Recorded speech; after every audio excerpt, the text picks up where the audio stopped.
here on day 3 of the WSG Football Cup 2025. First game just about ready to go across all of our pitches here at the Mediterranean Sports Hub. Just a quick reminder to any spectators for pitches A and B, please make sure you're spectating from outside the fence. If you're watching any matches on A and B, please ask all parents to move outside the fence and not stand in the middle of the two fields. If you're currently watching on pitches A and B, please make sure unless you're a coach or a player for either of the 4 teams, please make sure all pitches A and B, we have plenty of space for our players to perform.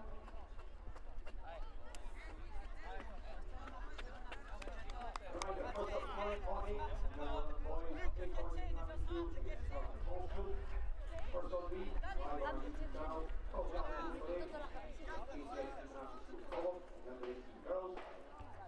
First on C, ACS Column, and it's American College of Sophia, also live on our YouTube channel. On D, first up this morning, Parkland International School, this morning at International College. First up on 15, the under 17 boys, Crafted at UCAT International School, against the British International School of Tunis. Good luck to all of our teams getting things off this morning. Come on, boys. Come on. Let's go.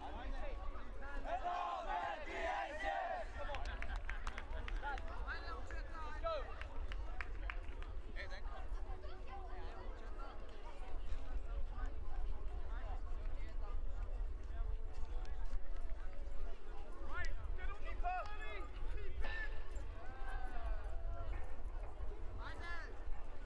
Good morning, everybody, and welcome to the World Schools Football Cup Under 17s Group A between ACS Cobham and College Sophia. We are underway here between these two teams.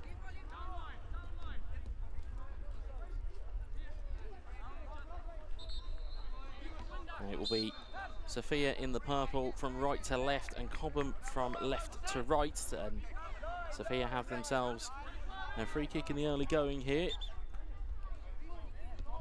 The referee not quite happy with Cobham player. In terms of shin pads, of course, is the style in modern football to increase your movement. And Sophia have it underway.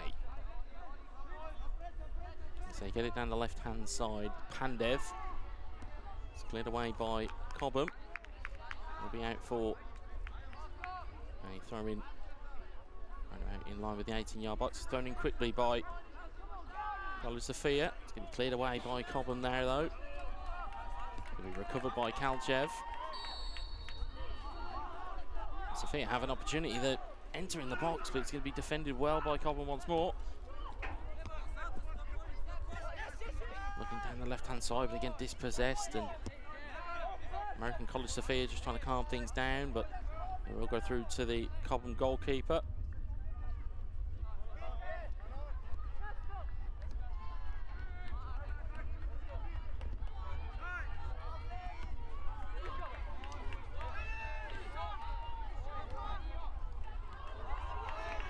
Down the left-hand side, it will start to run here for College Sophia, but they've been dispossessed, and Cobham may have a counter-attack here.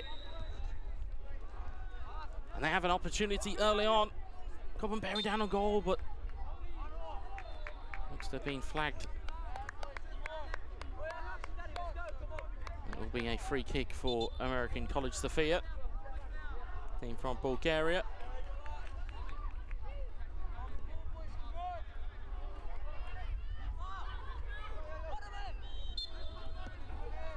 Free kick launched forward, looking for the ball over the top. It's headed defensively by Cobham, and out of play it will go for American College Sophia.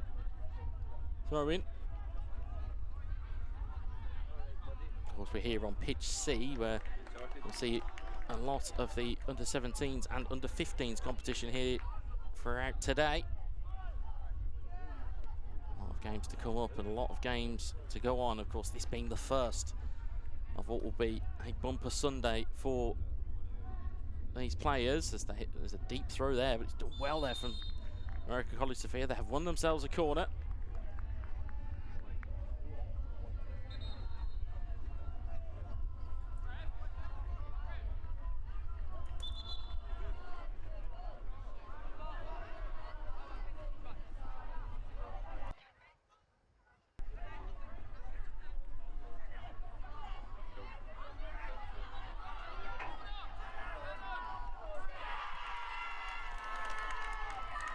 kick being lined up deep in the corner here for American College Sophia. That will put this one into the box, and it'll be headed clear by Cobham, only as far as the 18-yard box. There's a volley on goal. It's ended up on the roof of the net.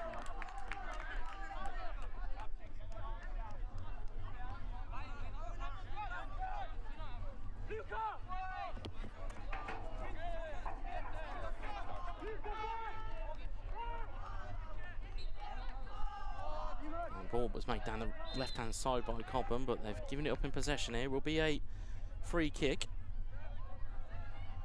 Of course, this being the under-17s competition. It was an intriguing day yesterday for these two teams. Cobham currently sitting at the top of their Group A. 3 wins from 3. They were perfect yesterday. 9 goals scored. Sophia, of course, ended up with 1 of everything. They had a draw, a win, and a loss. They currently sit on 0 goal difference, but 4 points currently behind Academia Warsaw. There's an opportunity to flight the ball into the box here for Cobham. Delivered in, headed clear by American College Sophia. Only as far as the 18-yard box. It's going to be a potential counter-attack here for Sophia. Neat build-up from them. Can eventually come to Radev.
As we come back to you here, it is a goal for Cobham. They have taken a 1-goal lead here, and they have another opportunity to potentially break down the defence of Sophia, but it's going to be nudged away for a Cobham corner.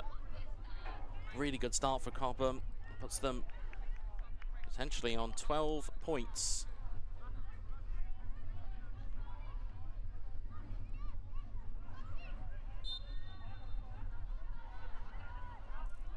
Will be a corner here for Cobham. Into the box it goes. It's headed wide of the post though.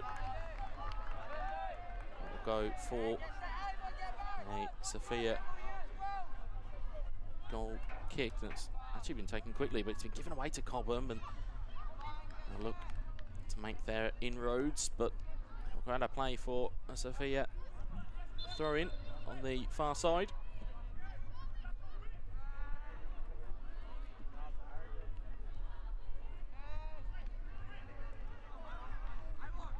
Sophia looking to break down the left-hand side. Pandev with it. Pandev's got a bit of pace with him. It's just marshalled out of play there. Throwing quickly into Radev. Been picked up though by Taotan. He's given that away as well, so it's back to Sophia. Sophia back having possession. Of course, they need to win this to stay in this hunt into the semi-finals. Cobham, of course, need this win to remain perfect as it stands. With around about 10 minutes gone. Cobham 1, American College Sophia 0. Certainly have showed signs though here have American College Sophia.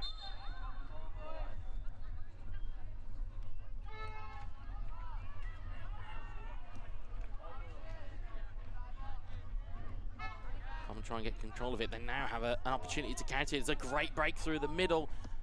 Goalkeeper is wise to it. Govidarov out, but the resulting pass forward is offside, so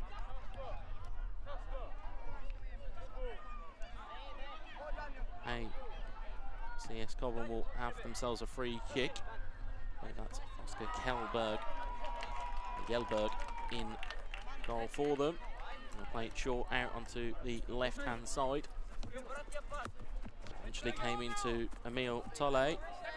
Feet from the captain. Into the centre of the park here for Taotan. Out to the right-hand side, but the pass just evades the feet of Max Allison.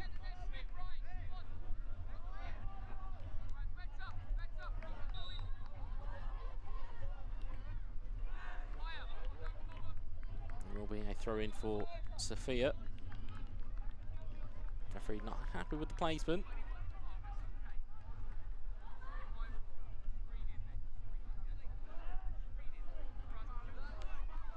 Throw-in down the line, free kick given. Referee not happy with the attention that Urumov received, and free kick is taken quickly, but there's a towering header at the back there for Jackson Bartlett. Hitting out of play. Just on halfway. American College Sophia take it back under control. They make back to their keeper, Govidarov. Out onto the right-hand side it will go, but the pass is short. It's picked off by the captain, Emil Tolle, but unfortunately, again, just evaded the path of Matteo Sconfianza.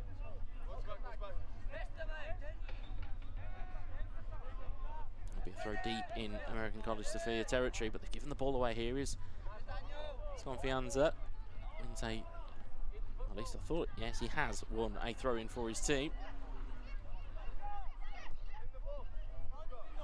Sconfianza. The trick that was attempted there by Pablo Scott Rodriguez, but didn't quite come off for his team, but his team still have recovered themselves a throw-in. Will be the captain, Emil Tolle, to take it. Down the line it will go, looking for a flick on. There's a push in the back, and there will be a free kick for Cobham. Two hands in the back on Daniel Price Hunt.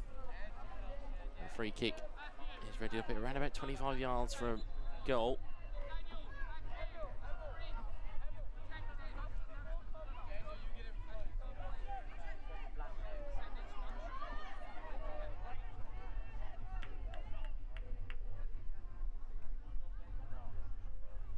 Tolle looking to potentially float this one into the box, you feel. Looking to drift that one to the back post. There is a header from a Cobham player. There's another header there, but it's over the bar. Again, good flight of the ball in from Tolle. Gave his weapons and opportunity to try and reach it. Unfortunately, just not quite the right amount of purchase. And it has resulted in Sofia retaining possession from the goal kick. They are trying to play forward and play out from the back. Instead, it's broken to Sconfianza. Bit of trickery there from Hunt. Back to Sconfianza. Sconfianza across the box. And it's been turned into the back of the net. It's an own goal. And Cobham have themselves a 2-0 lead here. Or do they? It looks as though, actually, they've actually, it's a bit of confusion here, but it has actually resulted in the ball returning to the centre circle, so it is 2-0. I thought for a moment there had been an offside flag, but it is a second goal for ACS Cobham. And American College Sofia have got a lot of work to do. They want to get back into this game. They still have time. They still have opportunity. As they start the game off from centre. Neat turn out by Sofia. The ball is across onto the right-hand side. And there's a challenge there, but play goes on. It's Georgiev giving the ball away. Cobham looking to try and counter that one. It's a really good knock there from the number 9, Casper Blackwood. It's a good sliding challenge there from Sofia. Eventually recover possession. Is Hira. Good turn from Simeon Hira. Hira looking for a through ball, but it's blocked away by ACS Cobham, but it will be a free kick for Sofia.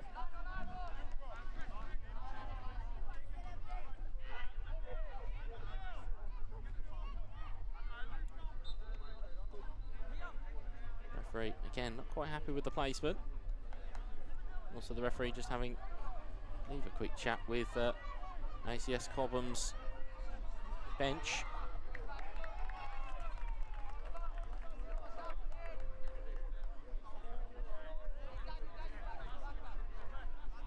And free kick just short of halfway for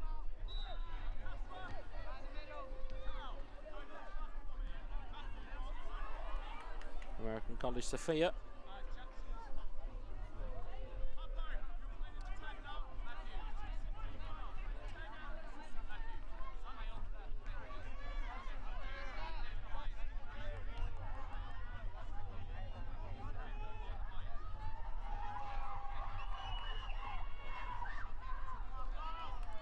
The referee just making sure everybody's in place. There's the free kick forward. It's a header from Cobham, and just about going to scramble this one clear. You feel just on the 18, but there's good battling there from Sofia. It's eventually hooked away by Sconfianza. It's broken kindly here for Max Allison, who's very well to get it to Matthew Walsh. Actually going to come down the right hand side, but it's been dispossessed again by American College Sofia. If they can find a couple of neat touches here and there, they might find themselves an opportunity to attack here. Barakov just trying to find a ball down the left-hand side, but again, ACS Cobham marshalling the team clear. They have themselves a throw-in, just level with their own 18-yard box. You know they're in the ascendancy. They know they've got to do nothing too crazy here. They have got a 2-goal lead and an undefeated record in the group to protect. I know there's not long left in this fixture. Ball's going to be thrown in. It's back out for ACS Cobham.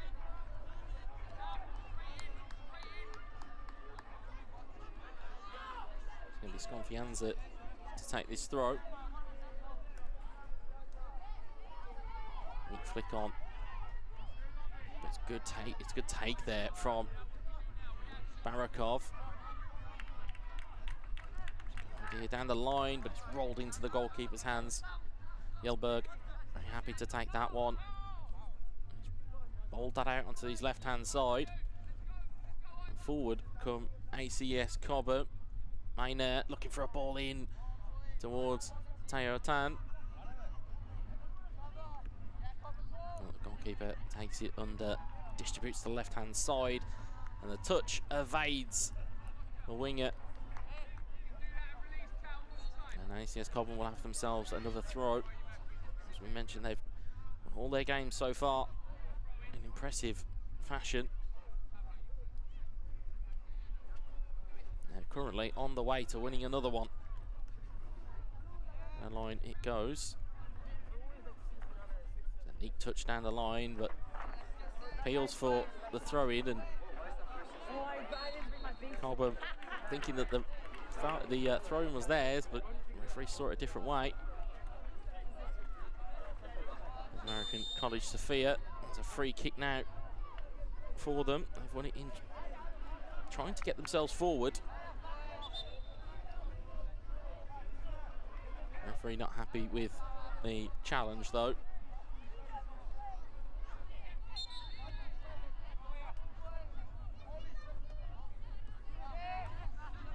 Short pass over to Urumov. Kalchev back to his goalkeeper, Govidarov. An early press there from ACS Cobham by way of Sconfianza. You can see that American College Sophia very happy to try and play this out from the back. They know they can try and suck their opponents into making a mistake, but ACS Cobham looking very confident on the ball. Here's Hunt. Hunt across to Maynard, but it's given away. As Sophia try and get this one down their right-hand side. And again, referee not happy with the two hands there from Max Allison. Well, the team from England currently right in the ascendancy.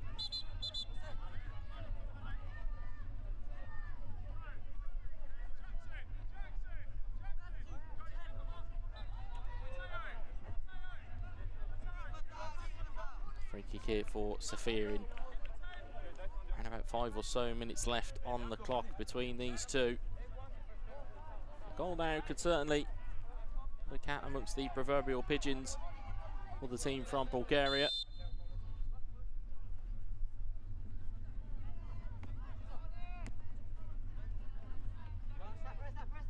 Of course, the sponsors for the Pitch C, the World Schools Football Cup, Finvasia. They'll be happy to see this type of quality on their pitch. As a neat touch there down the line here from Matthew Walsh, looking for a ball inside, but it's going to roll all the way through to the goalkeeper, who doesn't pick it up on that occasion. Likes to play it out with his feet. There's a neat touch. Again, it's good closing down there from ACS Cobham.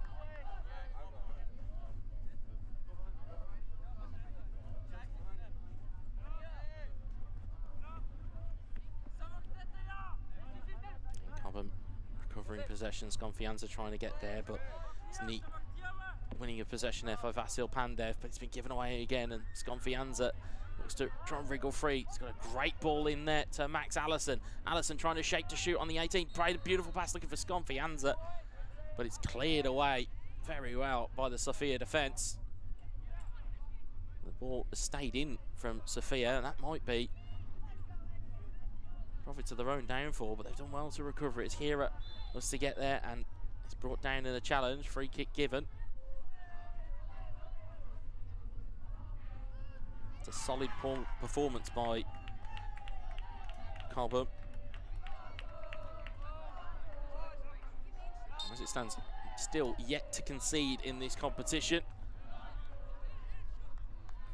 A towering header again from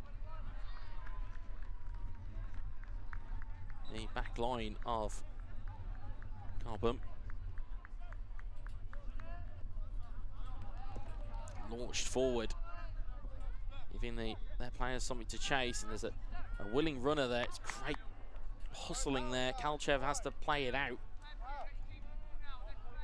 It will be Maynard with the throw. It's cleared away once more.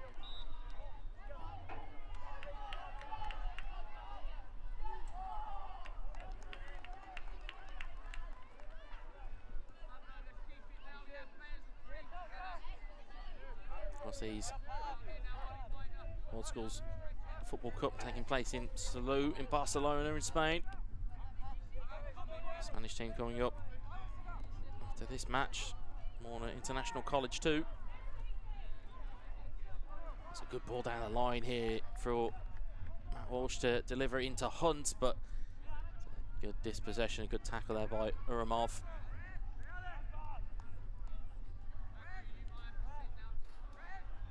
Of course, be up against Saints Aloysius from Scotland. That is our next game up. The under-15s category. Of course, this one being the under-17s.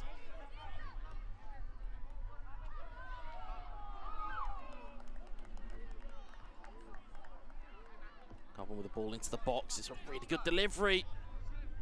Govedarov does get a touch to it. It's not convincing, but it'll do. Pressured out there by Emil Tale. Sofia have themselves a throw.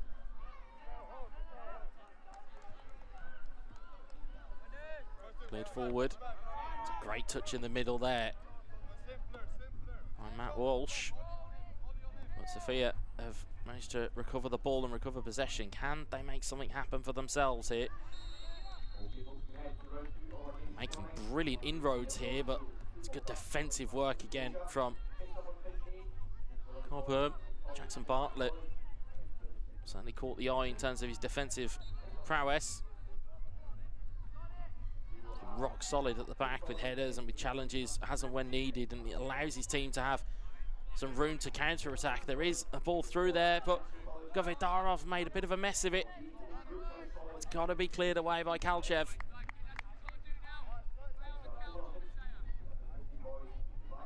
Close in on the closing stages of this fixture.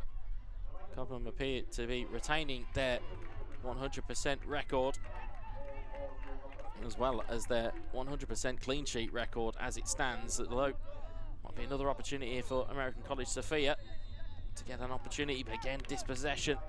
This time it's Max Allison. It's a beautiful ball through here. Sconfianza does well, shapes past the defender and rolls it into the back of the net. That is a wonderful finish.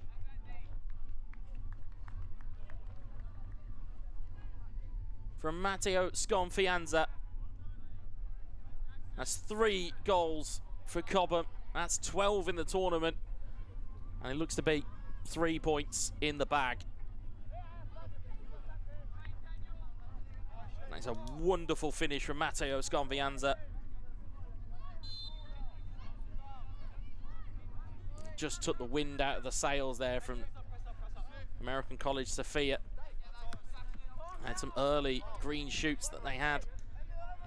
But ACS Cobham showing some real quality in both defence and attack to nullify this attack is Tomov.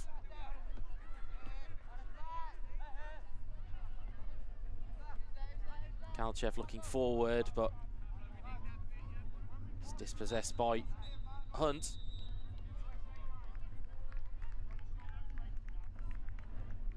Of course, it's quite hard to tell, given the proximity of all these games, which one, of course, is a whistle for this pitch. You certainly hear other games going on, you hear a final whistle.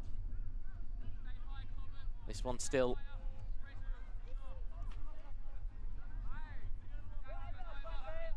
going on.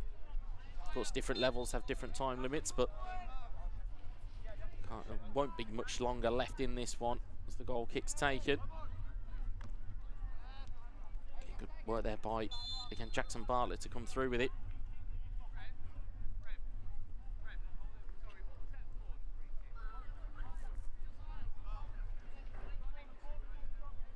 And the referee just instructing why he's given that free kick. It's just over halfway for American College Sofia. Can they get themselves a consolation? Haven't really tested Oscar Kjellberg or Jelberg in the goal. Good header clear. He eventually came to Grand, but it's been pickpocketed by Cobham once more. There's a chip through the line by Hunt, but it's gone all the way through to the goalkeeper.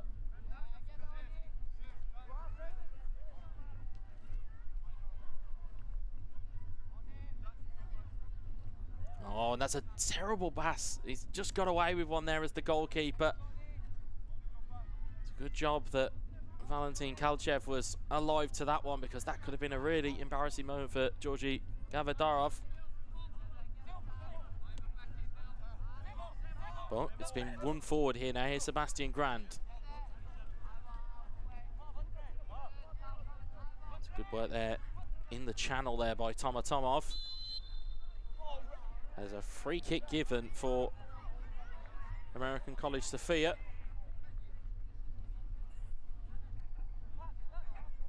Have themselves an opportunity on the edge of the box to the right-hand side. It's not quite shooting range, but certainly from this angle, it would have to be very ambitious, to say the least. But it's an opportunity for American College Sofia to distribute this one into the box. Gonna be Hero with the free kick. Into the box it goes, and out it's cleared away. First player there is Jackson Bartlett, runs it forward, and Sofia, though, have recovered it, but their hunting impacts are ACS Cobham. And they've managed to win the ball for their pressure, but it's a good sliding challenge there by Valentin Kalchev.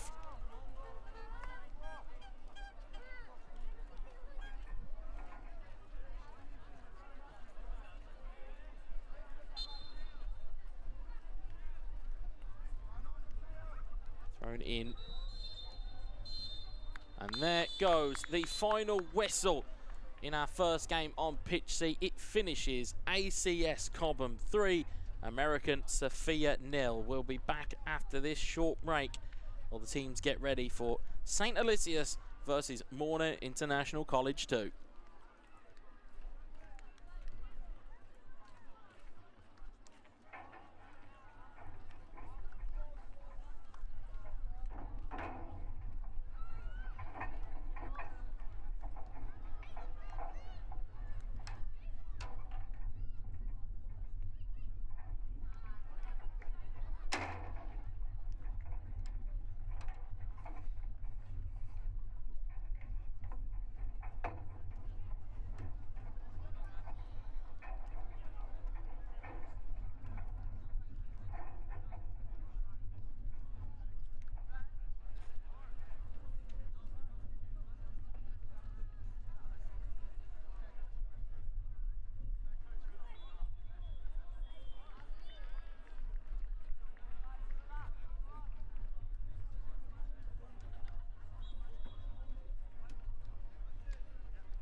Welcome back, everybody, to game number 2 here on Pitch C between St Aloysius College and Morna International College. St Aloysius from Scotland and Morna International College 2 from Spain.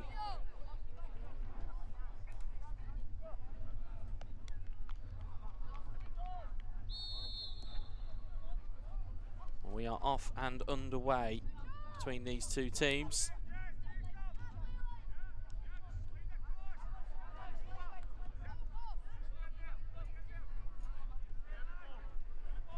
It'll be St Aloysius in the green and Morna International College in the blue. It'll be St Aloysius from right to left on your screen, and they have an early opportunity towards the edge of the box. It's cleared away by Morna.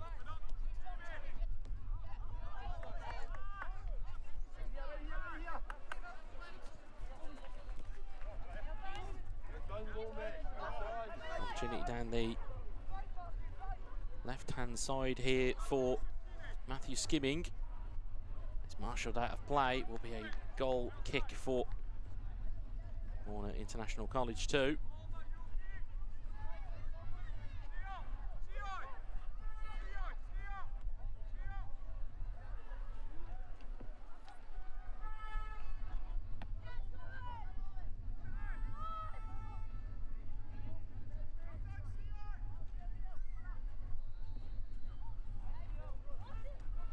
Flicked back to their goalkeeper, Austin Thompson, who comes out of his box and manages to clear that one away. Of course, this one in the under-15s boys category in Group B. There's a decent bit of play there from the team from Scotland, but a lot of harrying there. But there's a great bit of work from on the right-hand side by St Aloysius. Weren't able to be the benefactors on that occasion.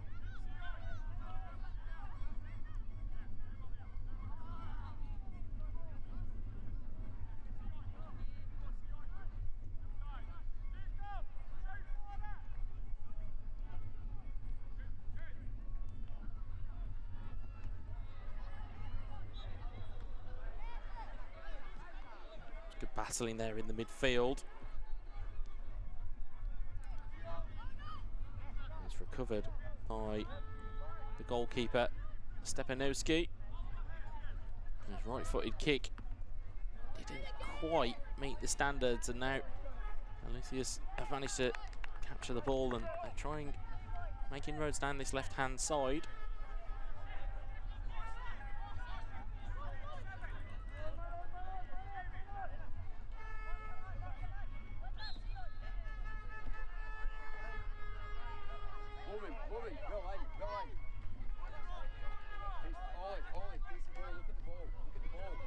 There's a free kick there for Morna International College. So we'll launch this one forward.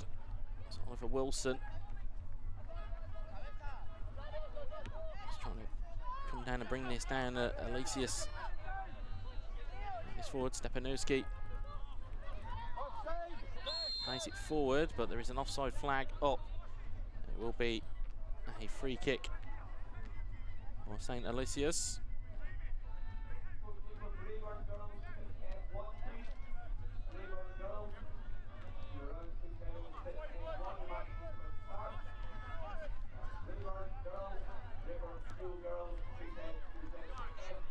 Quickly played forward by the players in green. Looking to charge forward. It's really good work. There's an opportunity to strike one on goal. It's a decent hit. The goalkeeper's made the save. Stepanowski made that opportunity. It was good work there by Jacob Henderson. Went past a few. Unfortunately, couldn't find the finish to trouble the goalkeeper. Skimming though, winning it back, but now there's an opportunity for a counter-attack here for Morna International College. They have themselves a throw.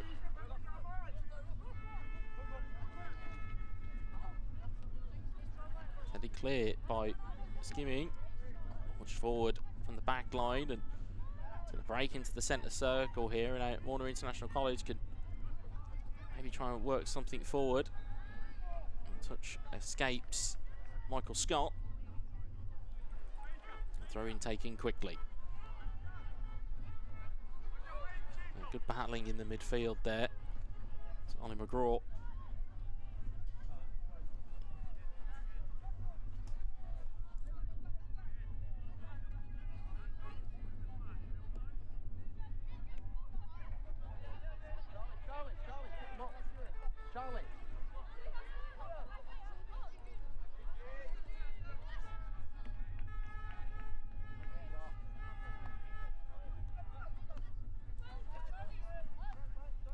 Ball is won by Warner International College in the centre of the park.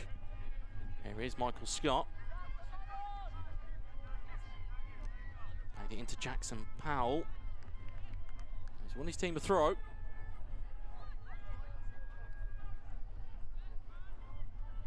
It's on the left side here for Warner International College. Hacked away by players in green.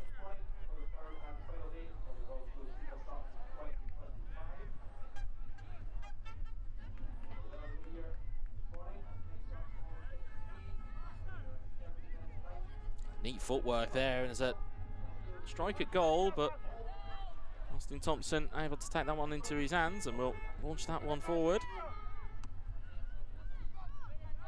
Again, these two teams around about a similar situation in Group B of the under-15s category. St Aloysius have got 4 points. Warner International College 2 have only got the solitary point. This will be a big game for both of these teams to try and get themselves into a better position than they started the day. It will be a free kick here for Warner International College. It's into the box. It's gone all the way through. It evaded everybody.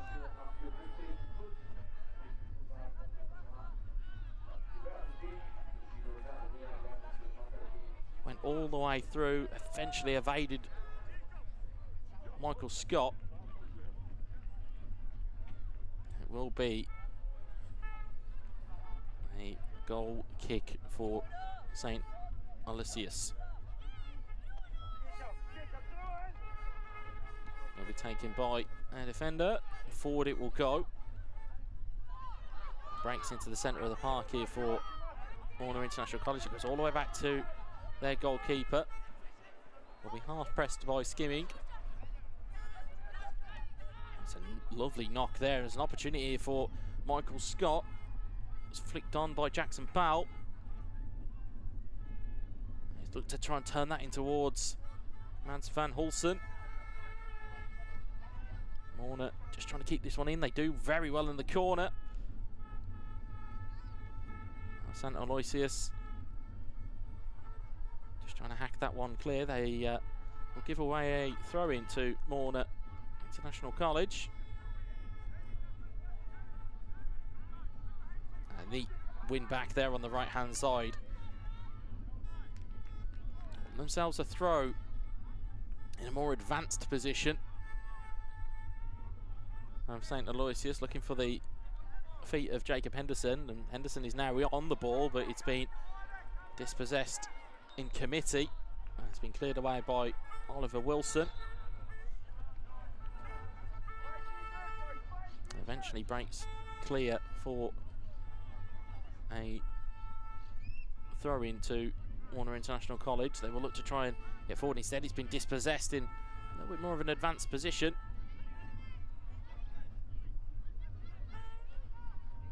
Neat footwork down the left-hand side, and it's been prodded into a channel.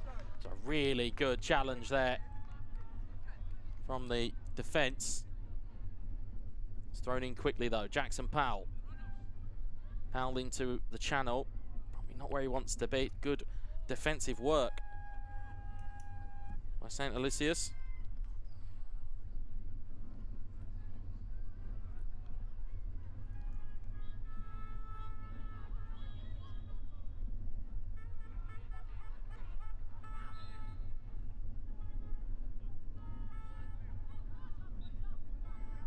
Flicked clear.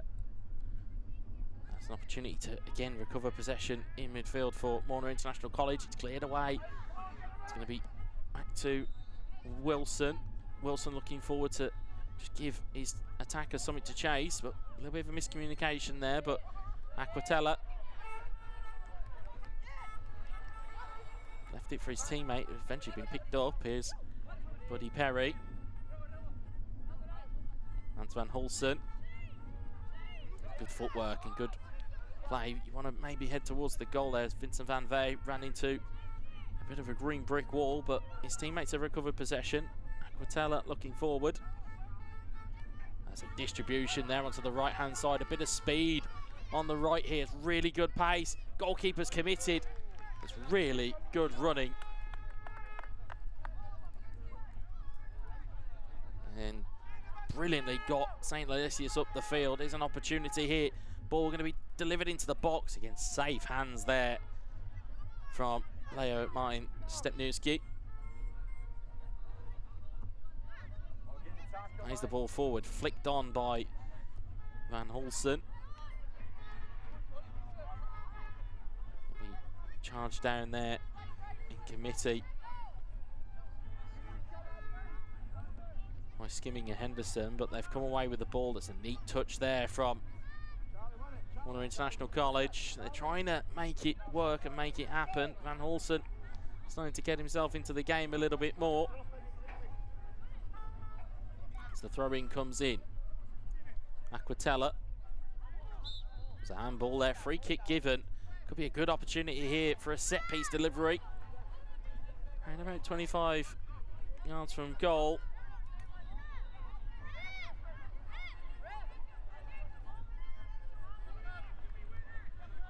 Just on the right-hand side of the box, though, so you feel like this would be a swung-in delivery. It looks to be the way he's lining up. Certainly Michael Scott telling his team where he wants them.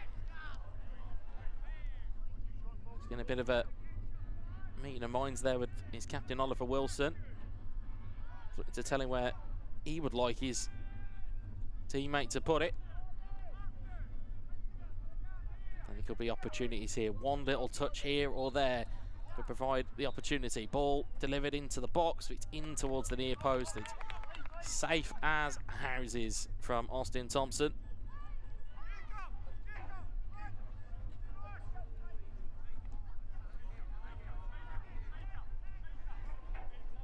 And the right-hand side it will go. And it's a good recovery in the middle here for St. Aloysius. They're looking out to the left-hand side here for Matthew Skimming. Skimming plays it backwards. Neat give and go. Gives himself a bit of an opportunity, but a really good sliding challenge there. And through the lines it will go. And now there might be an opportunity here for Morna International College, but it's mopped up by Arsene Quayle.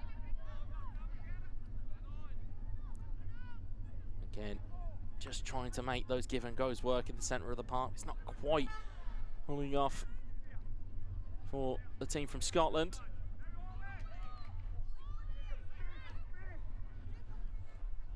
You just get the feeling if they can make one opportunity stick here between either one of these teams, it could be vital in their aspirations in this tournament. It's a neat dispossession, a good read of the play, but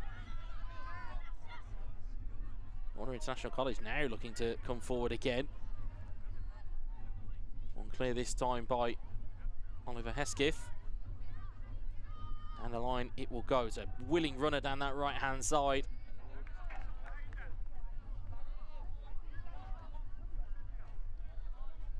It will be a throw-in for Morna International College. Of course, this is Morna International College 2. We have Morna International College 1 coming up after this. It's another Scotland versus Spain tie. They'll take on Bucksburn Academy coming up after this game. Of course, we're on pitch C this afternoon, so of course you've got quite a few semi-finals and finals to come forward. As the ball goes through the line here, there might be an opportunity here for Morna International College, but whistle's gone up. Well, the flag has gone up, should I say. Looked at Vincent Van Vey, came back onside from an offside position. And it will be a free kick for St. Aloysius. Flicked on down the channel, picked up by Wilson. Bit of up and under, looking for maybe a defensive error, but one is not coming from the team in green. There, as the curse of the commentator kicked in, was a misplaced pass, but there will be options and opportunities to take it in. It will be a throw-in. It's well won there by Oliver Wilson. Under pressure from Jacob Henderson.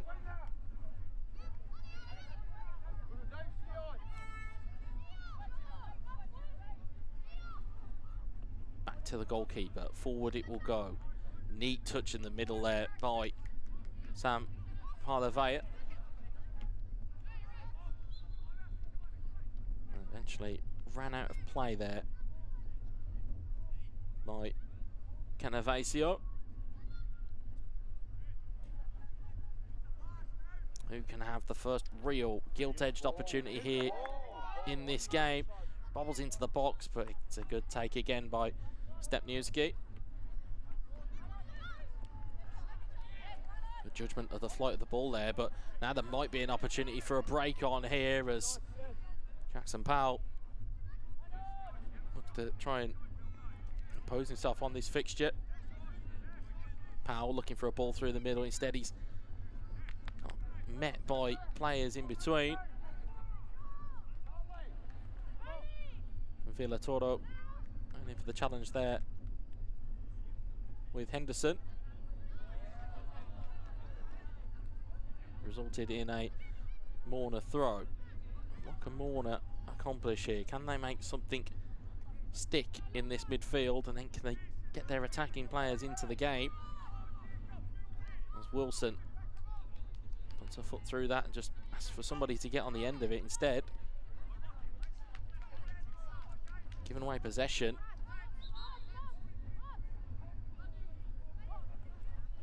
And again, it's good to highlight that number 9 of Joseph Keenan. He has been full of running down that right hand side. He's been giving Warner a bit of a headache with his pace. Diminutive in stature, but certainly not in terms of work rate and certainly his ability to fight for the ball. He certainly is giving them something to watch out for. As there is a foul throw there by St. Aloysius.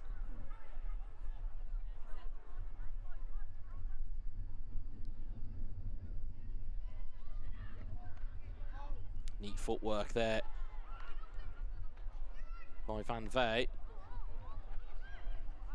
His team eventually recover it again for him as Oliver Wilson looks that forward, and there's a defensive error there. There could be an opportunity here for Warner International College. They'll look to drive forward, but again, good defensive work. Do they save the corner? They do not.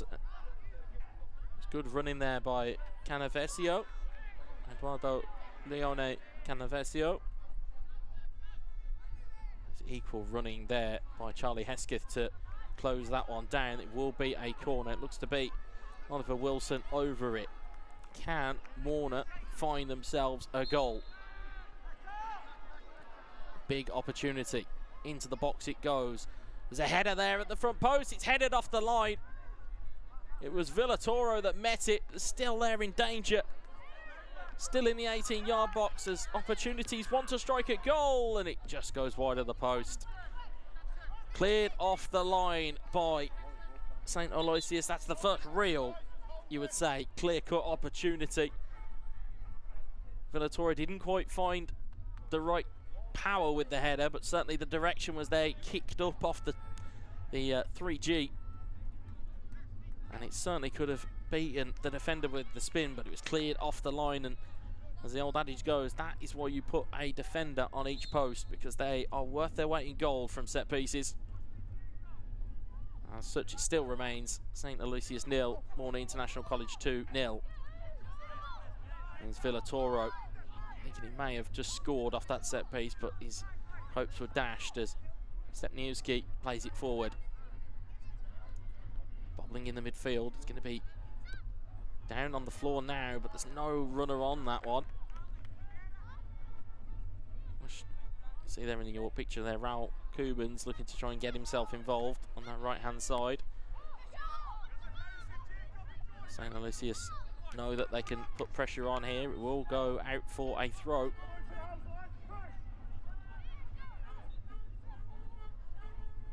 Down the line it will go. There's a free kick given there on the right-hand side for St. Aloysius. And I'll tell you what, the minute that free kick was given, Ollie McGraw very much jogged straight over and was like, let me have this one. But it looks to be, this will be a delivery into the box. Of course, these types of avenues, you get the right delivery. It's only a touch here or there that will be the game changer here.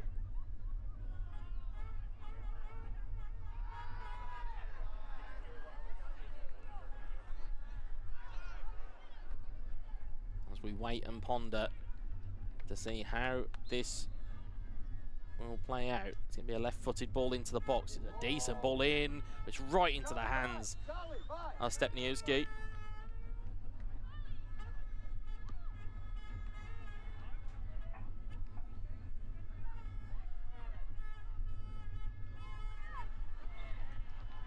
That's a good opportunity here. It's good work in the brilliant strike there. Really good footwork on the edge of the box.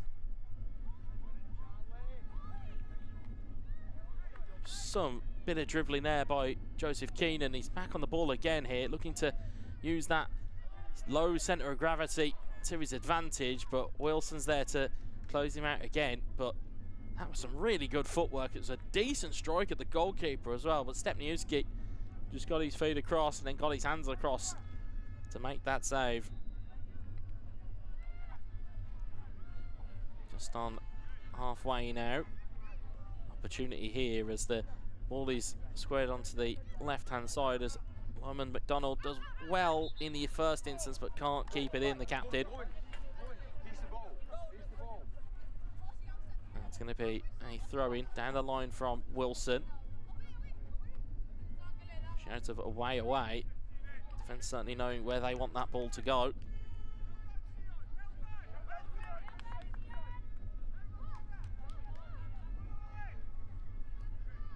Work out onto the left-hand side now. Can, as quickly as I can ask the question, can Siriguez keep that in? He can't. They'll go out for a throw-in just on the halfway line. Still 0-0 between these two teams.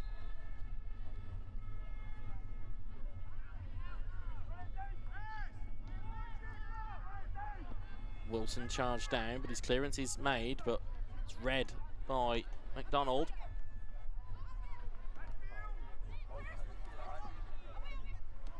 McDonald again trying to calm his team down in the centre of the park. Ball is given away momentarily. It's a little bit scrappy in that midfield. A little bit of composure might be the order of the day as Keenan is scythed down there.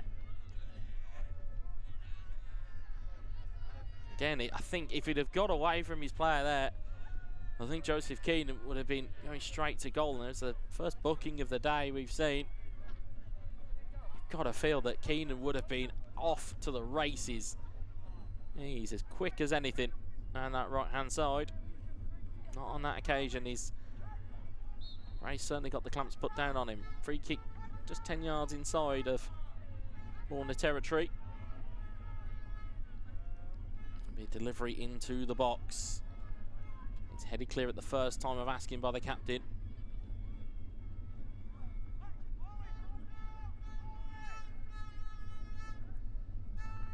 Be a throw-in deep here for St. Aloysius. Can they find themselves one more clear-cut opportunity, or will Warner International College 2 be able to find themselves a counter-attack here?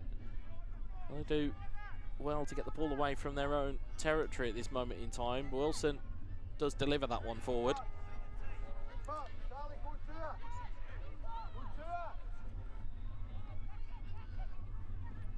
Let's give play that back to Thompson, who delivers it forward.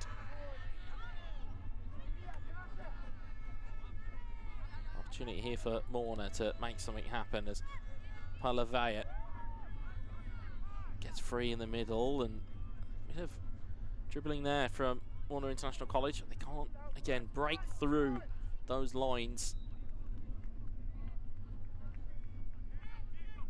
Van Vey hooks one forward into the channel. Is there a willing runner? There isn't.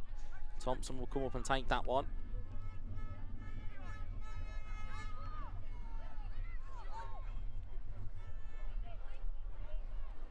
Couple of half hooks there from both teams to try and just hook it forward and give their speedsters something to run onto. But there goes the full-time whistle between these two teams.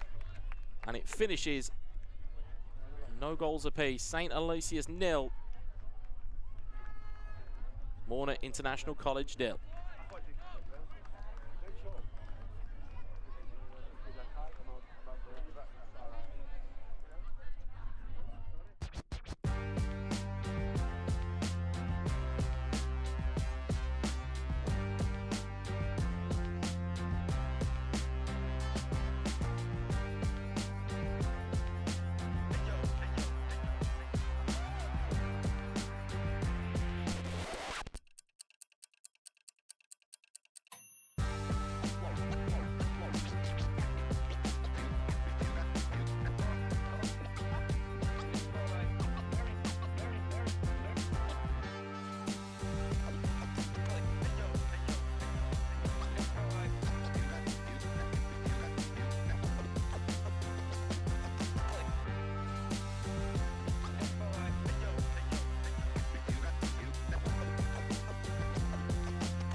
British schools.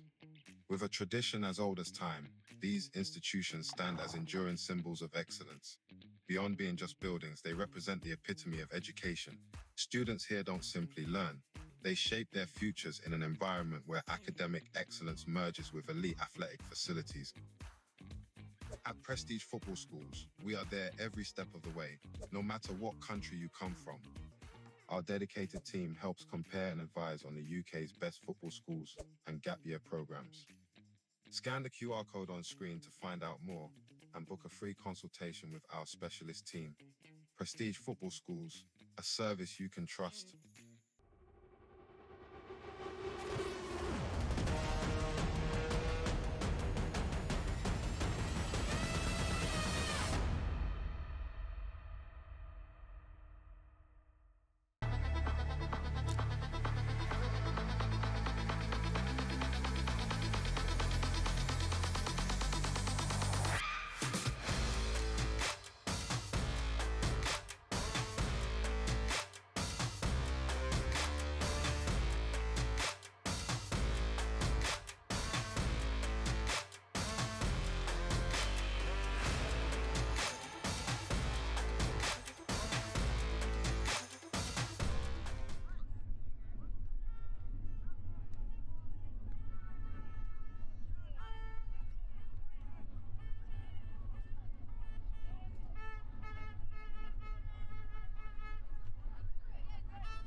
And welcome back, everybody, to the World Schools Cup here in Salou in Barcelona in Spain. Next game up that we have for you is Bucksburn Academy versus Morna International College 1. In terms of the colours on your screen, you'll see that the navy blue of Morna International College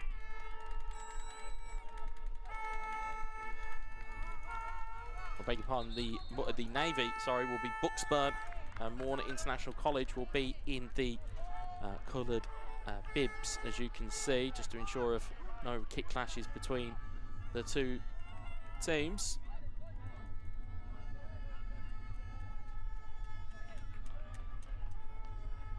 As we saw again, it will be a Scotland versus Spain affair once more, this time in Group A of the under-15s. In terms of the two teams and their aspirations for today, looking at the results as they've been, Morna International College 1 sitting second place at the time that the day started with 10 points. Bucksburn Academy are on 7 points. This is a pretty key game for Bucksburn Academy.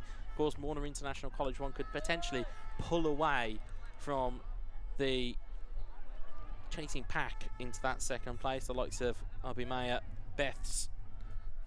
There's a couple of teams just in and around them in that Group A. Of course, NSS Malta are the ones leading the top of the pack on 15 points. They were unbeaten and didn't drop a point before today's proceedings, so this could be a pretty big one. Of course, Bucksburn Academy lost 5-0 yesterday. Oh, sorry, 5-0 on Friday, beg your pardon. That was 5-0 against NSS Malta.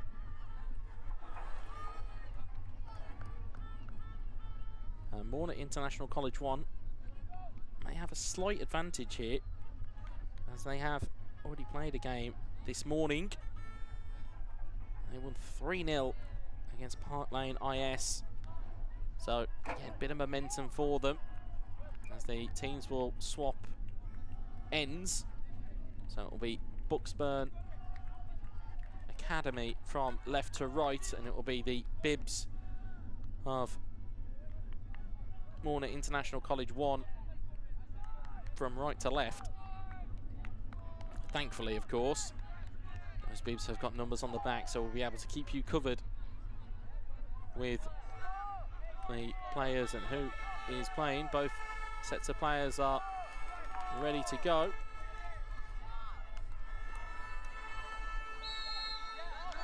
And kickoff is underway here for these two teams vying in Group A, as Bucksburn look to lead this one down the right-hand side quite early. They're looking to set the pace. There's a good ball through the gap already, but the goalkeeper, Doom, out to it early. Looking out onto the right-hand side there for Matteo Tur. It will be Bucksburn's throw. Bucksburn win it back quickly from their throw as Harley tries to win it forward, and instead it's flicked on there by Van der Bunte. Be just on halfway here for Bucksburn though. They have it under control. As soon as I say that, they give it away, but it's been handed back to them onto their right hand side. Down the line it will go, dispossessed by number 15, Possamai. To break forward here, and it could be an opportunity to press the Bucksburn back line. It's cleared away by Aidan Greig.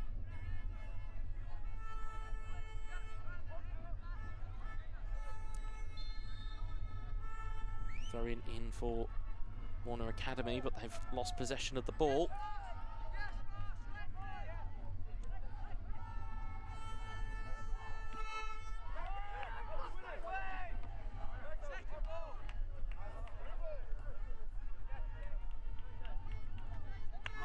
Play will go for a Bucksburn throw.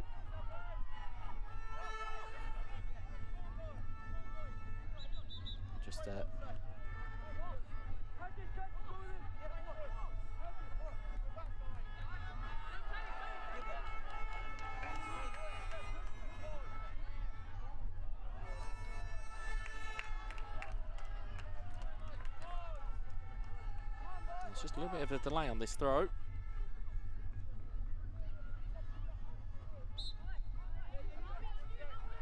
Bucksburn throw it in down the line. It's into their feet and it's away.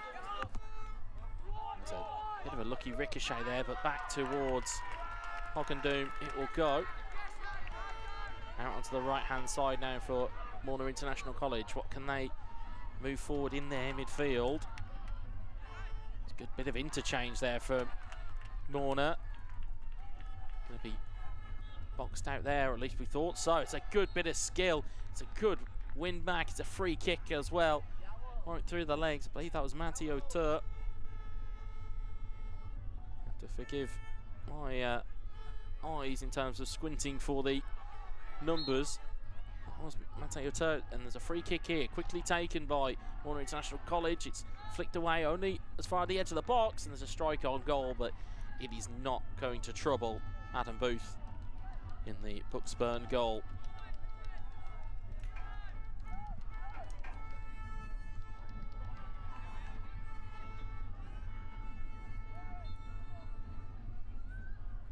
A goal kick here for Bucksburn.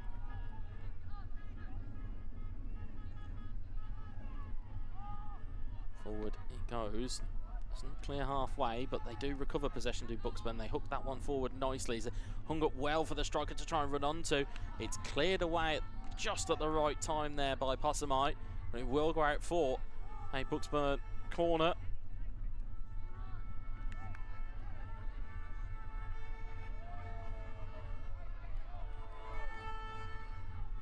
Will be the number 7 of Aaron Liang to take this one for Bucksburn.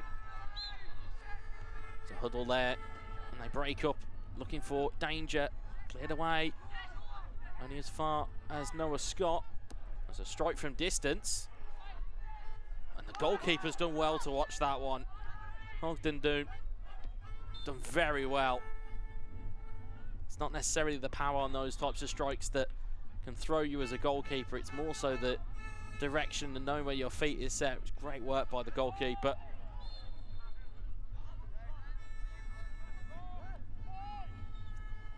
Holds it out to his defender. McIntyre out onto the right hand side now, flicked forward by the right back.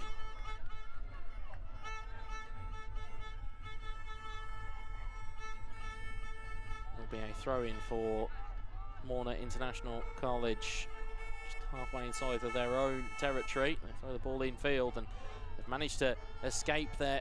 There's a brilliant break on here. There's opportunity potentially. Good feet into the box. It's broken kindly at the edge. That's a really good challenge in the 6 yards. Still danger not gone though.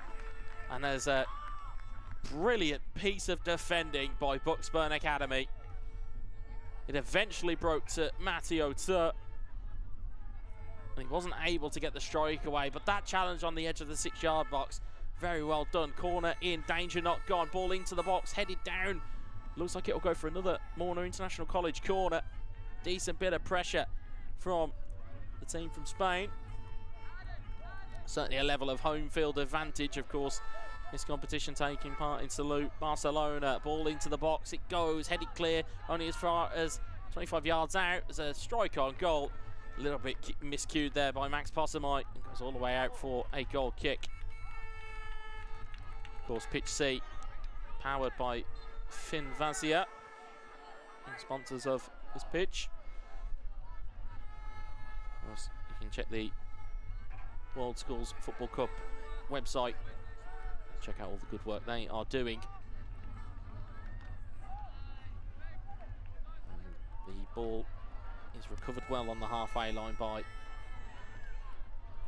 Morna International College, but it's recovered very well by Noah Scott, who's looked for a ball into the channel again, giving their strikers something to chase. The goalkeeper's come out here.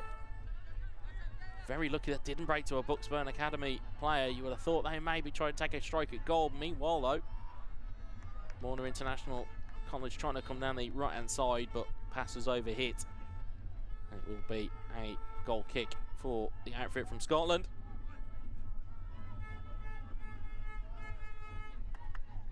Of course, not the only Spanish team, of course, Morna International College in this competition. Of course, we've got Socrates Education IS coming up later on. As Morna do very well to fashion an opportunity down the right-hand side here. It's a great sliding challenge again. I believe that time was Logan Angus on that one. It's now going to be hooked forward by Bucksburn Academy. And they're going to get something to chase on to. Again, pass is a little bit overhit, and Hoggendoom very happy to take that one under his spell. Good press from Bucksburn Academy, and they forced the error. McIntyre, I believe that's Hugo De Leo Allegri on the right-hand side, who gave away the throw, but then the ball has been recovered by Morna quite quickly, but the intricate flick doesn't work, and Bucksburn looking for a very clean pass through. They're onside as well. There's an opportunity. It's round to the goalkeeper. Surely going to be 1-0. It is! Bucksburn Academy take the lead. The composure shown. It was a wonderful finish. And Bucksburn have their lead. Get confirmation of the goal scorer shortly. If my eyes were correct, it's number 12 of Max Carl. Carl, I believe, happened so quickly. Went round the goalkeeper, then had a defender cover it on the line. It wasn't enough for Morna International College to keep them out, and Bucksburn Academy have their lead. 9 minutes gone here. Really efficient running, beat the offside trap. I think everybody was pausing for some type of flag. Never came. And Bucksburn found that right ball through, as they're having another opportunity here. That the defence and goalkeeper of Morna International College having a little bit of a mix-up there. Defender deals with it, but the goalkeeper must have had his confidence a little bit knocked in coming forward as Bart Hoggendoom. Bucksburn Academy, their tails will now be up surely, having that goal lead. Something to hold on to. Again, at the start of play today, would put them level on points with Morna International College. They know it's a game they need to win if they've got aspirations of further up between McIntyre and the goal scorer Carl and into it. Cleared forward as Morna try and get themselves back into the game. It's hooked clear by Brebner. Good work again by Eli Brebner.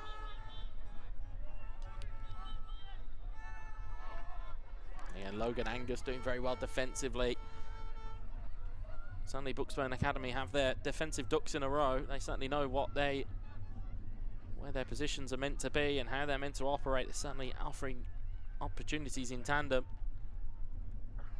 They're trying another through ball here, and it's giving Hayden Fleck something to run onto, but isn't able to take it under his spell. Instead, it will break to Posamai, who plays a brilliant ball down the left-hand side. Opportunity here for Morna International College. Rolled back towards Lunk van der Bunte. Again, good defensive work by Noah Scott.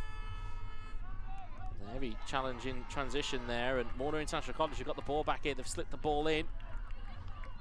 Ain't going to be Marshall clear by Aidan Gregg. Certainly was there as a little bit of a security guard for the football there. Knows that his team have got a lead here, and they can hold on to. Yeah, wonderful atmosphere at the World Schools Football Cup. You can certainly hear horns and hooters, and certainly is a very feel-good atmosphere on a Sunday morning / afternoon. I certainly want the home teams to do well. Currently, they're looking at one of them be 1-0 down. There's a really good ball over the top there by Hoggendoom, but well chased in. I believe that's Nolan Petrie. Or Petrie. The ball is out for a throw-in. It's been dispossessed by Bucksburn Academy. Back it will go, and it's a little bit scrappy. It's a ball that's skimmed off the top here. Warner International College have an opportunity. It's first real save that Adam Booth has had to make, though. Very sure in the Bucksburn Academy goal. It's flicked on by a Warner International College head, and goalkeeper is very far out, starting his starting position, but certainly has cut out the need for the defence to do that clearance. Of course, got to be careful though that he finds his teammate in that transition, because otherwise he'll find himself having a bit of a problem pedaling backwards. But Warner International College have the ball back, and they're looking for a ball through the line, but it's not quite there. It's been ricocheted up into the air, and there's a good opportunity here for them to build up.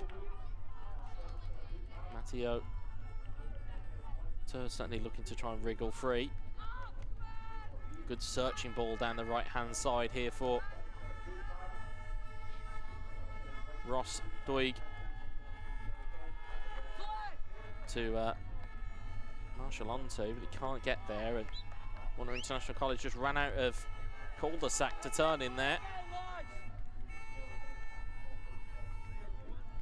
Eli Bremner with the throw.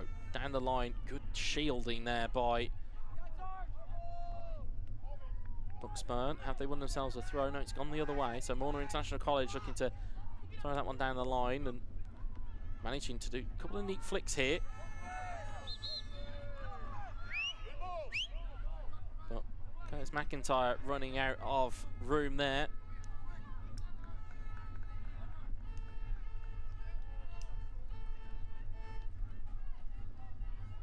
See, sometimes with youngsters, all they want to do is grab the ball and start running, and they sometimes forget the confines of the white lines, such as the youthful enthusiasm of just wanting to pick up the ball and run. There's a good ball through the line here. Now it's eventually come to Bucksburn, and there's a ball through there, but it is an offside flag up against Ross Durig. Aidan Flett trying to find that ball, but Ross's starting position just not quite where he wants it to be, so it will be a free kick just around about 5 or 10 yards outside of the Warner box, and it's met by a Bucksburn foot. Again, Bucksburn very happy by the looks of things just to defend this lead. They know that Warner have got to fashion an opportunity, which they've not really done outside of that one strike that Adam Booth had to deal with. They know they have the lead. They know that certainly the intangibles in these types of situations, you feel pressure, you feel anxiety, you feel adrenaline because you want to get forward. But that might provide a couple of avenues for Bucksburn to profit in. And speaking of which, they might just have themselves an opportunity here. Flett has broken free on the right-hand side. If Ross Doig can find him. It's a good ball, good play from Doig. Play back to midfield, and there's an opportunity at the edge of the box as there's a strike at goal, and it's into the hands of Hagen Doom. It's a good strike by Noah Scott on the edge. It was good play by Lang to find him. Brebner, defensive duties on full display. Certainly the team from Scotland, work ethic and hustle and bustle, certainly characteristics they have in abundance.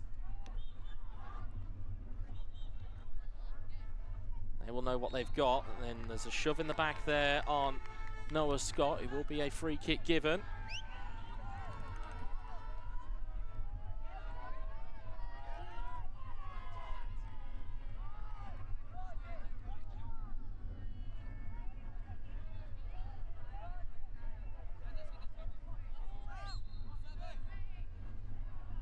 Free kick 5 yards inside of Warner territory. Ball flighted in towards the box. It's cleared away at the first time of asking, and now there may be an opportunity here for McIntyre to break. Again, just loses his bearings, and there's a good ball through the gap here, and there's opportunity again. Goalkeeper's been rounded once more. It's almost a repeat of the first goal, and it's the second, and it's Rostoig. The same issue again. The goalkeeper runs out, just urges the striker to round him, and again, great composure showed by Bucksburn. That's the second time they've done that. It's the second time from a tougher angle than you would say the first. And they have themselves 2-0 ahead here. A wonderful bit of play after getting that ball through the gap. It's just where that Warner International College defence just falls asleep a little bit, but it's enough time for Bucksburn Academy to get their second goal. And that is fantastic play from the team from Scotland, as they recover the ball quickly from kick-off once more. And now Warner have got a real job to do here. If they want to take anything out of this fixture, they have got a lot of work to do, and they've got to be quick about it. And that's the problem, as we mentioned. The more you push, the more gaps you leave. But there's an opportunity here. There's a ball across the box. Good save from Booth. Followed in. Another great save from Booth. What a brilliant double save from Adam Booth. Warmly applauded by his defenders, as they should. What a save from the young man. 2 really quick chances, 2 really good saves. And really good to get back off of the floor and get back onto his feet to make another save. Wonderful bit of play there from Adam Booth.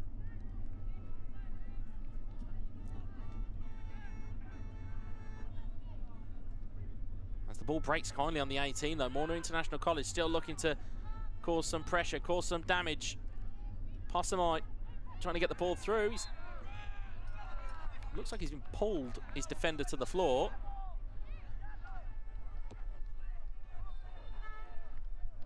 And certainly felt a heavy one there, did the defence there. I think it's certainly looking at the back of it. Of course, it looks like the back of the head, which of course isn't the nicest one to take, especially when you're on an artificial pitch. Of course, there's no real give in an artificial pitch. Looks to be back on his feet. Of course, probably will need to be assessed, of course. Nowadays with head injury protocols and things of that nature. Looks to be okay, though. Just needs to shake that one off by the look of things.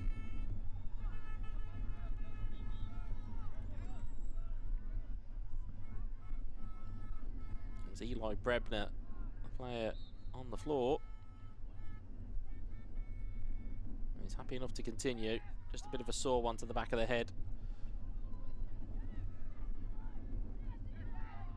There's Brebner battling with Possamai. Possamai, now you can see there the blue shirts just surrounding Possamai, and that's really cynical from Possamai. That is really cynical. I think tensions are going to boil over a little bit here. And Possamai's been shown a straight red card.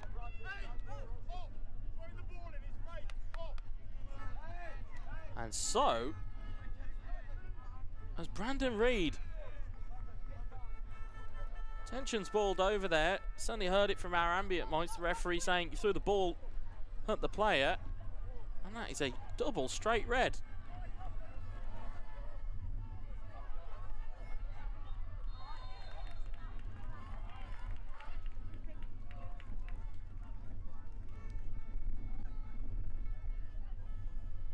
As we wait for, of course, in that exchange, of course, there was quite a cynical challenge from Possamai, and that has left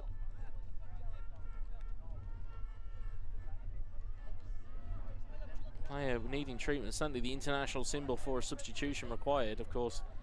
With those sending results, there'll certainly be a potential shuffling of the pack as well.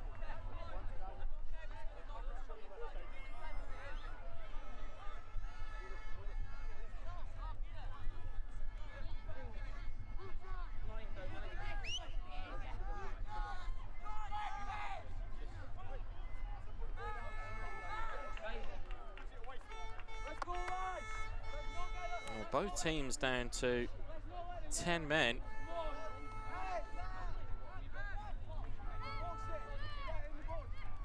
to maybe change things up for the last couple of minutes here.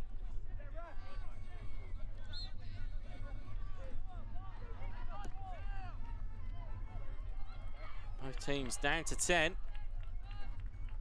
It's not really as though anybody's got an advantage here. The ball breaks kindly here for Bucksburn. They may have another opportunity on goal, but it's good defensive work by Bucksburn.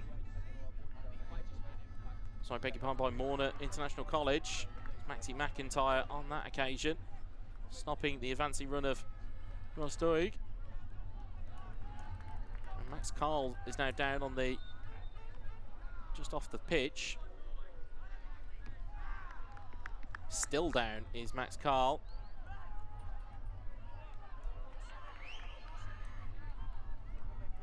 Tensions here very much running high between these two teams. Both players, or both sets of players, there's full-blooded challenges going in at the moment.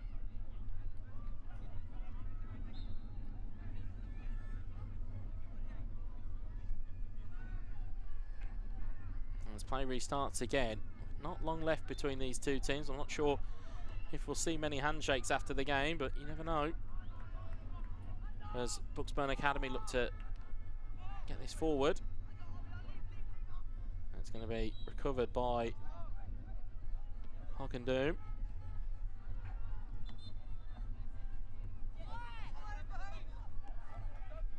Neat touch away, but now it's going to be advanced forward here by Leo Allegri.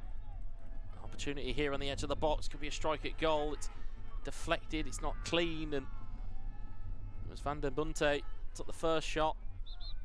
It's going out of play here for a Bucksburn throw. Sorry, beg your pardon, a Morton International College throw. It's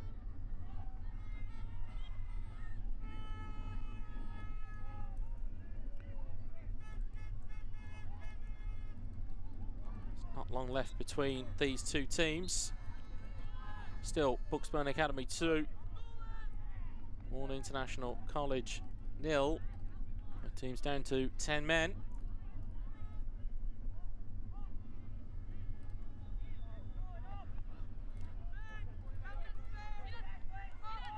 And Morna finds something here just to rattle the confidence of Bucksburn Academy as the ball goes flying all the way through. Did he get a touch off a Bucksburn player? Referee says it did. It will be a corner here.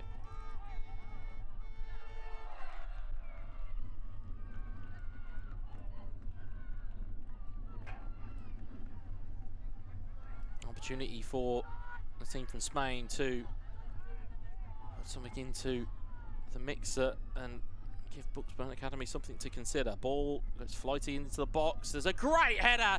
It's a towering header from Maxi McIntyre. 2-1. So some pushing and shoving going on. Hayden Grieg. That might have been spotted by the referee. I think he did take a little kick out. I think the referee might have no choice here. Now the referee having a very long conversation with him.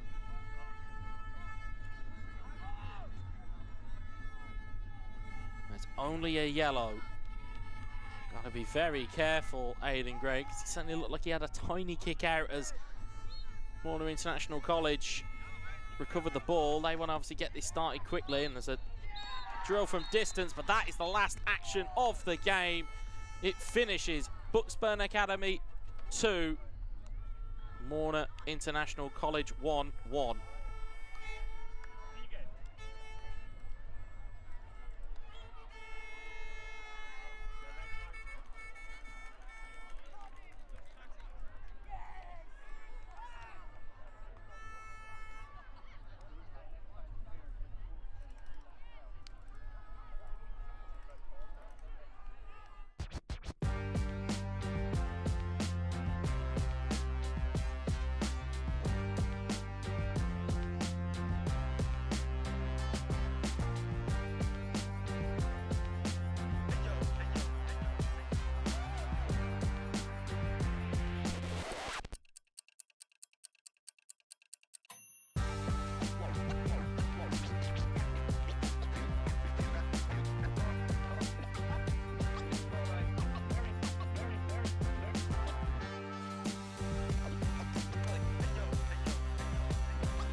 British schools. With a tradition as old as time, these institutions stand as enduring symbols of excellence. Beyond being just buildings, they represent the epitome of education. Students here don't simply learn. They shape their futures in an environment where academic excellence merges with elite athletic facilities. At Prestige Football Schools, we are there every step of the way, no matter what country you come from. Our dedicated team helps compare and advise on the UK's best football schools and gap year programs. Scan the QR code on screen to find out more and book a free consultation with our specialist team. Prestige Football Schools, a service you can trust.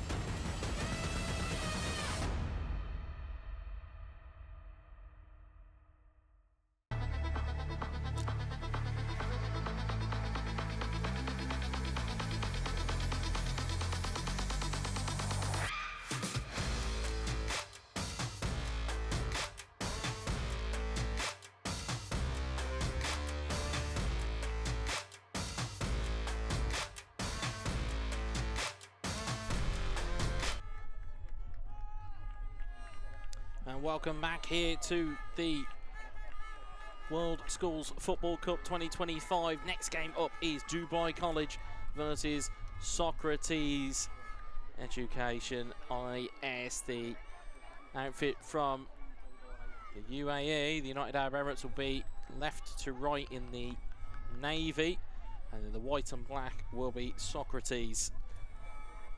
This is the next game up for these two teams.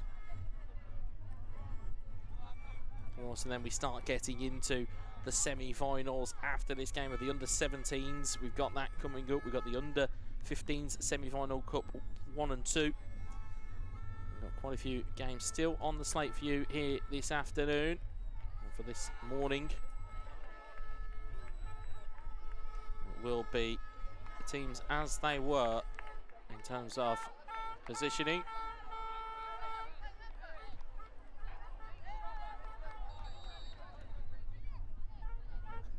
Just wait for the referee just to make sure everybody is ready to go here. Of course, quite an animated game that we just had between Bucksburn Academy and Warner International College.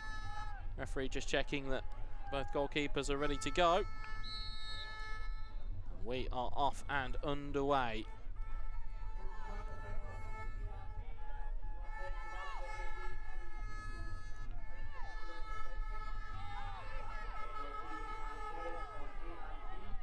It's going to be, as we said, Dubai College in the navy from left to right.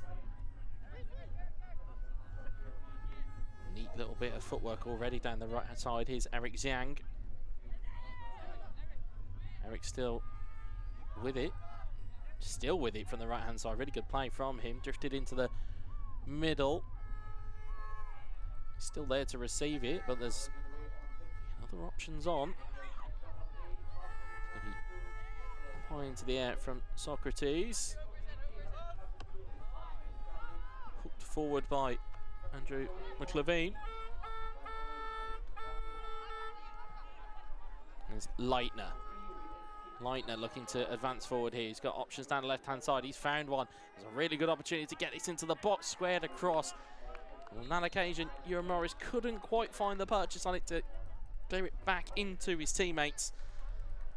And it will be the first action for Ethan John Malloy in the Socrates goal. Just picked that ball up and set it up for his teammate. The goal kick's taken, but it's come back the way of Dubai College. Here's Leitner into the channel for Zhang. Zhang gives it away though. There's an opportunity here for Nacho Ramos to get his team further forward. He's done very well there to get it past one, but he's ran into Zhang. Leitner heads onto his left-hand side here. Opportunity to bring this forward. Neat touch there on the left-hand side, and it's into the box here kindly for Dubai College. They're not able to make anything from it. It has broken. It's done very well here. It's in towards Leitner. Leitner rolls it across and selfishly cleared away at the first time of asking by Socrates. It was a really good build-up in the end. There was a neat touch in there by Shea Radia. It will go out for a corner ball. Ball already into the box, and it's nearly turned in by Kian Leitner. Got it on the volley. I think there was a touch just before it. It just took the flight of the ball, not where he was expecting. And it's just sliced wide. And Socrates already feeling the pressure here from Dubai College. It's flicked forward. Can they get themselves into the game and just calm down a bit? Or are Dubai College going to keep putting the pressure on? Here's Zhang on the right-hand side. He does win a throw for his team. Of course, this game in Group B, Dubai College, as we mentioned, undefeated as it stands. They've won 5 in 5. As the ball is cleared away from their attacking threats. Meanwhile, Socrates sitting in 4th at the moment. They're only a point behind College Salai.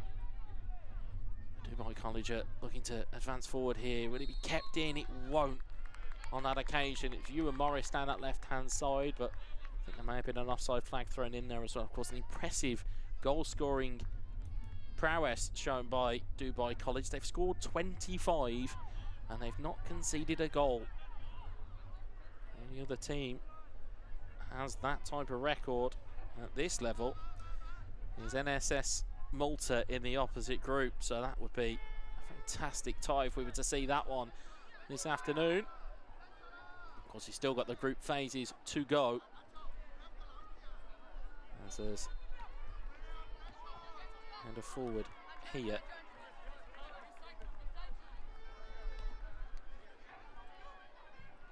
Opportunity here for Leitner to get it into the box, cleared away for a corner.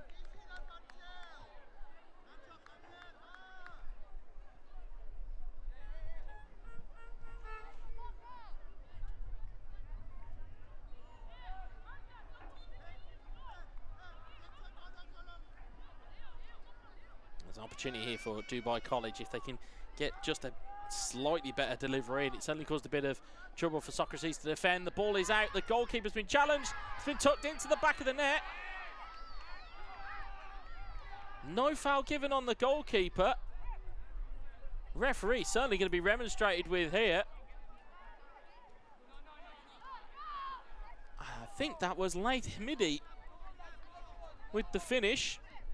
Unless I've got my 18s and 19s confused, but that looked like it was Laith Himidi.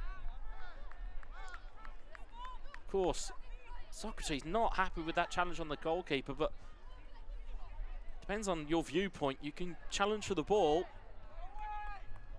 It depends on your viewpoint as a referee. I'm not quite sure whether Socrates should feel a little bit hard done by here or not, but the fact remains, it does result in Dubai College going 1-0 ahead. That's their 26th goal of the tournament. What a record that is in 6 games, or 5 and a bit games as it were. Still got plenty of this game to go, but Socrates certainly feeling hard done by on that exchange. Goalkeeper came for it. There was a challenge on it and it was tapped in. As Socrates now look to recover.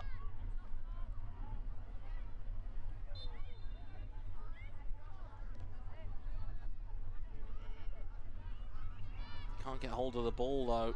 Well, they can't keep it for a prolonged period. Down to the right-hand side now for Eric Zhang. Zhang looking for a ball in field. He's managed to find an opportunity. It's ricochet kindly. Strike at goal. And that was Kohat Ega with the strike. And it has been adjudged to be a corner.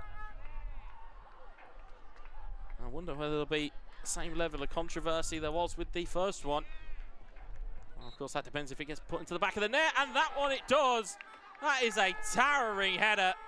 Completely unmarked. That's Andrew McIlveen. Or McIlveen, beg your pardon. completely unmarked. Brilliant header from the youngster. And gives Dubai College a 2-0 lead here. Such a bright start from Dubai College. Certainly ones to watch in this under-15 category.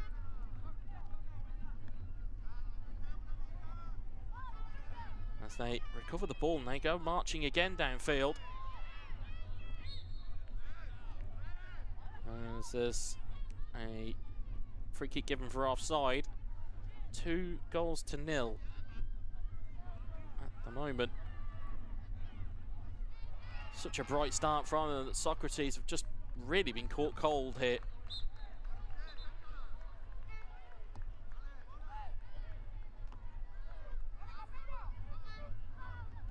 Hooked forward. Looking into the channel. It's cleared away. For a goal kick.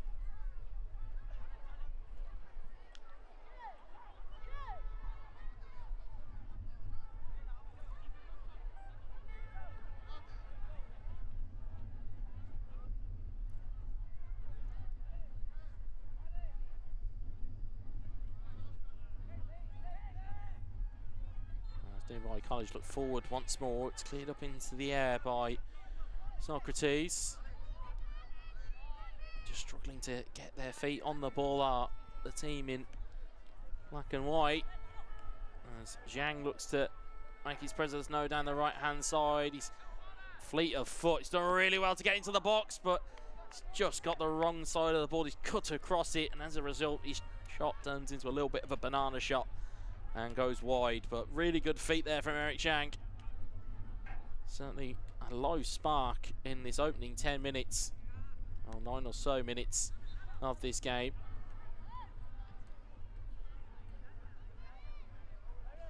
Nanasena with a decent touch out to his left-hand side. There's a foul. A free kick given for Dubai College, around about halfway inside of Socrates territory.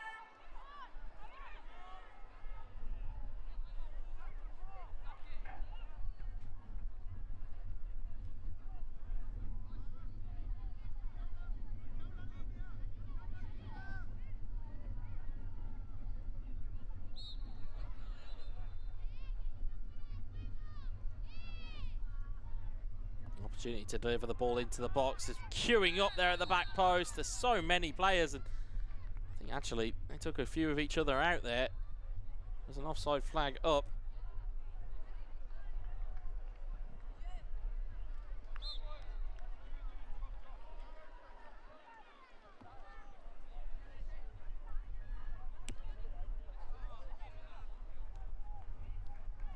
There's an opportunity here for Socrates to get the ball forward. There's, again, just cut up by a very high line there. Nanasena leaves that one in behind, and there was a chasing Kola Eiger trying to get onto that one. Looks to be a substitution, which is why play is temporarily stopped.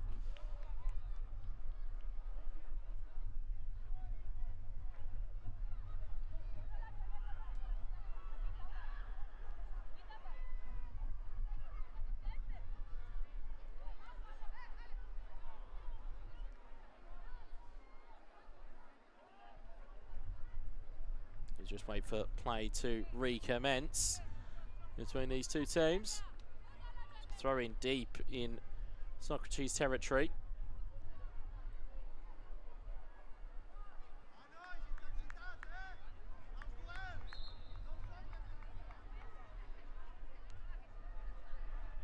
And ball is nicked out and away for a goal kick. Of course, we are on pitch C at the moment for the World Schools Football Cup, powered by Finfacia. So you can go onto the World Schools Football Cup website and find out about all the good work they're doing. Of course, pitch is powered by them. Certainly seen some very good games here already today, and we've still got so many more to come, both across the under 17s and under 15s categories. course, we'll bring you up to date with who is through. Of course, the next game's up after this one's conclusion will be the under-17s semi-finals. Of course, we'll wait for confirmation as who's there, as there's a free kick given for a bit of a cynical pull there on Shea Radia.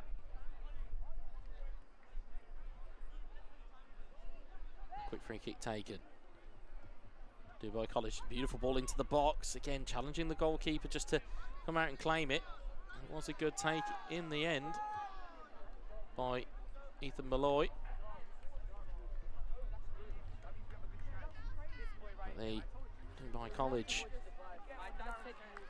making things happen down the left-hand side, but they've run out of running room, as we mentioned earlier. Such is the youthful exuberance is to keep running with the football. I do have to remember that there are confines of the 4 white lines around the pitch as the Dubai College give away a free kick.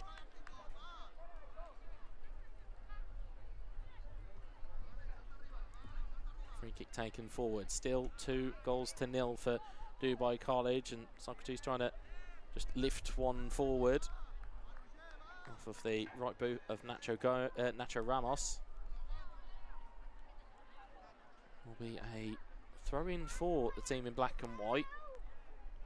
You have to feel they maybe just need to just get the ball under some possession and keep it away from the opposition. If they don't have the ball, they can't hurt you with it. If the ball breaks free in midfield, but it's swallowed up. But there's an opportunity here. They've picked a pocket, but it's unfortunately not going to be benefacted on, at least momentarily.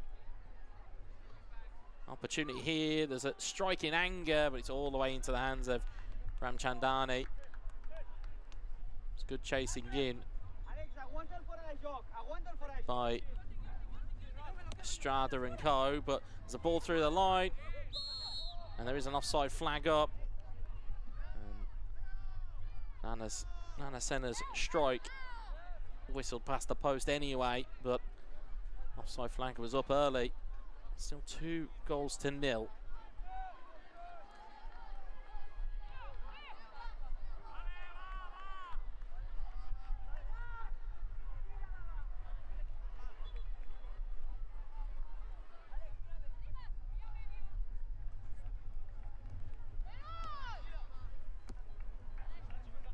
Ball forward for Socrates. He just can't seemingly get it under control. Speaking of control, there's Eric Zhang, who's found a brilliant ball into the centre here for Radia. Radia taps it across and looks for another ball across potentially. It's been pulled up here at 25 yards out. Zhang gets it again, able to get it out of his feet, but it's good dispossession by the team in black and white. Good battling in midfield there from Oscar Oliva. Much came to nothing for his team, as again Dubai College coming back with a vengeance. Eric Zhang has a couple of touches and it takes a strike at goal. He's not short of confidence, the young man. It does end up around about 3 or 4 yards, and that's been generous over the bar, but he is not short of confidence to take on a player or two and get the ball out of his feet and do something decisive with it.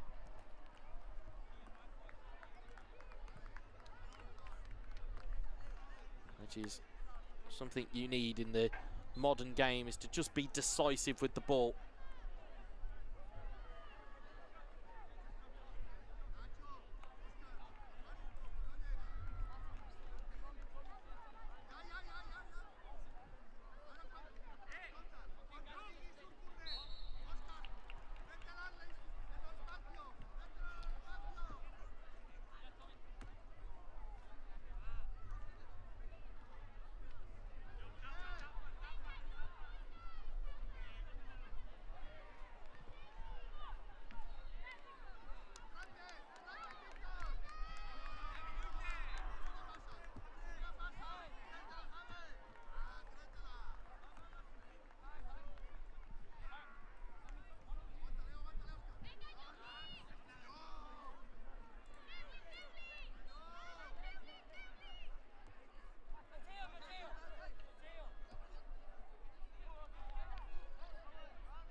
The ball goes out here for Socrates to have themselves an opportunity of a throw-in.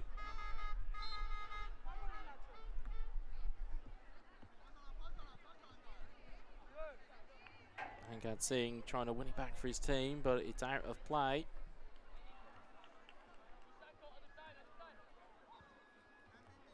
One back by Dubai College.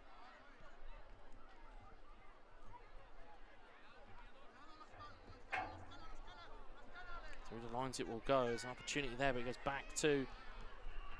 This was looking back to the goalkeeper, but it's gone out of play for a corner. I believe actually in goal, that's Julian gets on.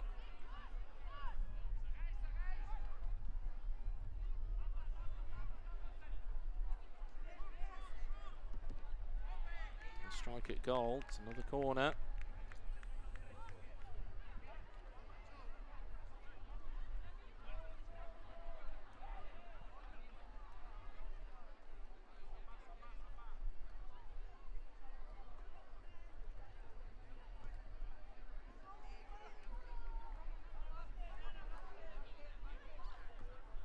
Sana with the ball, chip back in, header on goal. That's a wonderful header. It's another brilliant header. Dubai College have themselves 3-0 up. And it's thanks to another brilliant header from Andrew McElveen.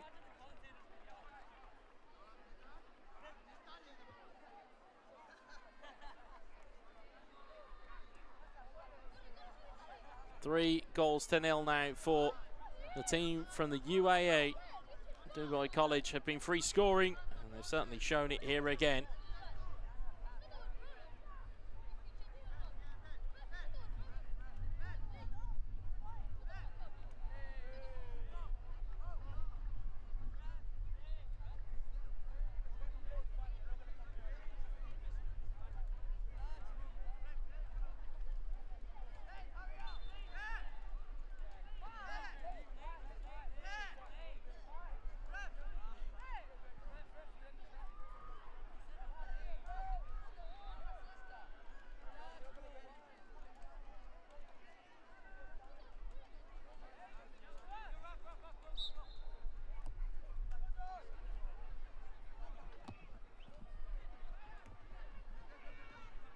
As we're off and running again here, not long left for these two.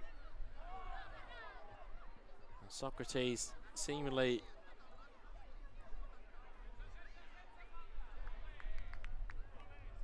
looking to be sinking without a trace here. Dubai College with their ascendancy once more.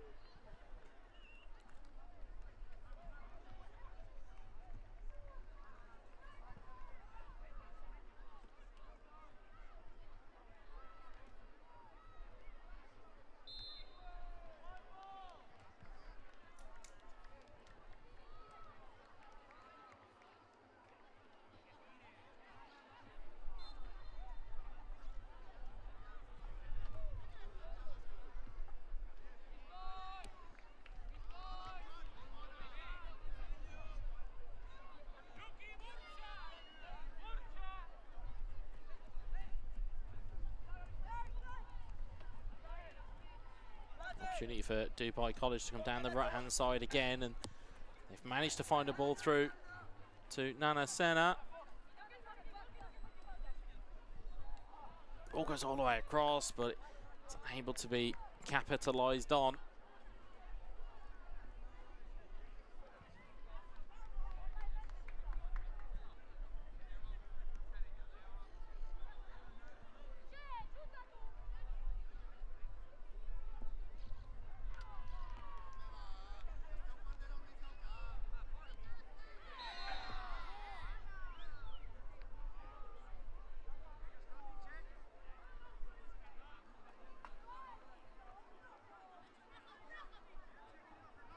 Time ticks down on this final game of the group stages that we have here today. Looks to be Dubai College, the other players in the ascendancy.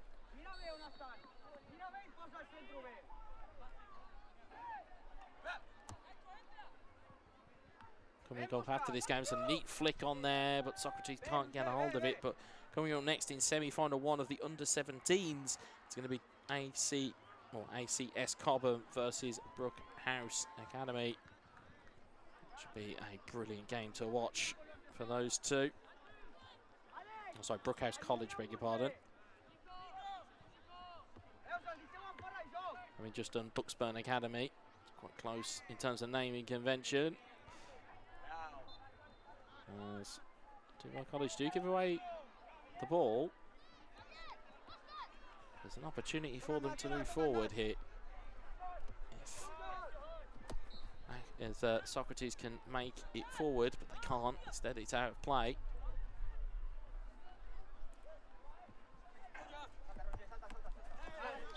That's handball against the Spanish outfit.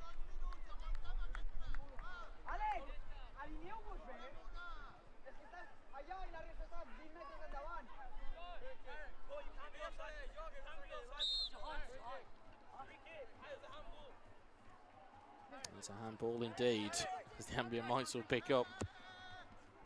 It's flighted into a dangerous area. Socrates having to deal with it. Eventually going to break forward here.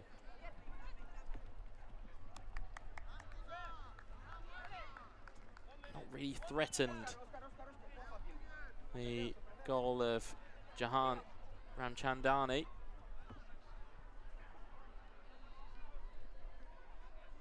There's a goal hero at the heart of the defence. 2 headers from Andrew McIlveen.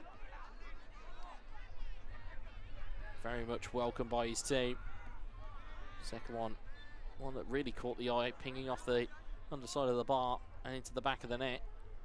He's there again. He's having his shirt pulled, and that will be a free kick.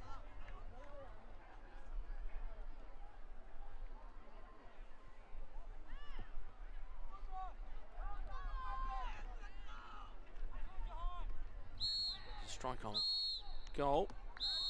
Centre goes for one from distance. The goalkeeper's being all ends up. 4-0. Or did it count? I think the final whistle may have gone. That might explain why the goalkeeper didn't quite move at it. And as it finishes here. Dubai College 3, Socrates Ajuka IS 0.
British schools. With a tradition as old as time, these institutions stand as enduring symbols of excellence. Beyond being just buildings, they represent the epitome of education. Students here don't simply learn, they shape their futures in an environment where academic excellence merges with elite athletic facilities. At Prestige Football Schools, we are there every step of the way, no matter what country you come from. Our dedicated team helps compare and advise on the UK's best football schools and gap year programs. Scan the QR code on screen to find out more and book a free consultation with our specialist team. Prestige Football Schools, a service you can trust.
Welcome back, everybody, to the World Schools Football Cup 2025. The next game up is the first semi-final in the under-17s category between ACS Cobham and Brookhouse College.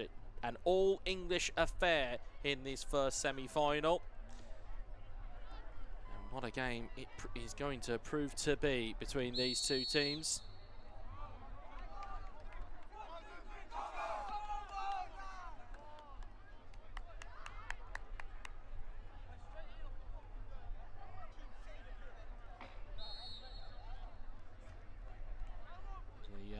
Just wait for the two teams to be readied up here.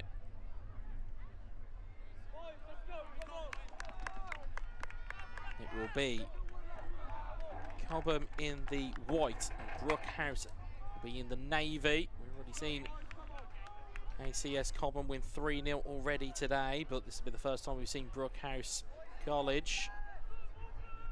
This is a little bit more of a meaty affair, as these two teams are obviously looking for a place in knockout football, slightly different than playing in the league.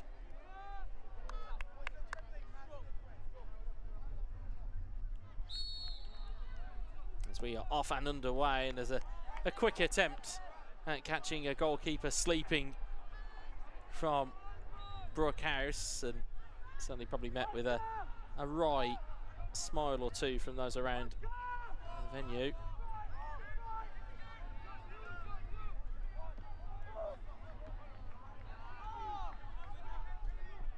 They have themselves already early pressure on the ACS Cobham back line.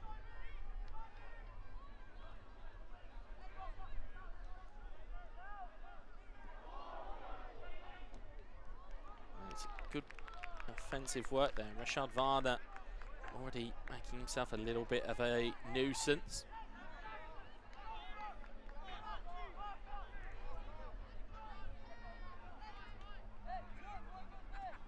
They've got themselves a corner here. Brookhouse, it's into the box it goes. It's going to be cleared away by ACS Cobham. We've seen them earlier on. Been in fine goal-scoring fashion. It's, of course, the first semi-final of two that we have coming up in the Under-17s Cup category. Long ball forward from the goalkeeper goes all the way through. And back to Avi Ashkenazi.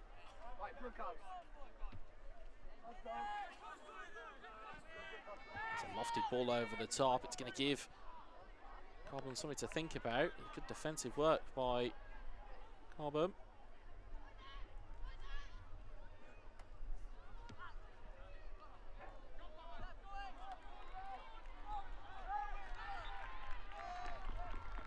There will be a throw-in for them. Because we've already seen the likes of Jackson Bartlett, Daniel Hunt, Matteo Sconvianza already today. Of course, the captain, Emile Tolle. Will be a throw-in on the far side for ACS Cobham. As the ball is eventually now cleared, though, by Brookhouse Academy, but it's been recalled well for ACS Cobham. Good composure on the right-hand side. Lofted ball into the box, and there's something for Ashkenazi to have to deal with. Manu, he's the man, isn't he? Yeah, they're looking to release him early all the time. There's a free kick given for Cobham.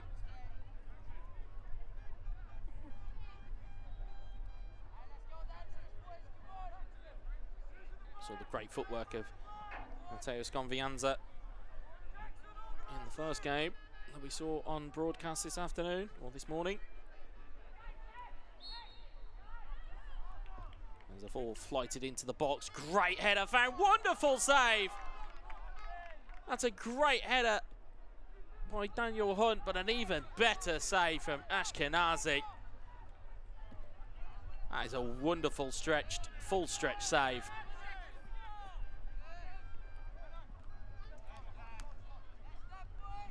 We do feel that we have got a real game on our hands here between these two. Ashkenazi has to be comfortable with his feet, does get the ball out, but it's only as far as a Cobham midfielder. But now Brookhouse College trying to keep him under control, and referee happy to let some stuff go here. Into the channel it goes for ACS Cobham. They do win themselves a throw. Again, if you're wanting to know how Brookhouse College got on in their group, they finished with 9 points. It's 3 points behind NAS CBS, who we will see coming up in the next game against Academia School Warsaw, who finished second in the group to ACS Cobham.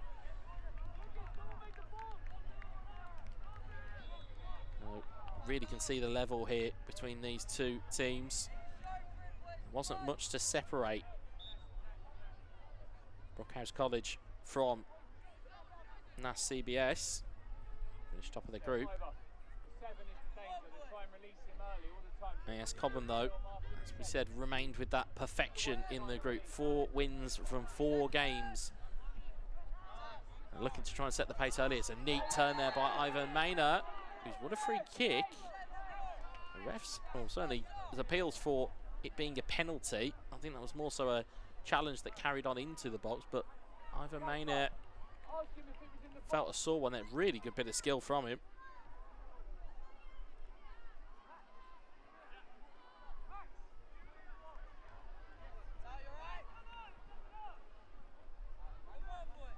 There's a booking there for the number 8, Cooper O'Connell. But it is a free kick, but it is right on the edge of the box. Of course, Captain Emile Toll certainly want to have something to say about this one, given his instruction, shall we say, to his teammate. The wall is just prepped, but it's going to be the number 6 of Ivar Maynard, who was brought down. What can he conjure up here? He certainly looks like he might be eyeing up an opportunity at the strike. We certainly know the confidence of him. Is Maynard with a strike towards the back post. Oh, it's off the bar. The keeper inched towards the front post, and they look beaten. All ends up, did Ashkenazi. when it pinged off the bar, and Ivar Maynard, that's as close as you can get without scoring. A wonderful effort from the number 6 when it pinged off the bar. Almost breaking the deadlock in this under-17 boys cup semi-final.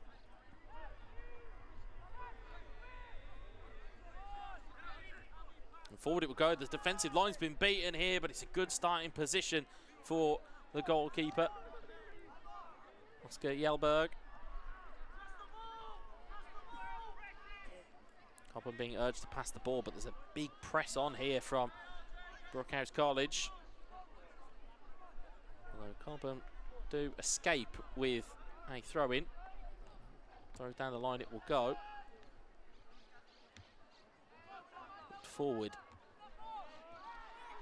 There's an opportunity here for Cobham to break, but Brookhouse step in and take the ball away, and it's well dealt with there by Jackson Bartlett.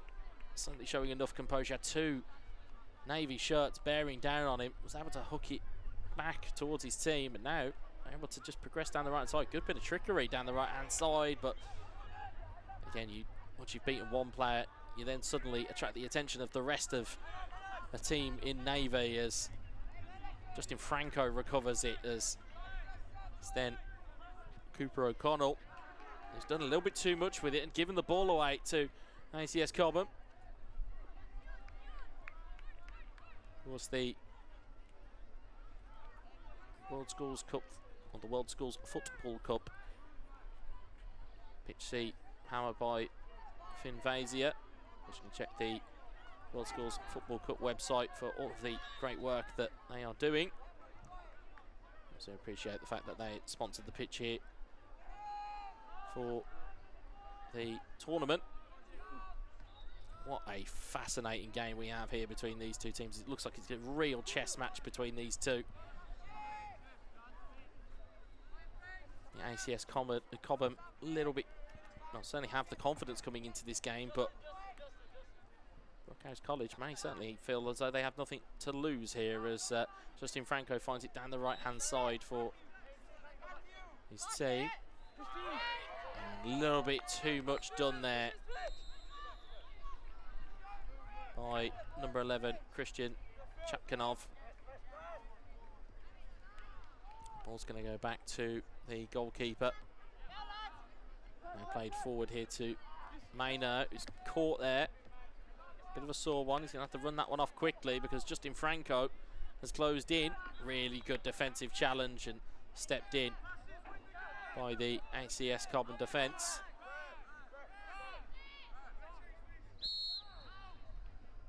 Fraser Christie looks like he's lined up to take this throw in, but I think there's a change in bound. So it looks as though Ivar Maynard has took that sore one and has been replaced early. Here is Jackson Hall.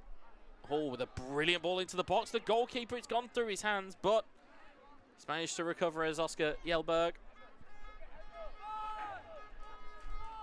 Again, it's not necessarily the speed that can catch you on these types of surfaces and on these types of occasions. It's normally the flight path of the ball that catches you out the most, especially if you have changeable conditions.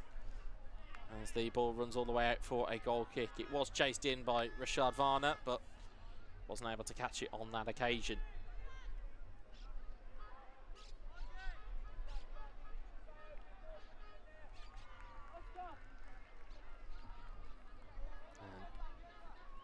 Jelberg slips on the goal kick.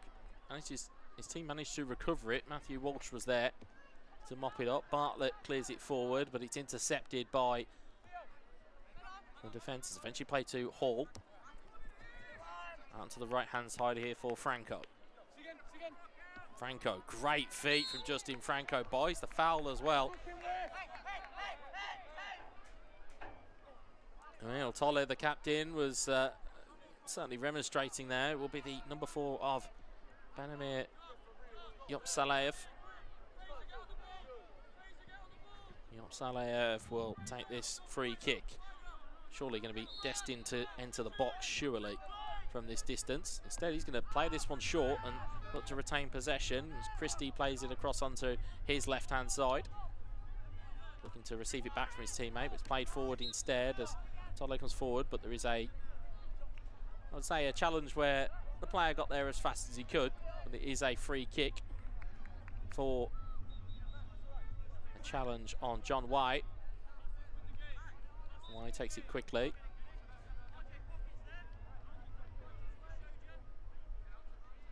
Down the left-hand side here for Brookhouse College. Who is going to be the team that break the deadlock here between these two? It is as we said, a phenomenal game. Of course, if it does end in a draw, it will go straight to a penalty shootout, which, again, at this kind of business end of the tournament, it's a real gut punch to go out in that environment. But that is unfortunately the nature of tournament football, as the ball goes out for a throw-in here for ACS Combo, just in line with the 18-yard box. It's a neat give and go, and there's a ball delivered into the box. It's headed clear only to the edge of the box as far as Maynard with the strike. It's deflected, half-heighted appeals for a handball. Eventually recovered here down the line, but it's, again, good defensive work, but a little bit too aggressive from ACS Cobham. And it will be a free kick to the team in Navy. They will take it quickly and look to restart with Ashkenazi quickly. Of course, had it not been for his wonderful save, he could have been in real trouble. There's an opportunity here, but there is a flag up, much to the frustration of Rashad Varner and also Christian Kapkanov, who was breaking forward in the centre.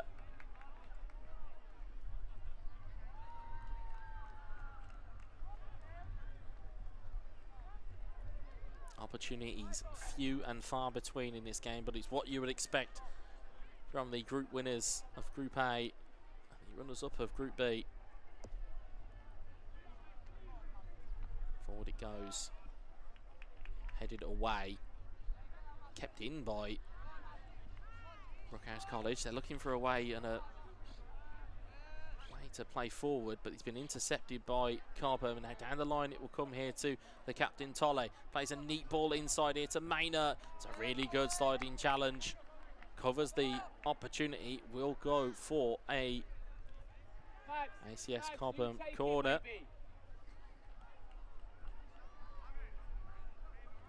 As you can see from the surrounding puddle around the edge of the protective area, you see it's change of weather. Certainly the sunshine from this morning certainly petered out into what looks like rain clouds as the corner comes in, and it's headed away. And broken free by Chapkinov. Can he find a ball forward? Or is he going to look to try and go on his own? He's fleet of foot. He's done very well, but as well as he did was the meeting challenge of Luca De Angelis.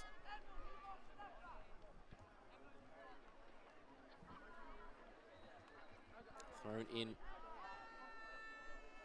Here's Chapkinov again.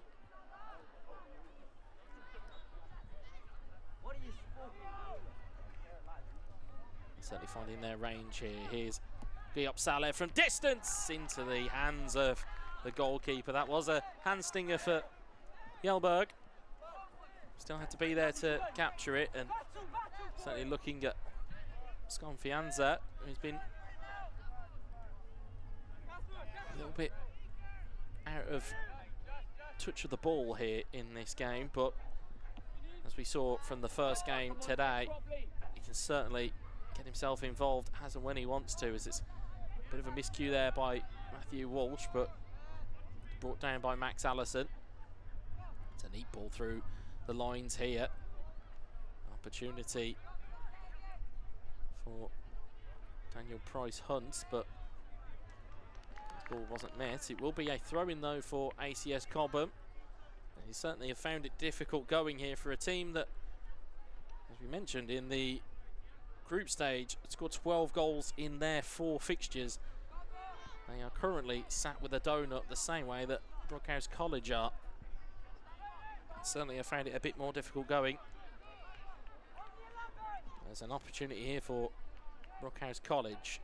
Let's see what they can do. Neat little ball roll there, and there's a ball into the box. It's cleared away and very calmly dealt with. Maynard throws himself in, gets caught in a challenge. Referee not stopping play. And neither are Brookhouse College. There's a neat ball in there, but it's cleared away only as far as the side of their midfield. And Maynard still getting to his feet there. It's caught another sore one. It looks as though the referees are happy enough to let these types of injuries go, because of course unless it's a head injury there isn't really the ruling nowadays to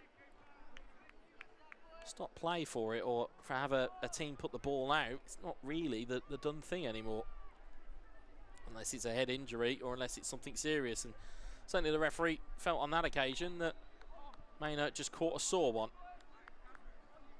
He will retreat to the substitutes bench. Of course, roll-off substitutions are available to all managers here this afternoon.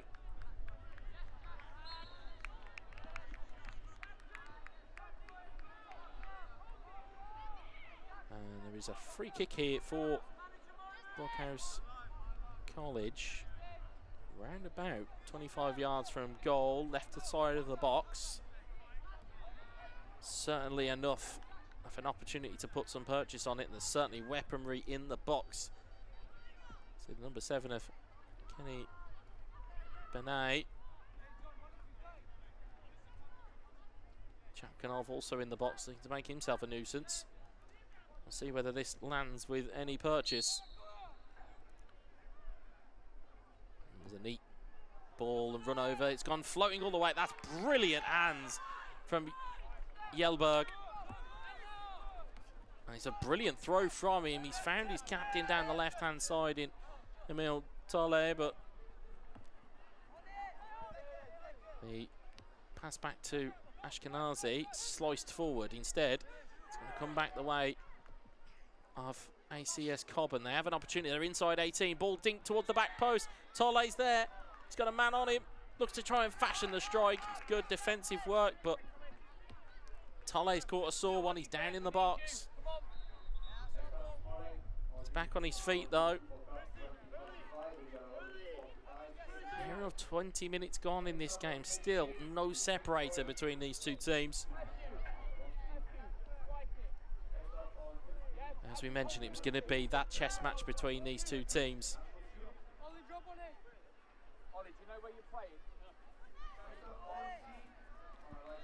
Throwing down the line.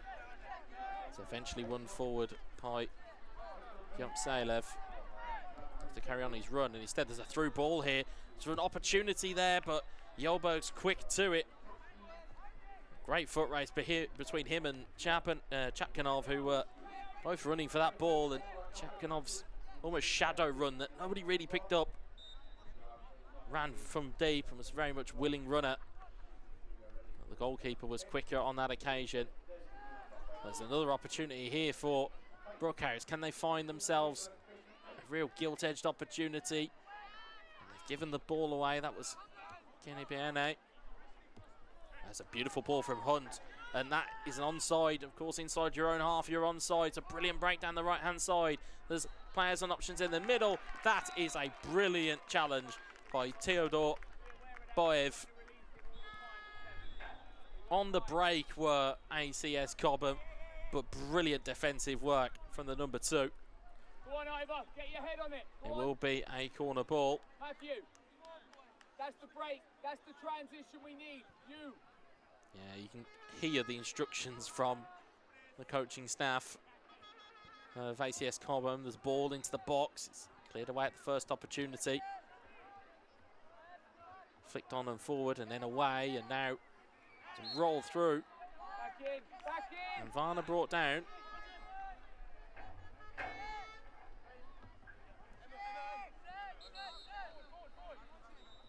Franco down the line for Chapkanov, who tries to get round his defender. He nearly did as well, but Cobham come forward with it. Hunt has pushed forward, but now it's been recovered here by Cooper O'Connell. O'Connell looking for support now. Instead, he's put one into the box here. There's an opportunity, maybe nearly sliced back for him. It's going to be cleared away down the line. Here's Tolle, and it's cleared away by Fraser Christie. There's a challenge there, and all it's just ricocheting around here. A little bit pinball. Just looking for a player to put their foot on the ball. There's a bit of a lucky ricochet there for Brookhouse. They've come back with it via the way of Franco. He's going to receive it again down the right-hand side. Franco. Let's get round his defender. Settles for the throw.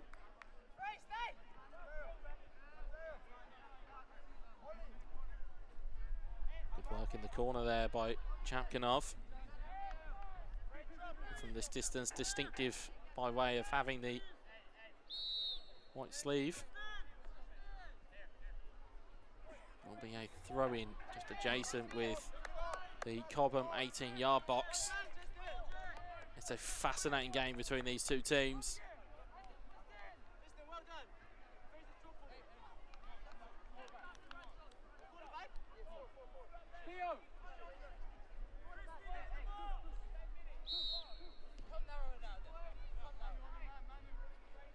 Ball thrown in is Chapkinov with the strike. Again, confidence very high with Christian Chapkinov. Took the strike, and had it have been goal bound, it probably would have been very audacious, but fortunately ends up hitting the protected bit behind the goal, a couple of yards wide. It's not going to certainly stop him from having another go. Meanwhile, here's Bayane. Bene's done very well down the left-hand side, Kenny Bene. Now found it into Cooper O'Connell. Beautiful cross-field ball out onto the left-hand side. And they fashion an opportunity. There's a strike at goal, and Jelberg had to be equal to it.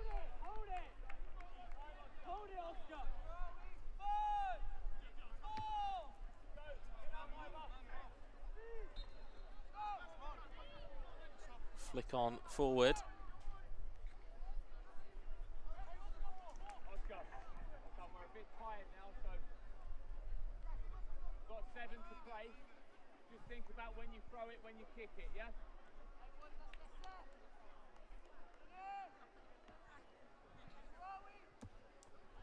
Ball through the lines, but just not there for Brookhouse. Time, Oscar.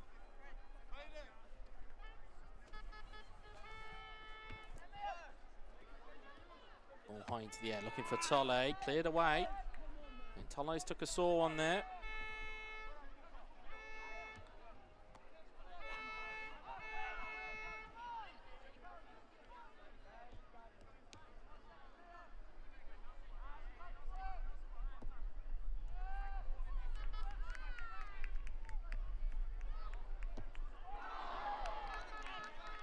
There's a wonderful strike there, just wide.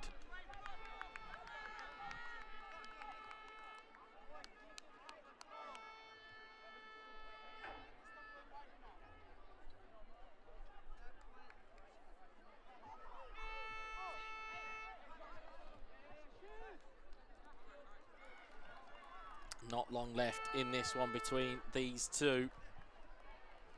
They'd be very much equal to one another. I would expect nothing less from these two. Brookhouse unlucky to finish runners-up in their group. Cobham perfect in their group. You'd expect a really tight tie, especially when it comes to knockout football.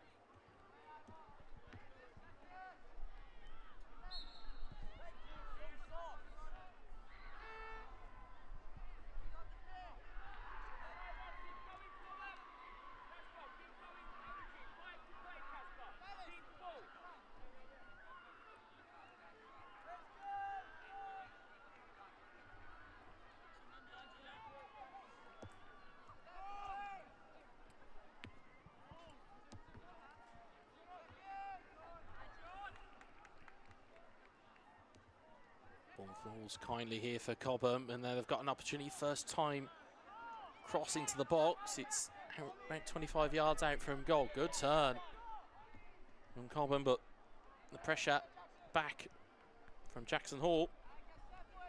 Max Allison thought he had more time than he thought. It's a great touch there by Kene Bene. Again, just it's those moments where I think these players think they've got more time than they realise, as the press is always there. Neat tiptoes through the midfield for Cobham. They're looking for a ball through, and it's going to go all the way through to Ashkenazi.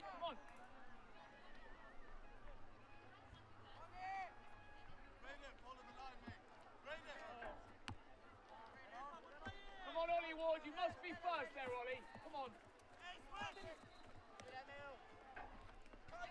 Benai down the right hand side, but he's blocked off by Tole and Co. Tole looking forward, but again well controlled by Brookhouse, looking now onto the left hand side to test the Cobham defence, but that goes through.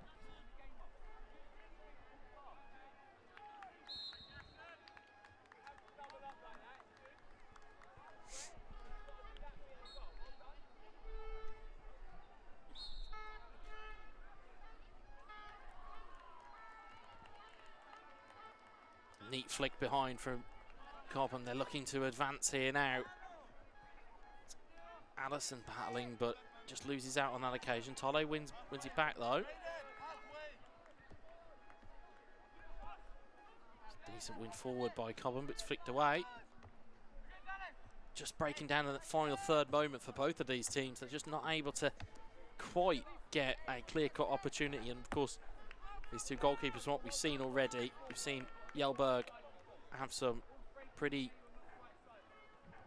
quick moments of having to be set. Meanwhile, Ashkenazi's save was wonderful. That very much kept his team in it. And has very much kept the clean sheet alive. As the throw goes in from Aidan Dallas-Stevens. Over to John White. Forward from the halfway line, ball through. Kjellberg's missed it though. There's an opportunity, but it rolls past the post. Kjellberg's miscue. And if it had been a little bit slower for Brookhouse College, they would have found themselves with an easy tap-in. I don't know whether you can count that as a gilt-edged opportunity or not. It was certainly a goalkeeping mistake. Sliced at the ball, could have rolled into the back of the net and could have been Cobham's undoing. And instead, with time ticking down, it still remains ACS Cobham 0, Brookhouse College 0.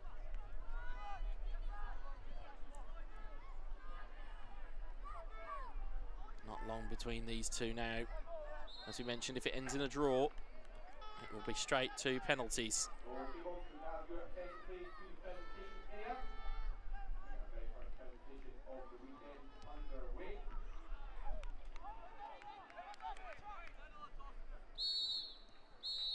And there goes the full-time whistle. So we will be over to a penalty shootout.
Both these teams will now have to set up who is going to be taking their penalty kicks, of course.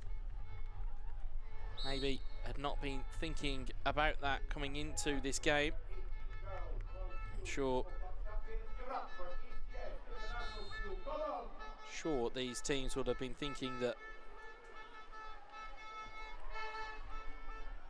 they would be thinking that this game would be settled in regulation time.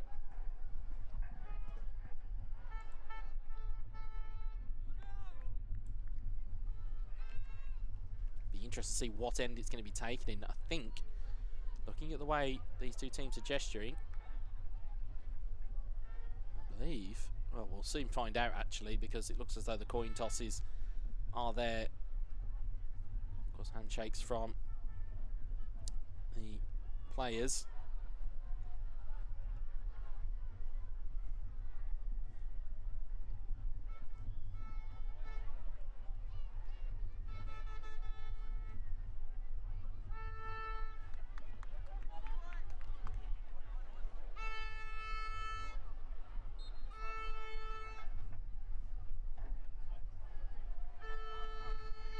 Get a good look at who's taking them. Hopefully, our production team can zoom in a little bit on the players approaching so we can see exactly who is taking each kick.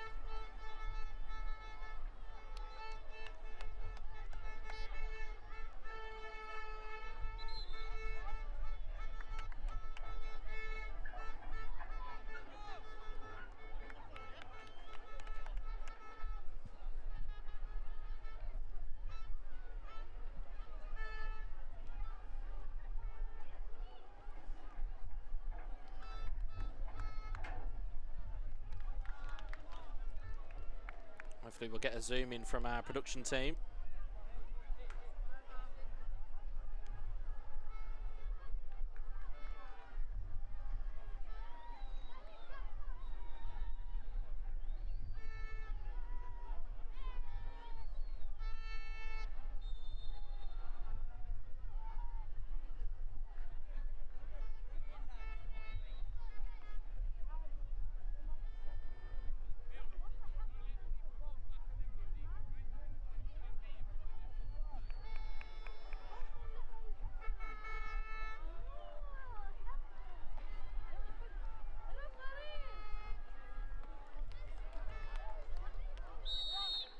First penalty is going to be taken here. I'm sure we'll have to try and judge this. As the run-up's in. Cool as you like. Cool as you like from Cooper O'Connell. Sends Jelberg the wrong way.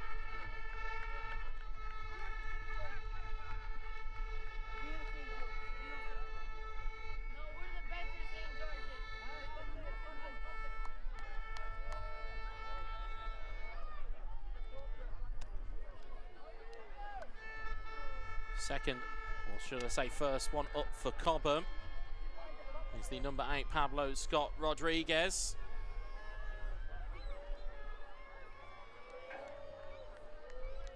Keep the penalty counter on the top here for you. Scott Rodriguez just about beats the goalkeeper.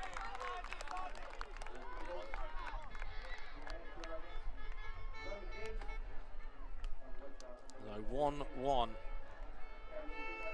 I'll try and keep this score for you. So currently no advantage, where as you were, it's going to be the number 4. That's going to be Branimir Yopsaliev. Jelberg doing everything that you would expect a young keeper to do to try and put him off. Up steps Yopsaliev. Steps up and scores right into the bottom corner. That is a lovely penalty from the youngster. Composure in buckets from Branimir Yopsaliev.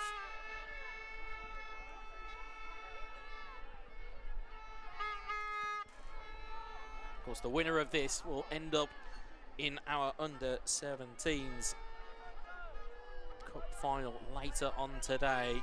Stepping up number 12, Max Allison.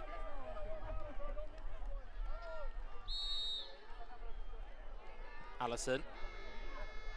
Bit of gamesmanship from goalkeeper, but Allison does not fall for it one bit. 2-2 in the shootout. Very confident penalties.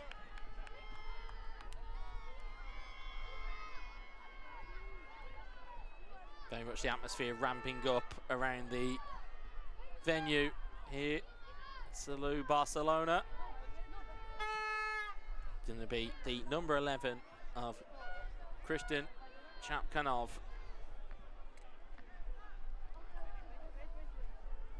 Chapkanov against Jelberg.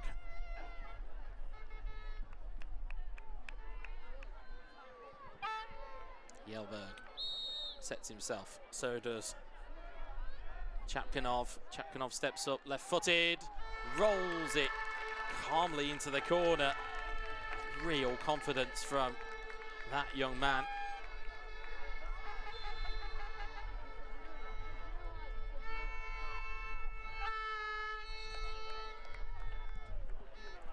(3-2) in the shootout. No one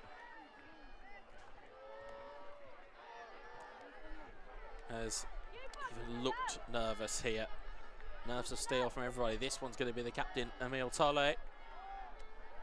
Up against Ashkenazi. Tolle steps up, shoots, and scores. 3-3. You get the feeling that this could go on for a while between these two teams. Not short of confidence, either one of them. Next one up is Rashad Vrana for Brookhouse.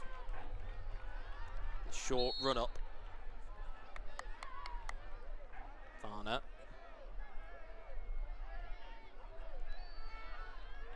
Just waiting for any type of twitch from the goalkeeper. Calm as you like from Rashad Varna. Game of absolute brinkmanship between him and Oscar Jelberg. But Varna showed nerves of steel. This is a pivotal penalty, despite the fact that no one has missed a penalty as yet. This could be a huge penalty because it would put Brookhouse on match point. It's going to be the number 12 of Max Allison.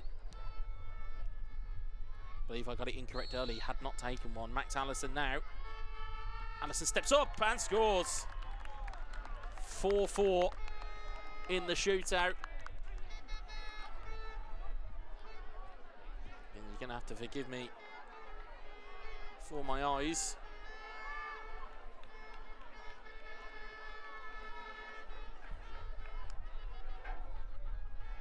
This one is going to be Kenny Benay.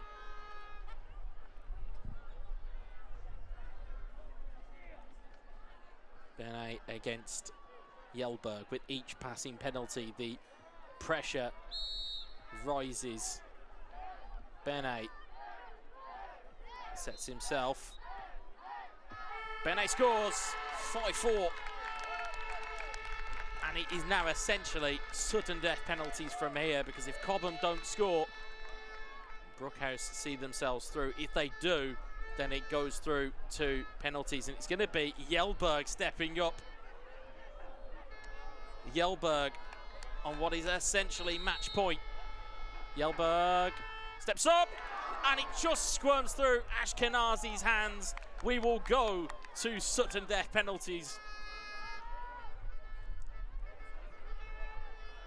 Get yourself comfy here, folks. Blink and you'll miss it. Up for Brookhouse now, number 2. Theodore Boev against Jelberg. Not sure who the advantage really lies with here. Boev steps up. Shoots and wait for Yelberg to move. 6-5 in the shootout. Pressure just ratcheting up more and more.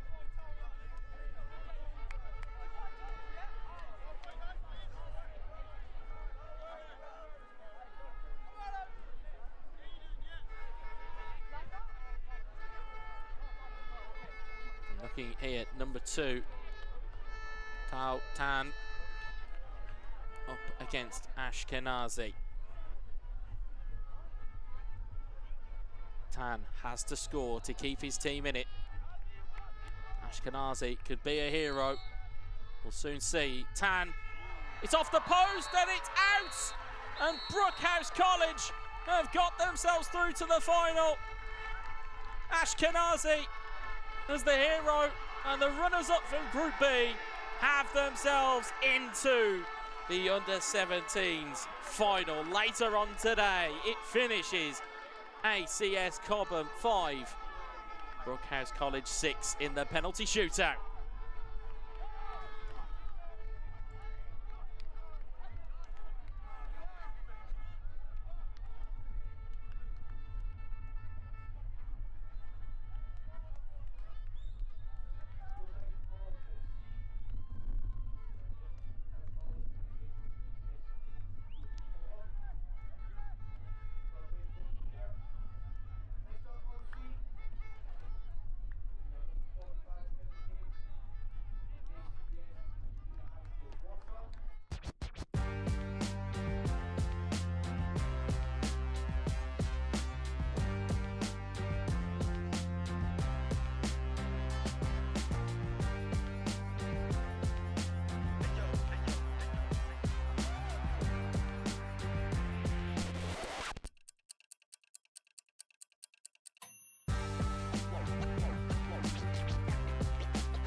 After a pulsating penalty shootout, we are back and ready for NAS CBS versus Academia School Warsaw.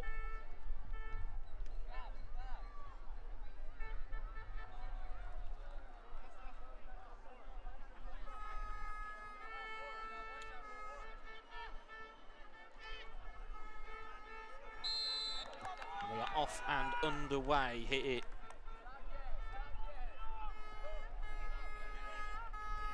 Between these two, the NAS in the blue and white, sorry, blue and orange, beg your pardon, as they make an opportunity early on, looking for a ball through, and Academia will be in the white from right to left as there's a challenge out of play, and it will go for a NAS throw in.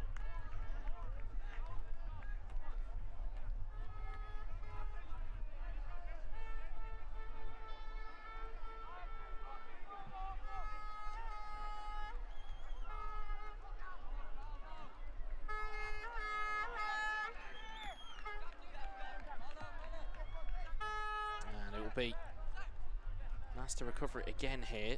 looking for an opportunity to make their way through. It's cleared away.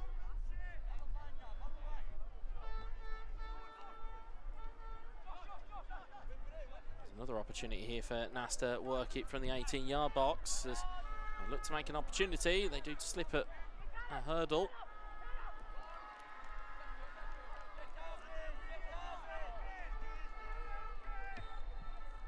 It's a strike at goal, but it goes wide of the post. We'll go for a goal kick to Academica.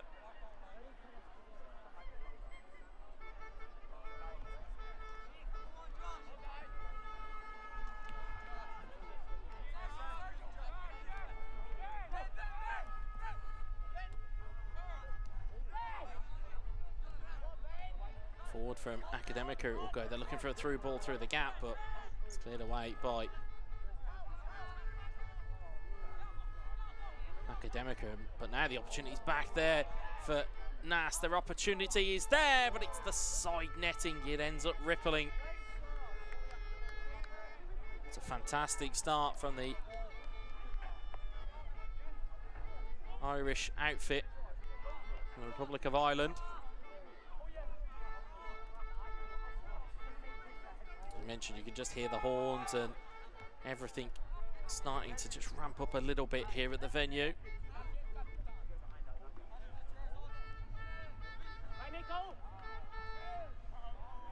It's cleared forward by Nas now, and on the right hand side they will move forward. Taken under control there by the number 9, Odran Sherry. Sherry still moving forward. He's on great feet towards the almost 6-yard box. The goalkeeper clears it. And there's a challenge in there, and Academica. What's been given here? It looks as though it has been gestured to be pointed to the spot. It was the player that was brought down, which I believe that's Josh Brogan. Josh Brogan's got back up to take it as well. Oh, I say that, and then it's actually been passed over to Max Sargent. Max Sargent with an opportunity to put his team ahead here. Sargent takes a strike and rolls it into the back of the net. Cool and calm and collected from Max Sargent. And Nas have themselves 1 goal ahead in the opening 4 minutes of this game.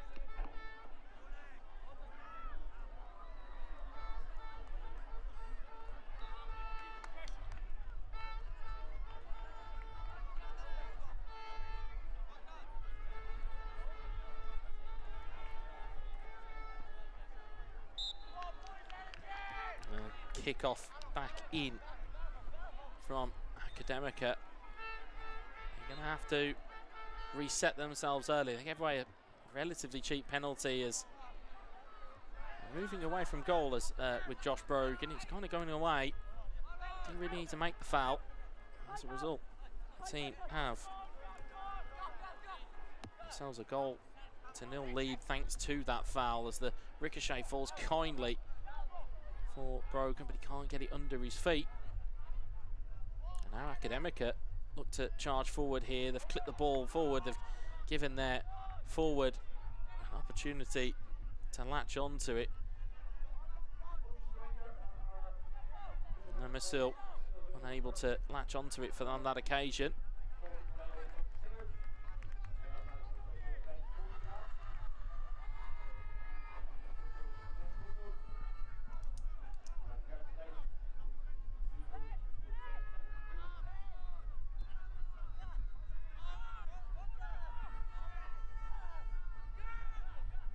Build up again on the right hand side here from Nas. They've forced a handball from their opponents. It's a free kick given.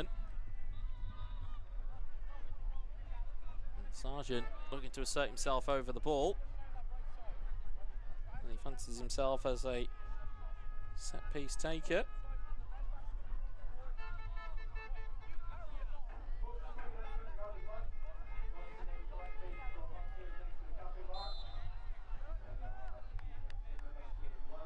Strike from Sargent. Oh, and it's just hit the side netting. He had every bit of pace on that one. Just didn't have enough swerve.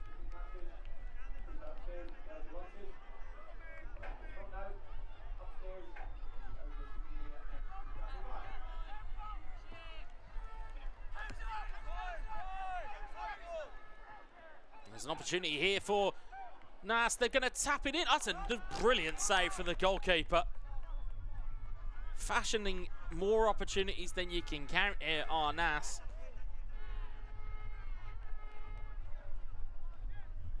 Warsaw trying to come back the other way, and it's a strong challenge there. That's a free kick given for Academica. Score Warsaw.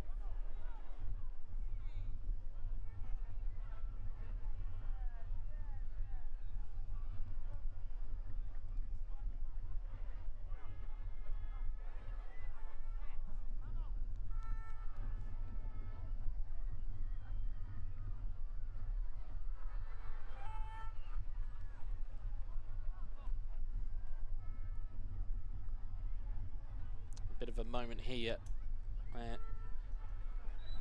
so the player is down on that far side.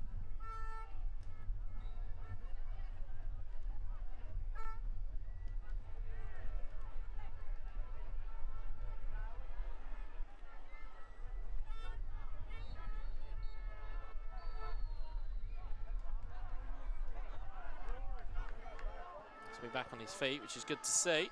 Will be a free kick for Warsaw here to deliver into the box.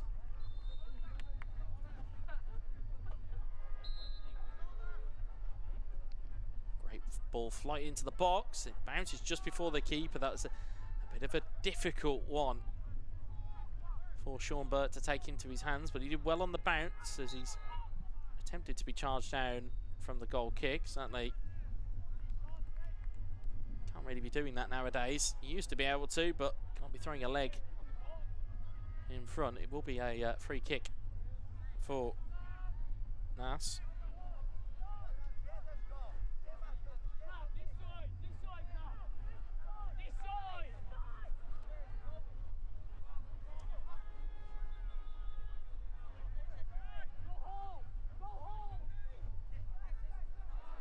Good bit of footwork there in the middle, but ball lost out.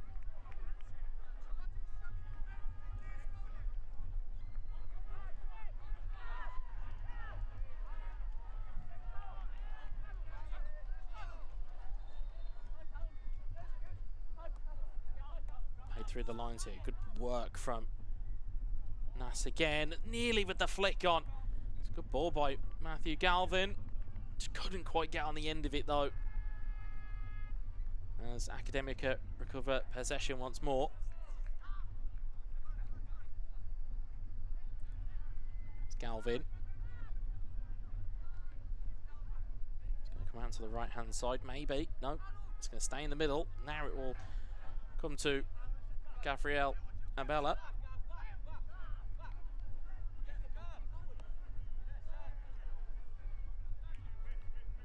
Bella to Sargent. Neat build up and good bit of footwork to try and take it round the defender. Academica deal with it well and they win themselves a goal kick. That's well defended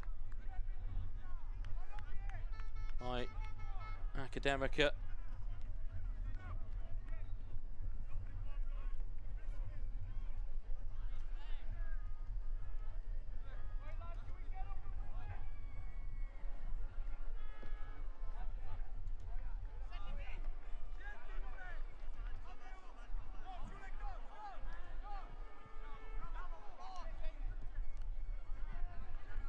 Through the lines it will come again, and there's a really good opportunity now for Nas to build up, but ball was lost in transition. I think it was Callum Cowser, number 7.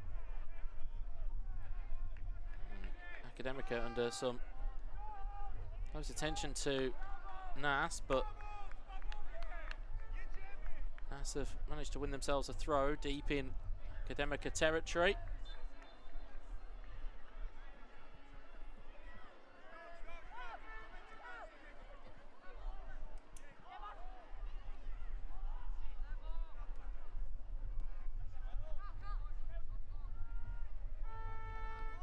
Trying again to make inroads here, Nas, but they're not quite getting the joy, but they still have the lead. So realistically, they don't need to press too hard, too fast here.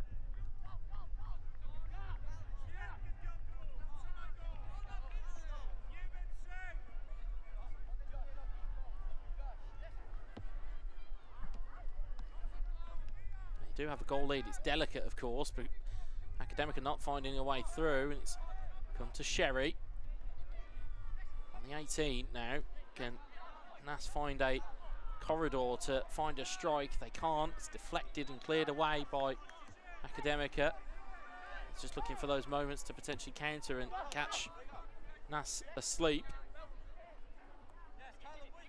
They look far too switched on for that, as Cowser finds a ball across and Sargent starting to dictate play. Ball into the box and it's deflected. It was onto the post via the goalkeeper. It was a bit of a skewed clearance that skimmed off of her boot, but it was enough to cause the goalkeeper some trouble. It just about squirmed free. It's out for a throw-in for Nass. Can they find a ball into the box here to deal some damage, or are they going to elect to err on the side of caution here? Here's Abella into a good position for Brogan. Brogan brought down, nothing given by the referee on that occasion. And we may be able to see Academica start to advance a little bit here. Ball evades Martinuska. Sargent plays it to his left-hand side.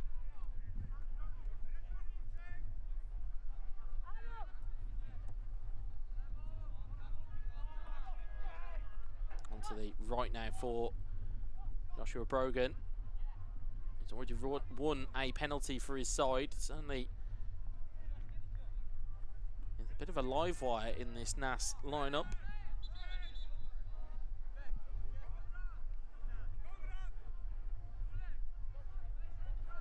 So you're wondering how these two teams got on in their respective group stages. We mentioned Nass was 16 goals scored and none conceded with 12 points. They were perfect. And they're showing exactly why. As they look to Dancing Field again, there's another big opportunity if they can find the right strike, but Cowser just ran into the final piece of defence for Warsaw. Looking to bring it forward again though. Here's Abella. Brogan, Abella, very comfortable with coming forward. A bit of frustration there from Nass. They're just trying to find those corridors and just trying to get those little touches and get those little pieces of luck. Sometimes you have to just allow sometimes the luck to come to you. Here's Brogan. Back to Harrington. There's a good turn of pace and turn of strike there, but Sargent's strike goes over the bar. And Academica Warsaw, they won 2 in their group stage. They lost 1 and drew 1. They conceded 4 goals on the road to this game. They scored 6, so it's normally tight margins for them. They're going to need to find a goal scorer on this occasion.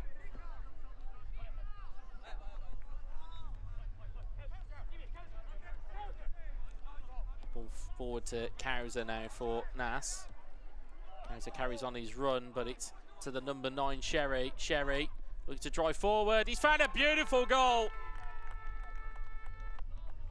Andrew Sherry. That is a wonderful finish from a very talented individual.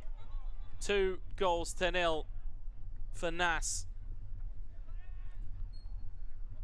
And with 15 minutes gone, you certainly feel as though they have taken this game away from Academica. As we mentioned, Academica not blessed in the goal scoring department in the group stage. They're going to have to prove it now and really get it going. Got 2-0 down against a group winner. It's tough going for the team from Poland.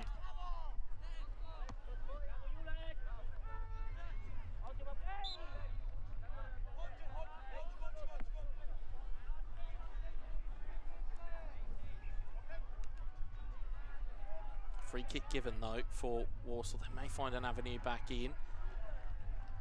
Stankiewicz over the ball, certainly trying to direct traffic.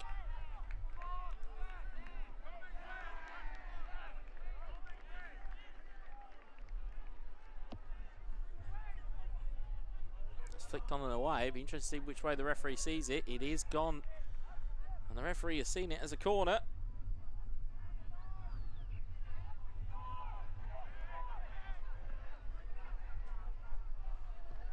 Corner taken by Academica. It's cleared away to the 18 and well claimed in the exchange from Sean Burke, who looks to get his team set and rolling, and they've got a bit of pace on them, have the boys up front, and they've managed to show their strength as well as an opportunity. Can there be a pullback? Instead it'll go alone.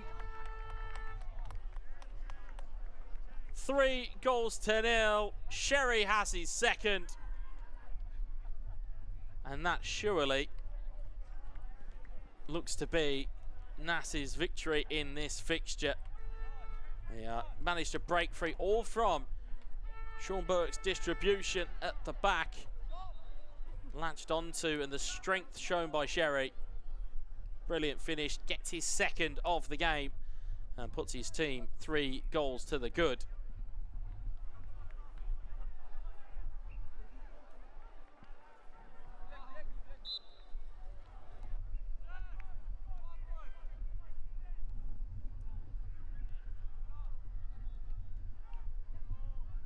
Might have another opportunity here. There's a strike on goal coming. What a finish that is! That's a super finish.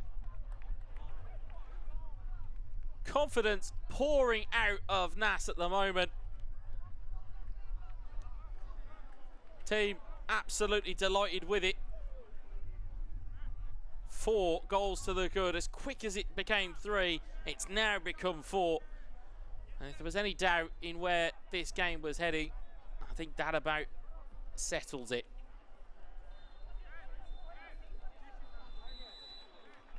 Just get confirmation of the scorer of that goal, because it was a wonderful finish. Unfortunately, for the benefit of the cameras, the player didn't turn round, so I didn't quite catch a number. It was a wonderful right-footed finish. I'd like to get a shot of them as the goalkeeper reclaims that one. It looked to be the number 10 of Matthew Galvin. Burke's distribution is there for all to see again. Lofted ball, left to bounce, and out Nass are able to exert their will on this fixture. Ball into the box by Harris, gambled on by Melia. But it will go for a goal kick. So if you are just joining us, Nass are 4 goals to the good against Academica School Warsaw. We're looking forward to who is coming up next after this game. We're back to the under-15s between Dubai College and Beth's GS. And then after that is NSS Malta against Marine Academy Plymouth. So 2 big games coming up in the under-15s, but the under-17s will then have a little bit of a rest until the plate semi-final, which of course we'll wait and see who makes it into that one.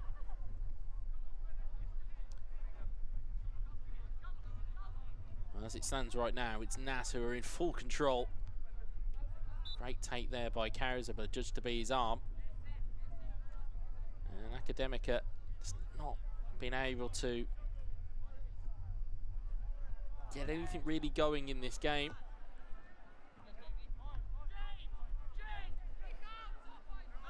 Neat touch from the boys in blue. Here's Kauser. Kauser bearing down on goal. Gonna shape to shoot. He's dummied around. He's carried on his run. He's charged into the ball. The box like a bull. He hasn't come up with the ball though. Now Warsaw looking to try and do something on the counter, but nullified again by the defensive work at the back. There's James Collins.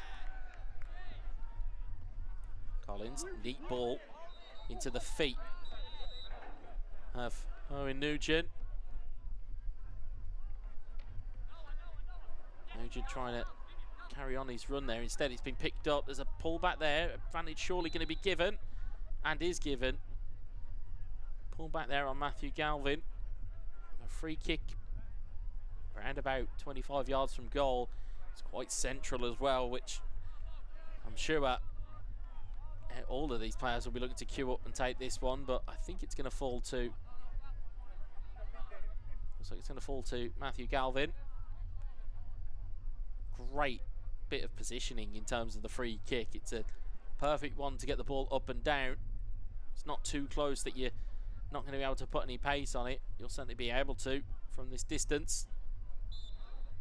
There's Galvin. Galvin flights one though. Oh, it's just gone past the post. The goalkeeper looked like he had it covered, but it just floated past that top corner. It was unable to make it. 5 goals for Naas. The goalkeeper's distributions let him down here. Warsaw have given the ball straight back to them.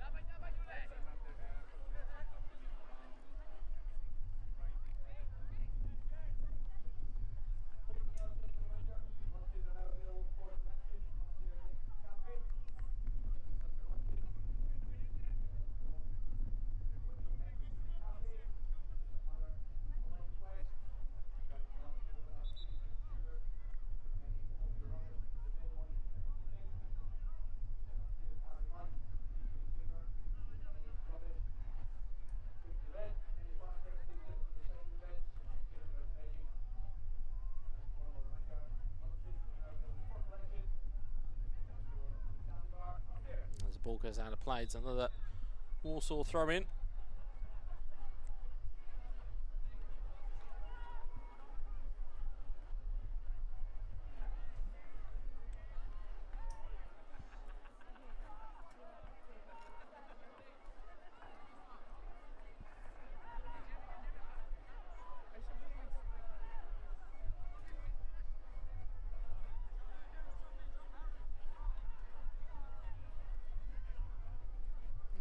It will go, and Academica, you've got to feel they will try and get themselves a consolation goal here.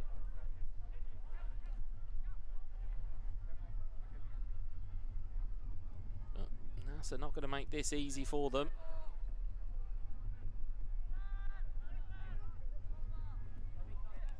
NASA breaking down the right hand side here. It's Cathal Harris. Harris done really well to charge into the box, tried to pull it back. The goalkeeper has to play that out. It's going to fall the way of James Collins. Collins lines up the cross. It's a beautiful ball into the box, and it's going to end up in the back of the net. That's 5 goals to 0. And again, just going to wait for confirmation on goal scorer number 16. Confirmation means that's a goal for Cathal Harris. 5 goals to 0 now. And that is going to be game, set and match, if it wasn't already, for Naas to see themselves through.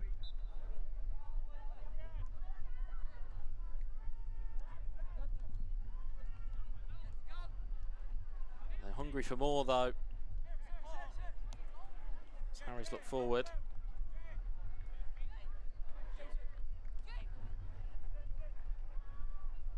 Collins down the right hand side here for Harris. Harris delivers the ball across. It's a wicked cross. It's fallen on the edge of the box. Deflected strike from Melia. Will go out for a corner.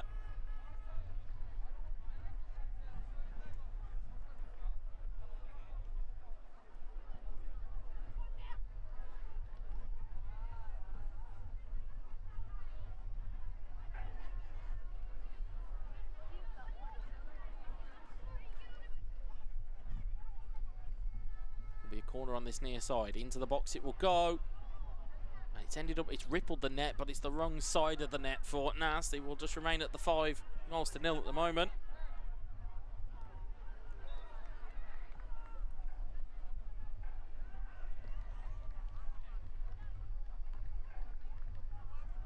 Played forward from the resulting goal kick from Academica.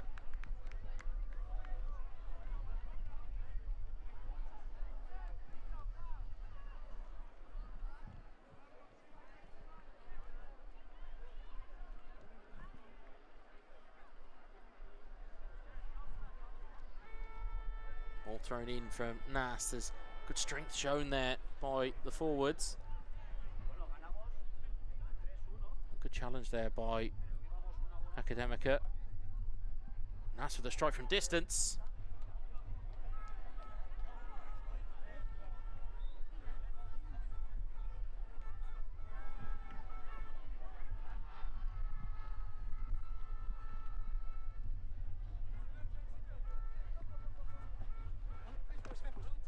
And it's blocked out by Collins here on the near side, but Academica just not been able to get themselves into the game here.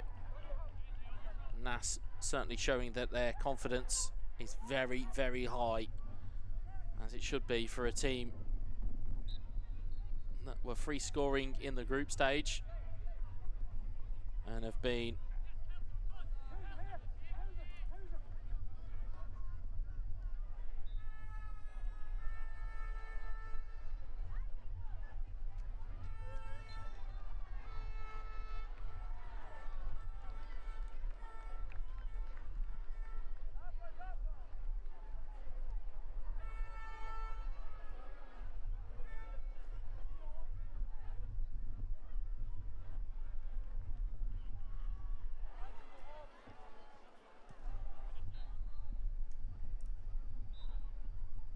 not long left in this fixture between these two.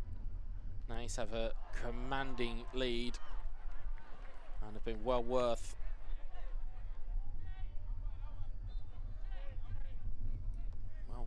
the 5-goal lead that they have. They might still make it more. This is a swipe at goal. It's a good save from the goalkeeper.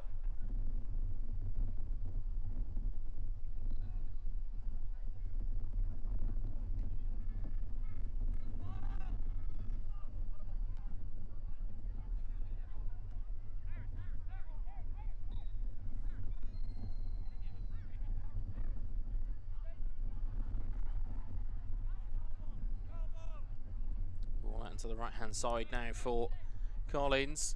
Collins with a flighted ball into the box. The goalkeeper comes out and claims it.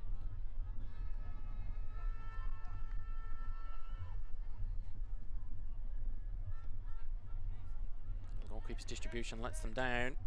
It's back to Collins. Collins trying to prod that one forward.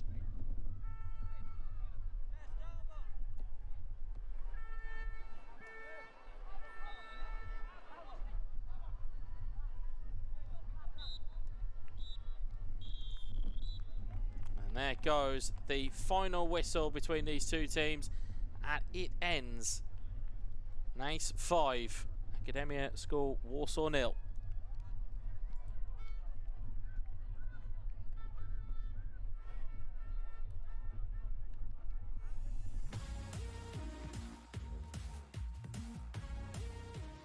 British schools. With a tradition as old as time, these institutions stand as enduring symbols of excellence. Beyond being just buildings, they represent the epitome of education. Students here don't simply learn. They shape their futures in an environment where academic excellence merges with elite athletic facilities. At Prestige Football Schools, we are there every step of the way, no matter what country you come from. Our dedicated team helps compare and advise on the UK's best football schools and gap year programs. Scan the QR code on screen to find out more and book a free consultation with our specialist team. Prestige Football Schools, a service you can trust.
welcome back everybody to the next game at the World Schools Football Cup. This one is going to be between Dubai College and Beth's GS in the under-15s semi-final, first one.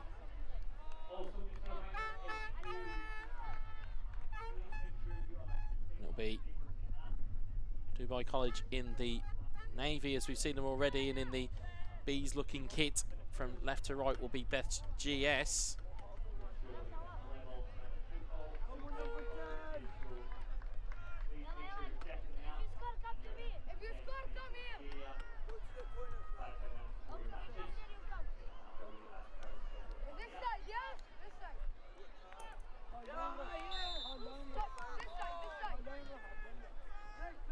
We are off and underway.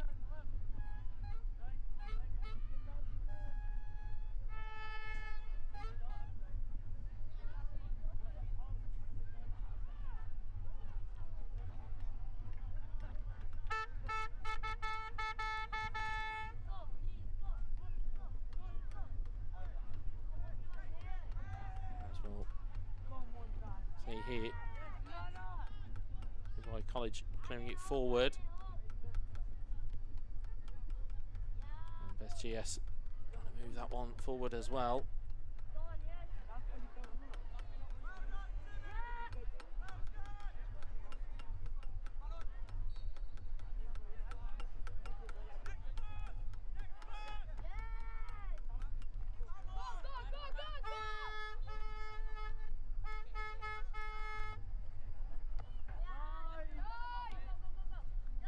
Ball through the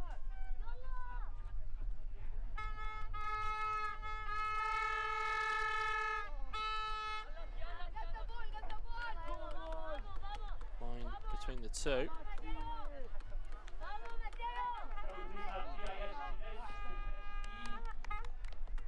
Just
as we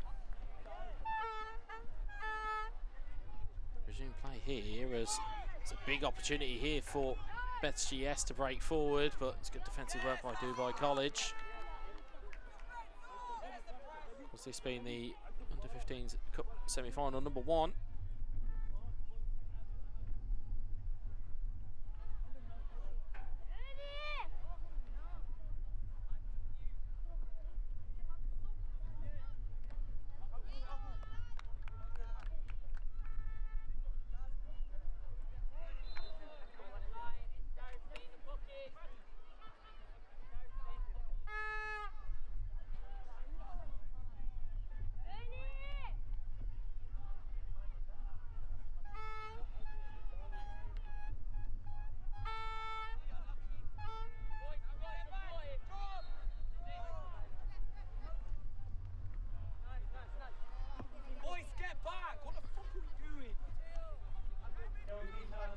as we sort the technical gremlins on our side.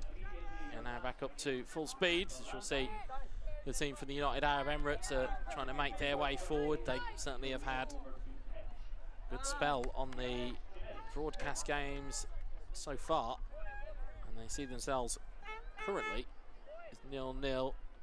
Benchek Chow with the throw. Euro Morris can't quite get there.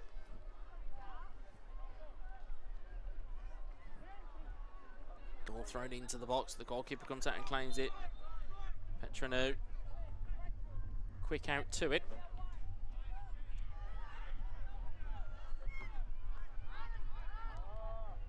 Ball chipped through from WSG. Can they look to make something happen?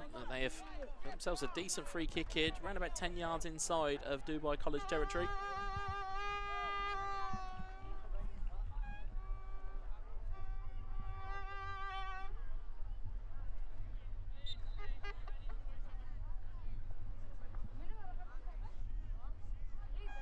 Free kick from just a touch outside of the centre circle, delivered into the box. There's obvious targets in there. It's going to be cleared away now by Katawan.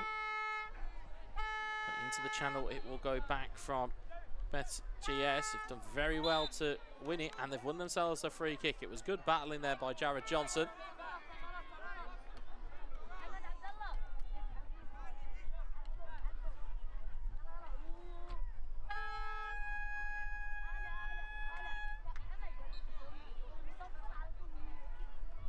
Be a free kick here for WSG. If they can make something happen, it will certainly be a shocker to the system for Dubai College. WSG, they set up the free kick. It's a well hit free kick. I think it was more crossed than it was shot, but it was just over hit. Wasn't going to hit anybody, unfortunately, from their perspective.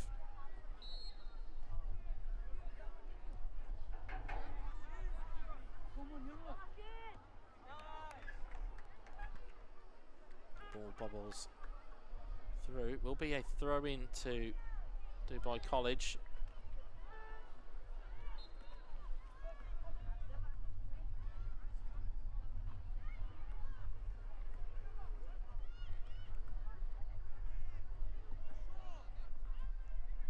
Ball floated through, lovely bit of control there, but good defensive challenge there from WSG that will lead it down the line.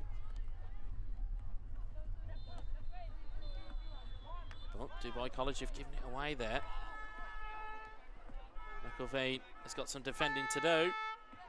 Snuffed out the offensive strike and did well to recover it for his team. Benchek Chow. As well down the line, good sliding challenge there by Michael Amamu.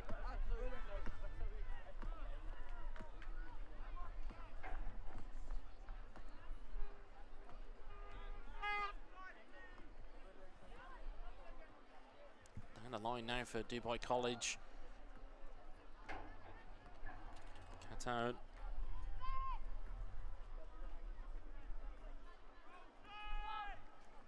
Trying to make something happen.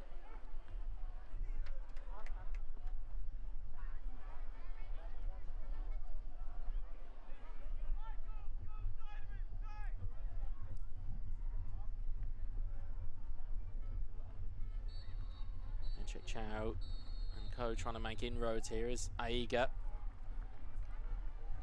Aiga back towards the edge of the box, but dispossessed. Transition, but they've won it back of Dubai College. Katawan in a wrong part of town, but Aiga does well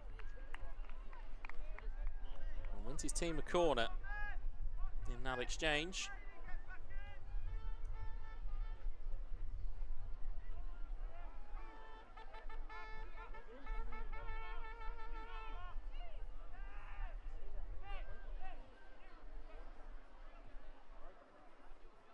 Corner, it goes in and it's headed towards goal, but Petranu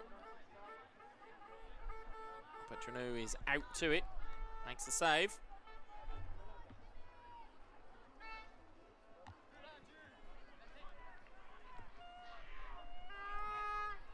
Dubai College have an opportunity down the left-hand side. It's St. Town, but it's well wide of the goal. A goal kick for Beth's GS. Of course, a reminder that these knockout games now go straight to penalties, so if it does stay as a stalemate, it will go straight to a penalty shootout, as we saw with Brookhouse College and ACS Cobham earlier on in the 17s.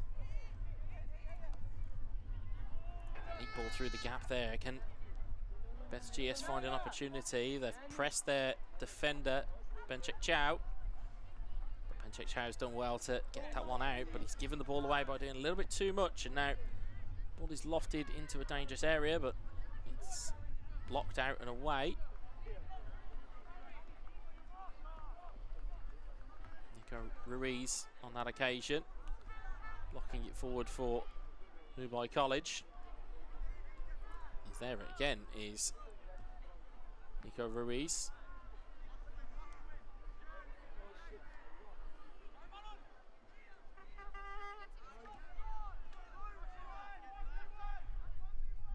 An opportunity for Beth GS to get down his left-hand side. Can they make something of their opportunity? They can't on this occasion.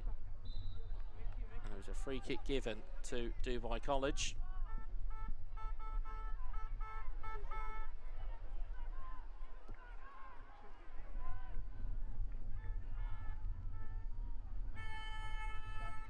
Work there from Dubai College. They've still got the ball, they've still got an opportunity. They've rolled it back to a defender. It's a really good defensive challenge though from Jared Johnson. It had to be made because there were players waiting and queuing up for Dubai College to knock that one into the back of the net.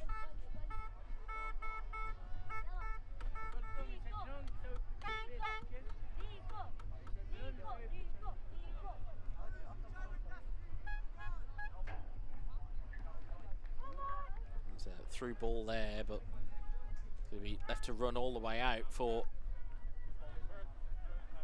SGS.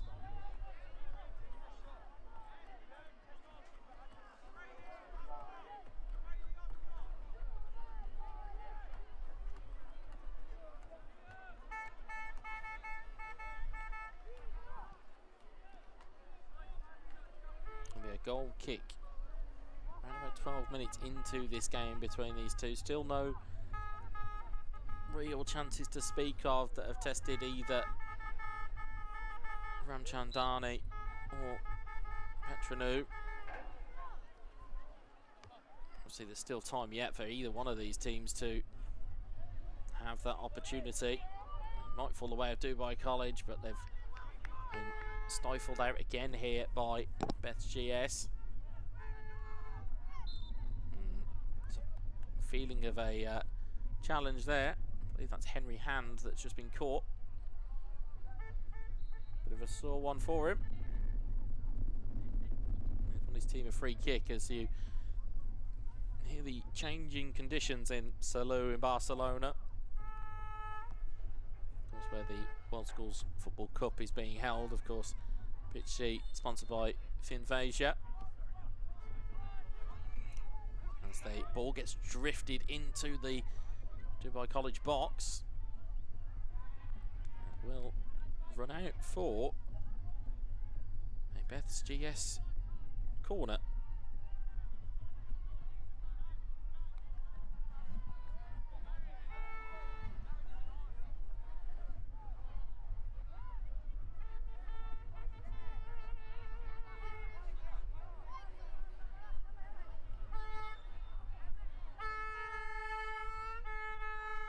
Floated into the box. It's in there kindly for Best GS to attack, but Dubai College will lead that one clear. A bit of strength shown there by Nico Ruiz. Ruiz into the channel. One for his teammates to chase. It will be negotiated out for a Dubai College throw-in. Down the line it will go. An opportunity here for Dubai College to work something into the box. Again, good defensive work by Beth's GS. They scramble it clear only as far as the right back. It's Nico Ruiz looking for a ball into the box. Cleared again by Jared Johnson. Nico Ruiz trying to make himself available. Kian like that. Cleared away again by Johnson.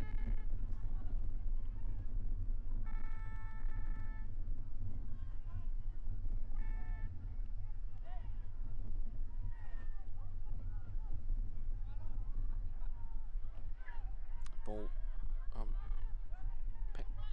Benchek Chow trying to make his way through. Appealed for a handball. Ball is broken kindly at the edge of the box, and maybe one more touch the right side there, and Dubai College would have been in. Instead, it's going to be cleared away, and one for Mickleveen to deal with. Milford to Mickleveen. Benchek Chow. Good ball movement here by Dubai College. There's no flag, or at least there wasn't for a moment. There was in the end. I'm not sure. Obviously, certainly from this angle, looked as though it was in an onside position, but the linesman and the referee certainly in different positions than we are.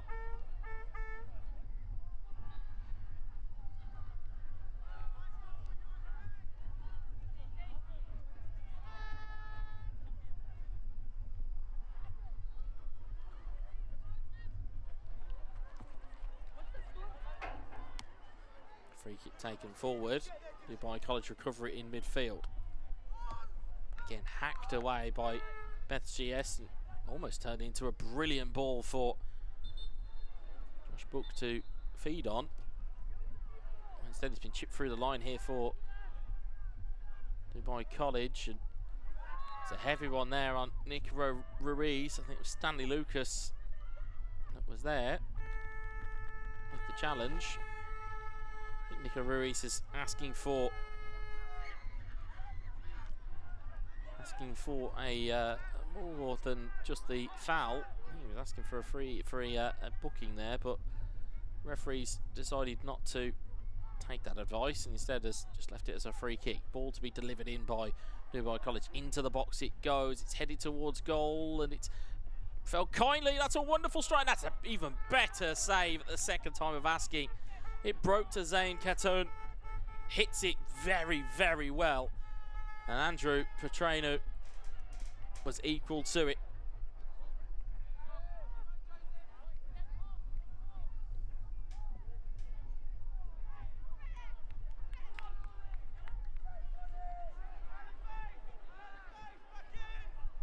They're in here for Dubai College.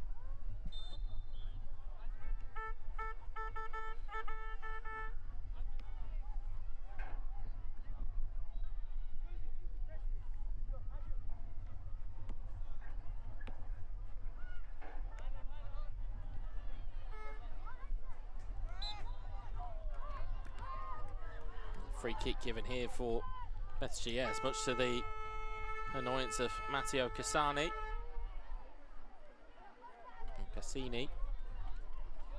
Very much both hands on the head and annoyed with that decision, but of course the referee's decision is final.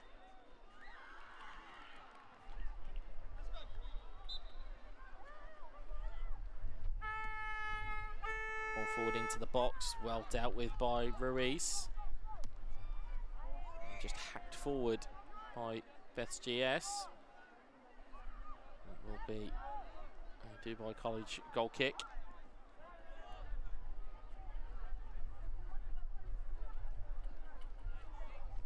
I believe the Dubai goalkeeper is not Jahan Ramchandani in this occasion.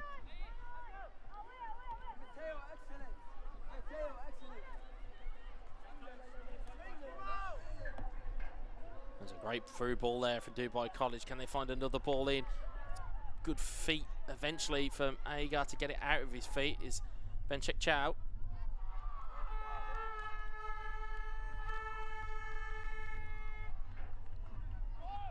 It's been cleared forward. There's a foot race on here. And it's a really well-timed challenge there by Oliver Milford.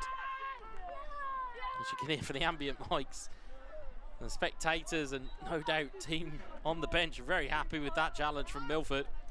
It was clean, it was well timed, it was all ball. And most importantly, it stopped his team from having an opportunity at conceding a goal.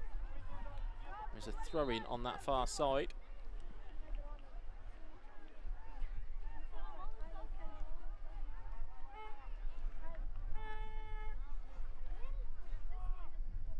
Ball peter out and eventually be hacked clear by Tariq Labib.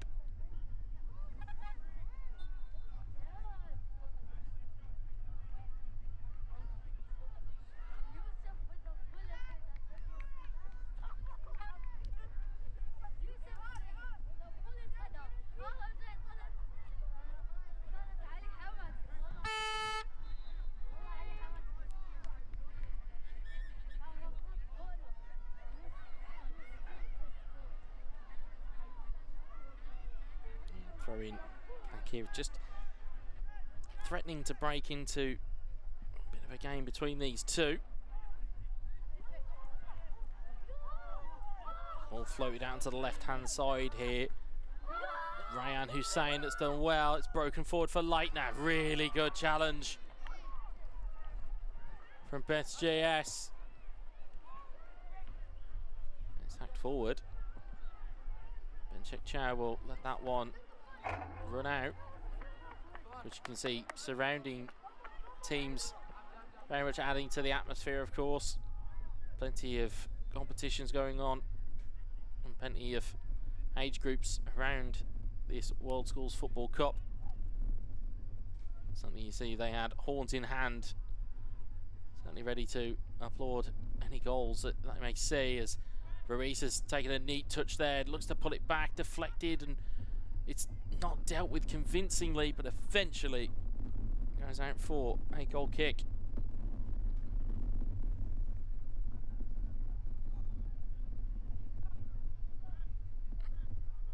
As you might be able to hear from the mics around the venue at Barcelona, wind kicking up, weather conditions not as favourable as they were this morning. Earlier this morning. It was a good opportunity here. Great one-footed save. What a brilliant save that is by Petrino. Challenging conditions, one-footed save. Keeps his team in it. It's not the last thing he's got to deal with, of course. There's an opportunity here for Dubai College on the set piece. In towards the back post, bouncing all around. Cleared only as far at the edge. Deflected away again. Egger's shot not quite finding its way through the nest of bodies and players, as there's a bit of interchange there, and there is another, well, I say corner, to be given as a goal kick. Brilliant save by Andrew Petrino. Destined for Dubai College to be hitting the back of the net. They'd fashioned a really good opportunity and just couldn't find that final moment. They couldn't beat the goalkeeper. Often sounds the easiest thing to do in football is just beat one man or one player in between the sticks. It can be the hardest thing to do.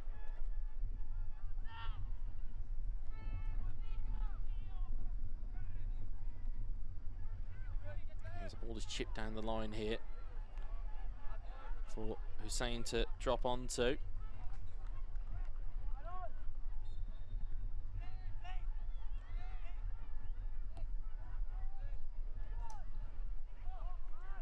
Nico Ruiz.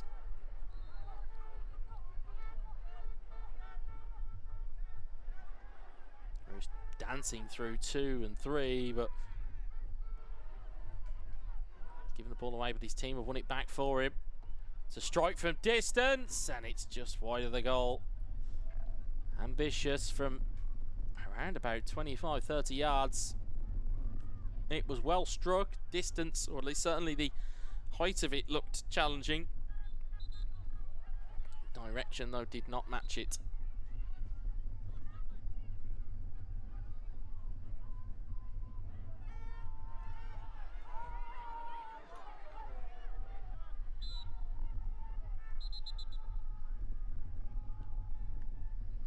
stopped here for substitutions. So that goal kick will be retaken, but with not long left in this fixture, we could be staring down the barrel of another penalty shootout. So it looks to be two teams that are very evenly matched at this point. In By College we saw earlier on against Socrates Education IS. And they look to be feeling the nerves here a little bit in this semi-final against Beth CS.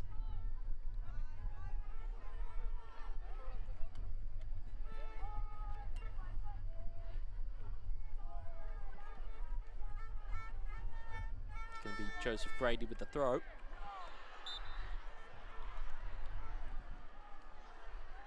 Flicked on and forward.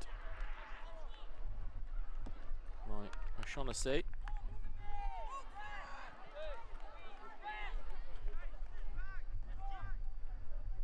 Dubai College feeling the press in the corner. Suddenly Beth's GS trying to keep them penned in. And then maybe benefact from an opportunity down the stretch. They may have that opportunity now as they approach the 25-yard area. That's a good bit of skill, nearly gets the right bit of luck. And will spin out for a Beth's GS corner. Going to be one to test the keeper, potentially. Wait and see what these players can come up with. I'm a big fan of a set-piece move. We'll see. You see bodies advancing there. Ball into the box. It's headed clear. It was over the top of the goalkeeper. As you can hear, though, that wind is kicking up something fierce. It's certainly going to make it more challenging for these teams, especially aerially. And so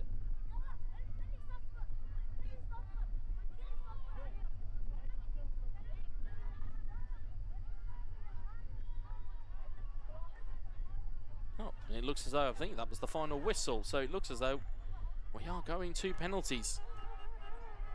The old rock, paper, scissors, shoot method to decide who's going for it, so I've been almost engrossed in the game, completely missed it in the swirling wind that final whistle had gone. So it will be a penalty shootout.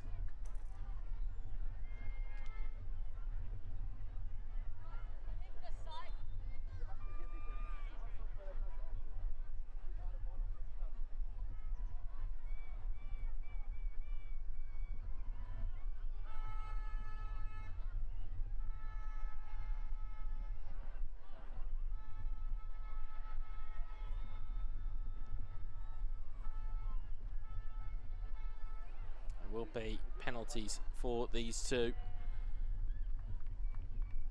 And it will decide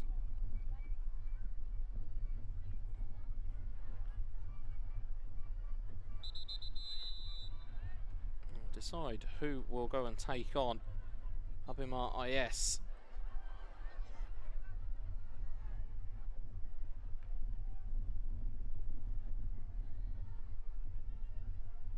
My eyes are correct on the fixtures.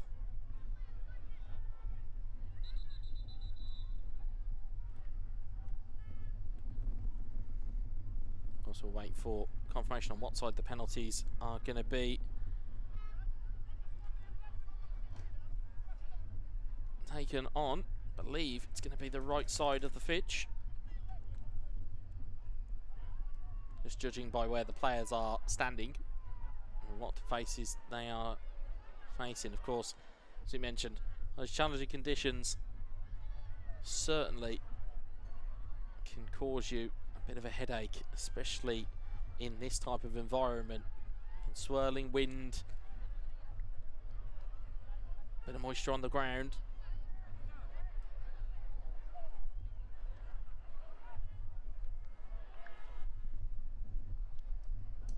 So it will be towards the right of our screen, these penalties will be taken.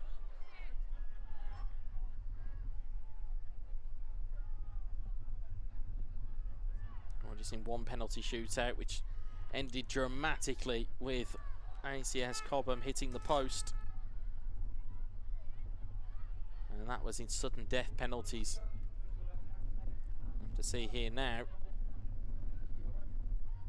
whether the players can stand the pressure. Of course, as you look at what is behind the goal that they're taking the penalty kicks to, as looks as though it's going to be Kian Leitner to take the first one, is not only have you got players and people milling about, of course the referee very well done there is to remove them from it, but you can see just at the top of your screen all of spectators are watching as it's going to be Leitner against Petrino. Leitner steps up and puts it in the back of the net. That's Dubai College hitting the back of the net in the penalty shootout. They've got themselves on the board.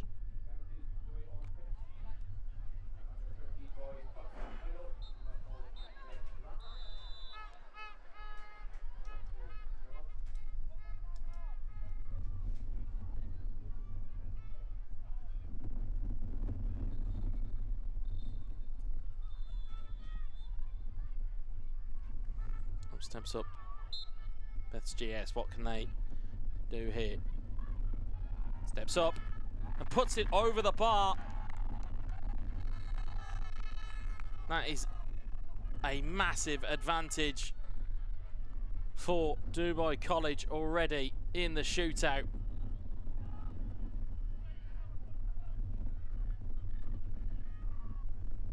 Petrino might have to pull out some heroics here.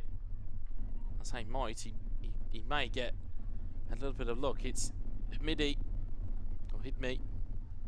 stepping up, number 18. Could double Dubai College's lead here.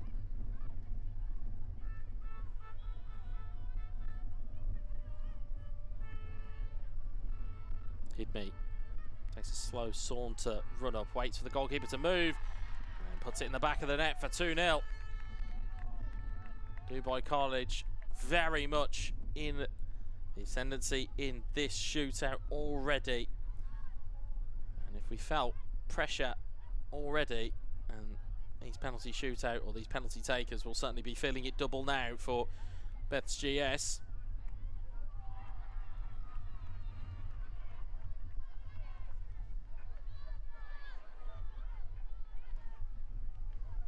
I believe that's the number 18 of Jacob O'Shaughnessy.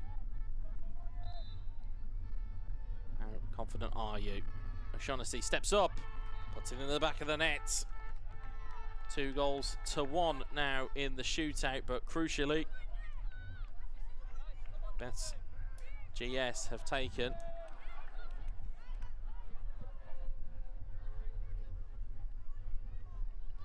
their second penalty, but they find themselves a goal down. Next up is going to be the number 4 of Nico Ruiz.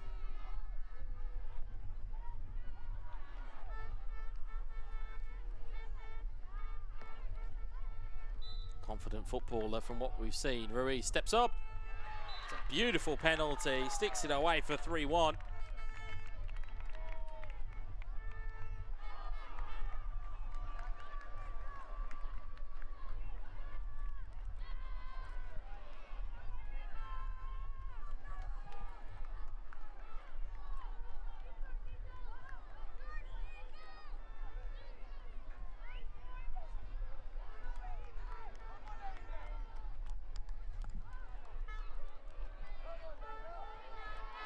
Next up, number 19, Amin on a Hagbe.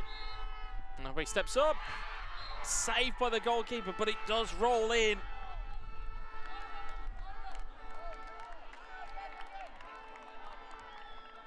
Just about count. The goalkeeper disappointed with themselves. The team, well, Dubai College, still have the advantage here.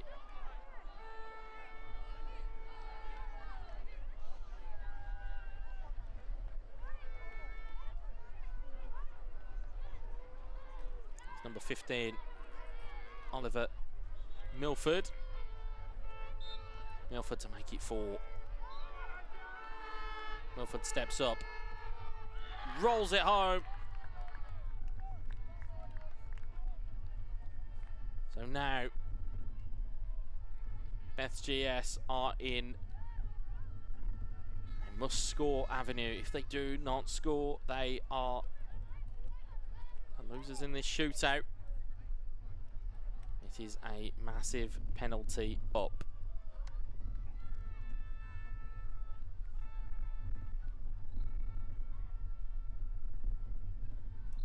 Noah Cap with the shots and rolls it home. And if Dubai College score this, it is all over. If they miss, however, they give Beth's GS an opportunity to get back into this shootout. Who is going to be the 5th penalty taker for Dubai College? It's going to be the number 10, Zane Khatun. Certainly knows how to strike a ball. We've seen it in the game already. Khatun versus Petrino. Khatun steps up, rolls it home, and Dubai College walk away the victors in a massive penalty shootout victory. It finishes Dubai College 5, Beth's GS 3 in the penalty shootout.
Welcome back here for the next game on our schedule.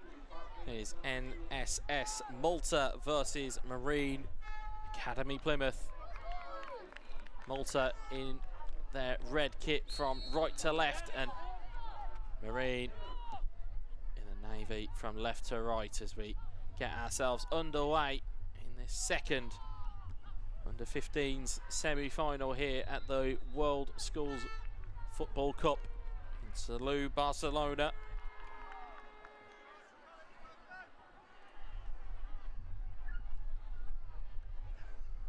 He goes out of play for a Malta throw.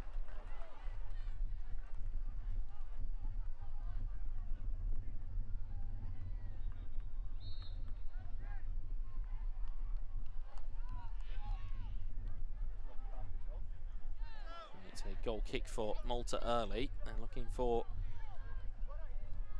support down the right-hand side.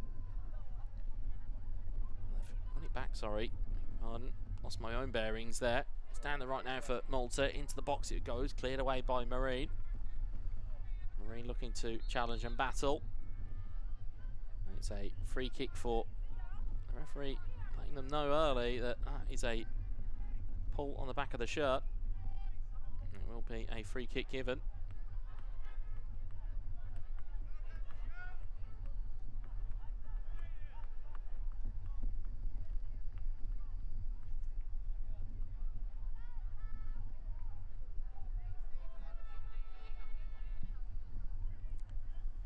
Free kick round about 30 yards from goal for Malta. You'd think it's a little bit too far for them to strike from.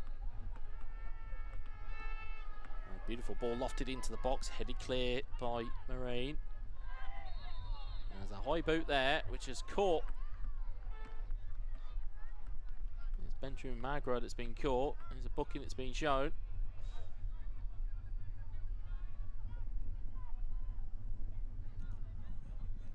Free kick a bit more central this time for NSS. They may want to try one from range here.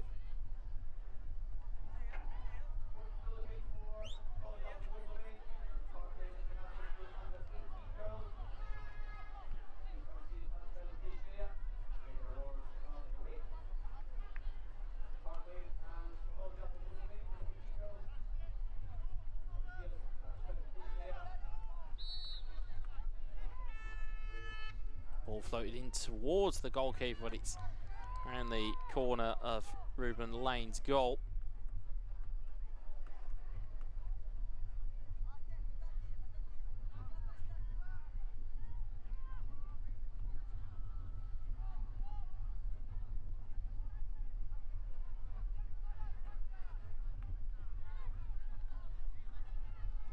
Ball forward from the Marine goal kick. It was intercepted by Malta. Managed to recover this ball down the left-hand side into the quick fit of Enzo Ramau, who's brought down.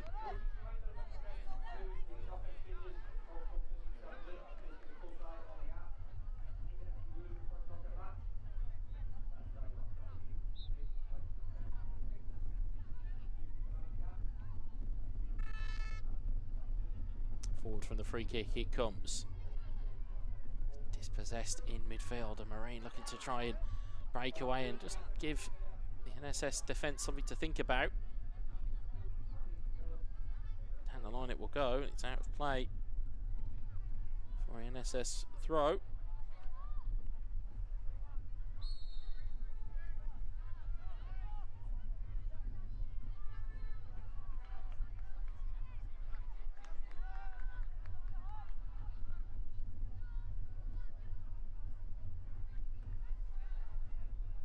A free kick there for Marine Academy Plymouth. Ruben Lane to chip this one forward into Stanley Hepburn. It's been given away.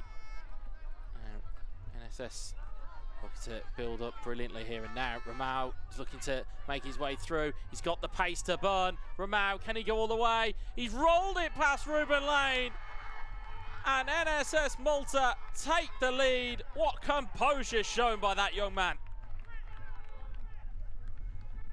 You know, as soon as the ball broke in midfield, Ramau got on the burners, managed to beat the defender to the ball, and then showed all the composure he needed to roll that one home and give his team a lead.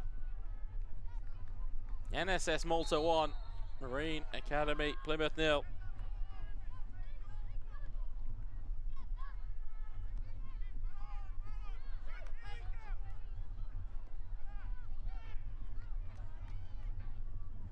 What a start for NSS Malta.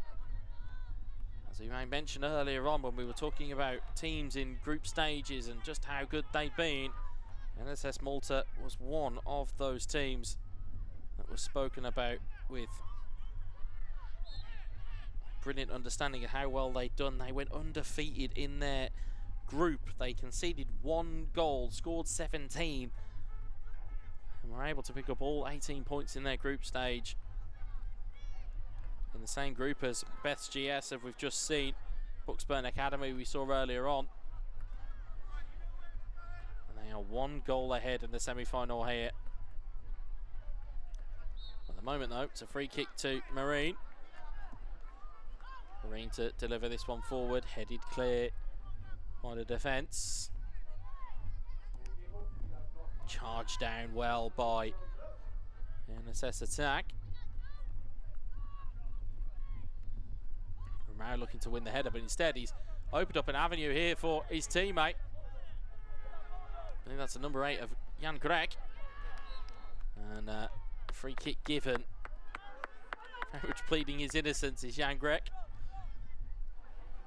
But on that occasion, adjudged to fouled Marine player in the exchange. Sometimes you swipe a leg at a ball, trying to cross it, you instead make contact with the player, and that can result in a free kick. As Romao wins the header, it's cleared back to Lane, and Lane is outside of his 18-yard box. He's got to be careful here. Good hold-up play here by Marine. Romao wins it back from the exchange though. Romao, confident, very confident, goes to the strike from goal. Saw Ruben Lane not quite where you would expect a goalkeeper to be. But the execution did not match the ambition. As plays restarted. Into the channel for Harrison Green.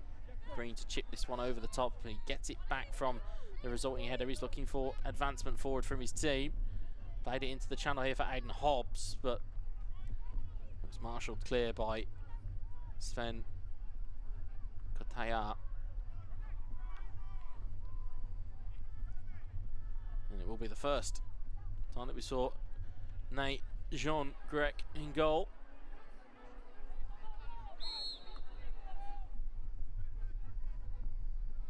Short on the passing, but NSS Malta confident that they can deal with the pressure.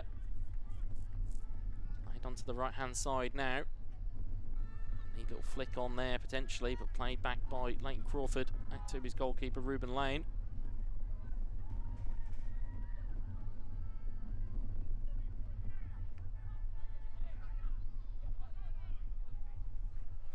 Headed forward by Yon. Romao goes back all the way to Grec in goal. Grec was pressed by Hobbs, but cleared it forward onto the right hand side, and now Malta trying to keep this one going. And they evaded Jake Valagalia's clutches on the right hand side. It will be a Marine Academy Plymouth throw. Marine hook one into the air. It's headed on by Pitt. It's come back the other way. Good bit of shielding there from Tyler Stone. Wins his team a free kick. Of course, conceding this early in a fixture does always give you a bit of time to work back into it. Certainly with it only being a goal down, you would not expect Marine Academy Plymouth's heads to drop here. As it's thundered forward from the halfway line, it's skipped all the way through, but right into the hands of Grec.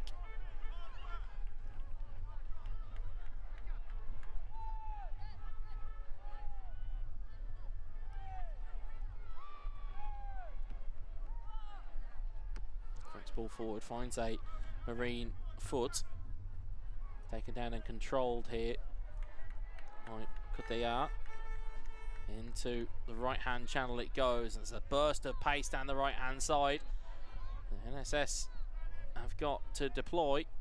That's a good win of a corner there. My eyes squinting from the player number on the back of the shirt. I believe that was Mangion. As Mangion walks into picture, so I believe that might actually have been Zamet.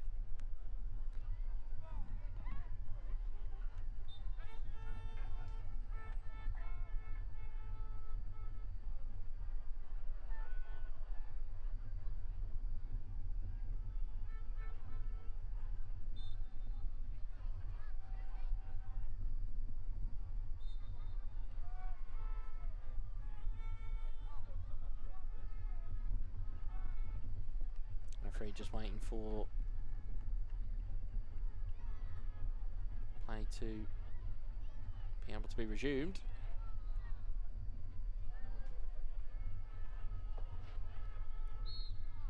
With the ref's whistle, we recommence with the corner.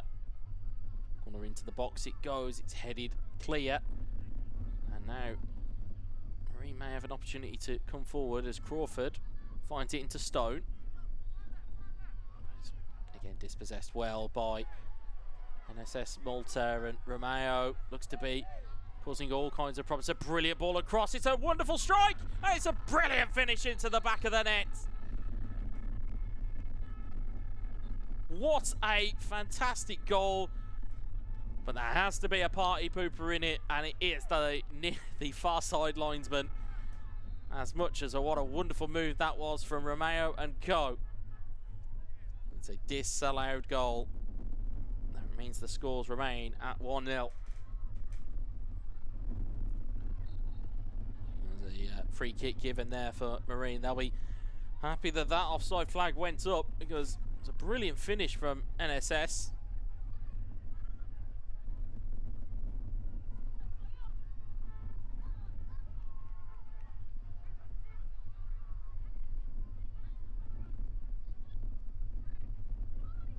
Good scanning there by Marine. The challenge there will be called back. It's a free kick given. Rightly so.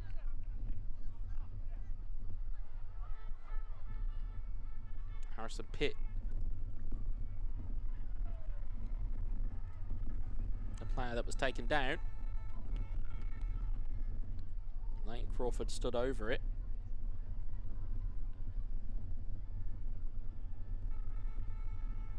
The swirling conditions here, you do sometimes feel maybe they might just try one from distance, and Crawford certainly lining up like he's got a cannon, or he might be just going to dink this one. He does dink it towards the 6-yard box. There's almost a scissor kick there from NSS Malta. They've eventually got it clear as Romeo chips that one forward, just giving runners an opportunity and a chance to get into it and get onto it. It's good defensive work by Marine. Grech looking into the box. Declan Roosevelt Zammit just trying to get the wrong side of Archie Collins.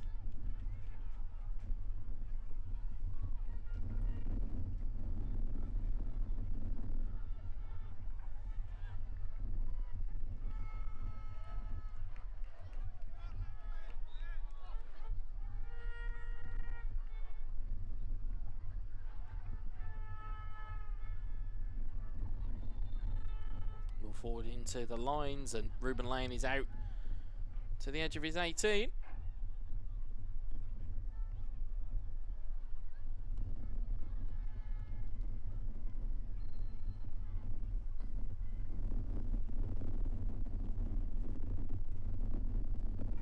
The wind just kicking up at the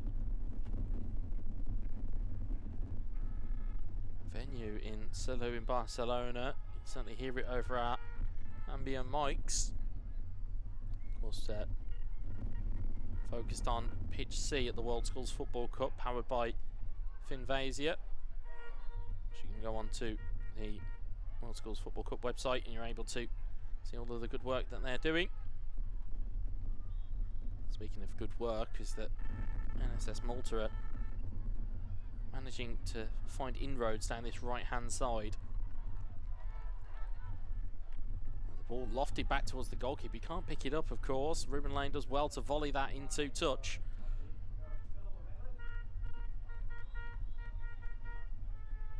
There's a lot of spectators on the barrier, which certainly are going to impede people's ability to take the throw-ins, and the referee quite rightly telling them to move behind the barrier, which,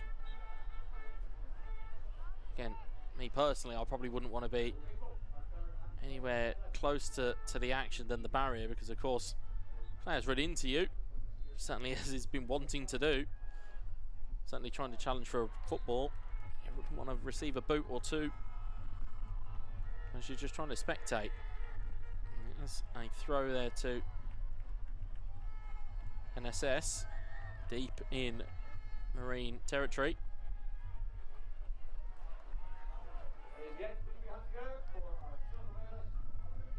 And they've done well to escape that corner.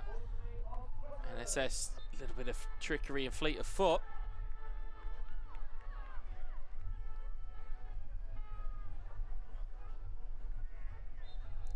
given here? Is it a corner? It is a corner, but I would say there was quite an aggressive shove there by Roosevelt Zammit in the process, but there was a Marine player that was down and back to their feet, but certainly were not happy with the attention they received.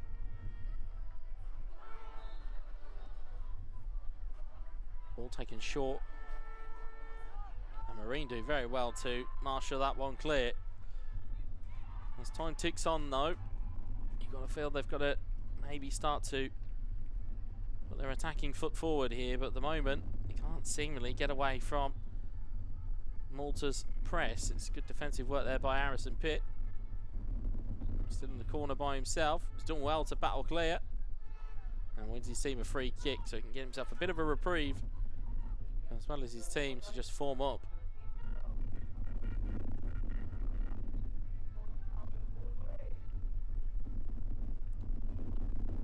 Ball flicked on. It has fallen the way of Marine. It's Harrison Pitt trying to get away from the centre midfielders, but it's good work by NSS. Done well to nudge it down the right hand side here. Romeo chips the ball into the box, cleared away at the first time of asking, and then second time hooked forward.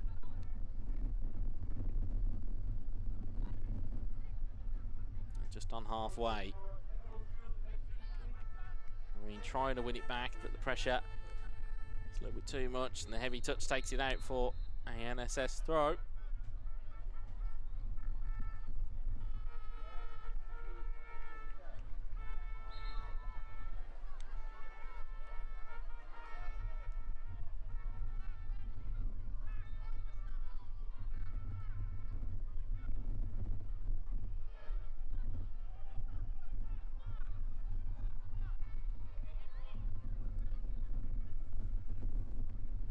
Chip forward.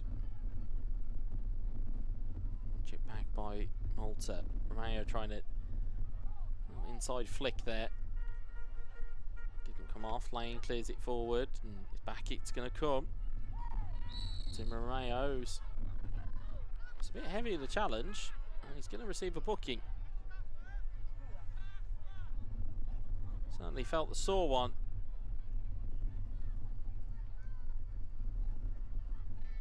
Did Marine Academy Plymouth. Certainly felt that sore one.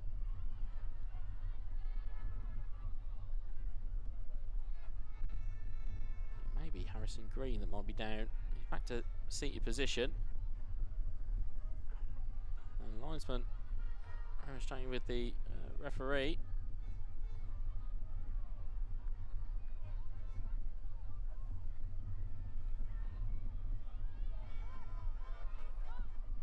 Too sure the content of the conversation, but certainly didn't appear to be happy with something.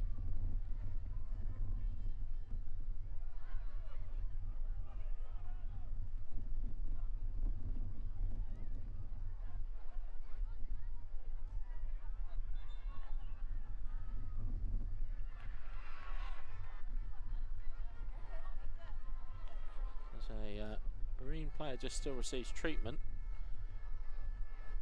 Surely that'll be time added on by the referee.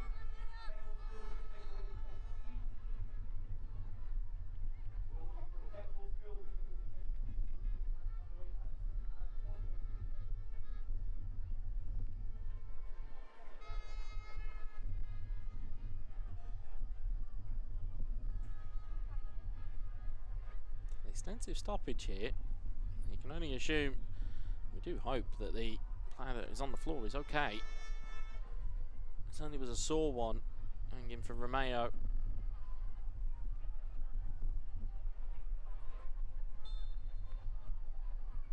Back to his feet. It was the number 4 of Lane Crawford that felt the sore one.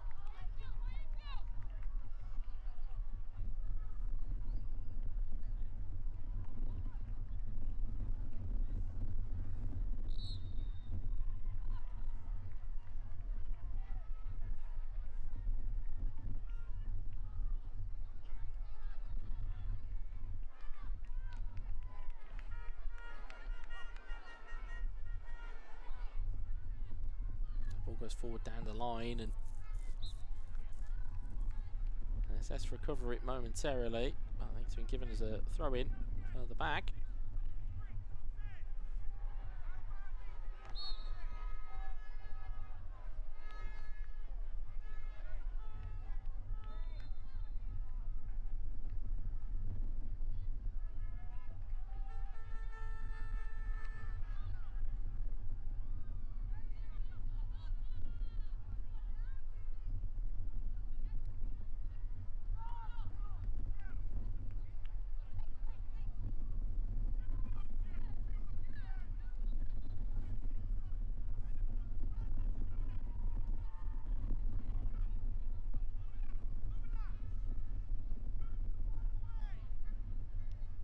just playing a bit cautiously here. The ball back to their defence and out to their right side.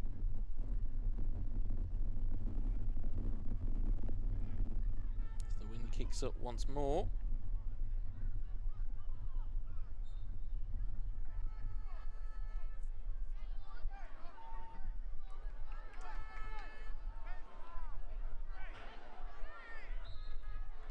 There's a free kick given for a push in the back, and NSS are not happy with that decision.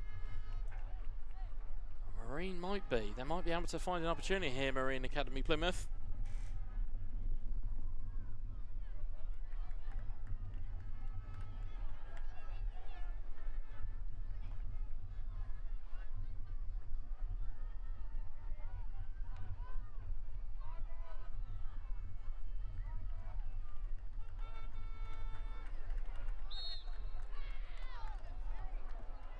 Ball into the box and headed clear by NSS. Fit back into danger. There's a flag up. It was Riley Bratton that was trying to race onto that one. There's a flag. Well, I believe it was a flag, but it's... Yes, it looks like it was a flag for offside. Forward from the goalkeeper.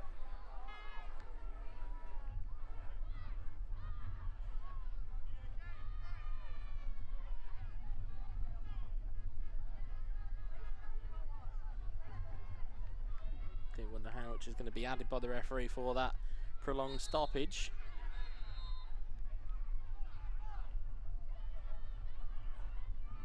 Marine player on the deck again, free kick given.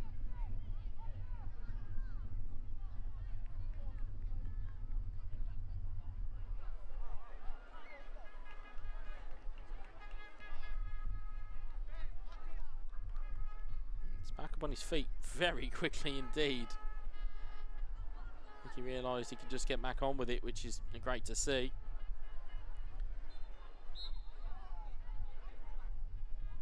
Crawford back to his goalkeeper lane. Only the Romao goal separates us in this fixture.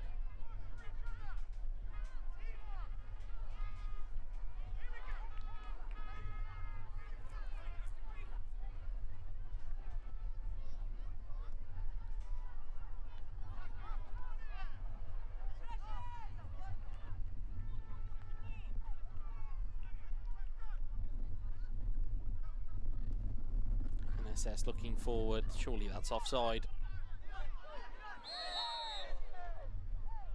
There's a nudge in the back, but I think the offside overrules that one. Will be a free kick to Marine Academy Plymouth. They've not got long left. And there goes the final whistle, so not much stoppage in the end, and the winners who walk out here is NS Malta 1, Marine Academy Plymouth 0.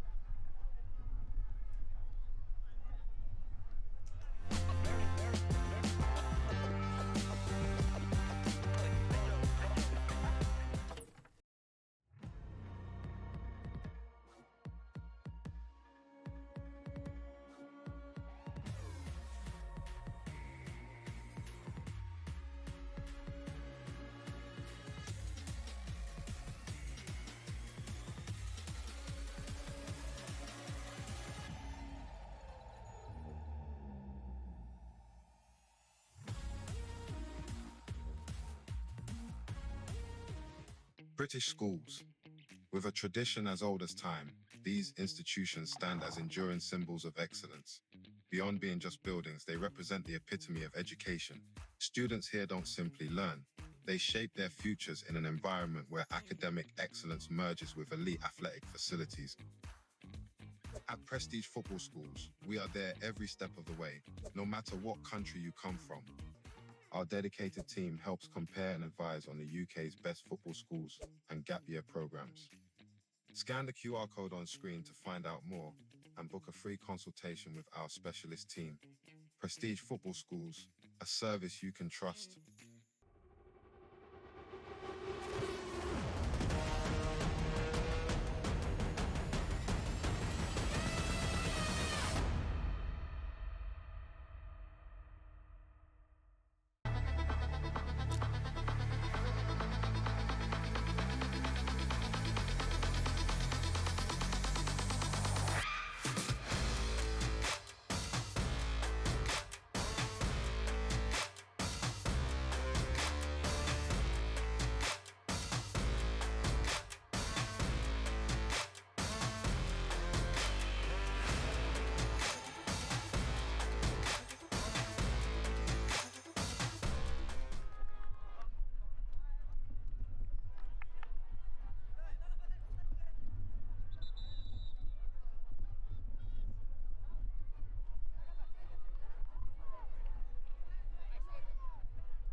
Welcome back, everybody, to the World Schools Football Cup 2025. We're back with our next game on the schedule, which is Socrates versus BIS Tunis. And these two teams are in the plate semi-final. So we've finally got our running order for the rest of the day.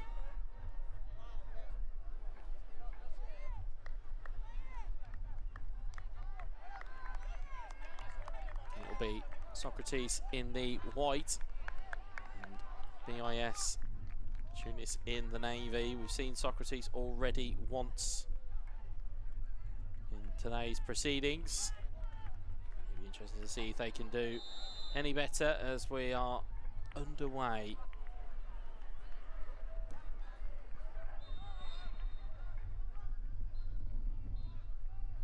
As we get back into the game, it will be BIS from left to right as they get their first early touches, and it will be Socrates from right to left. So,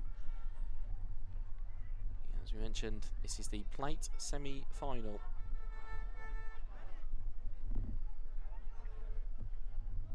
Of course, 3 different competitions at play across these age groups: the plate, the bowl, and the cup.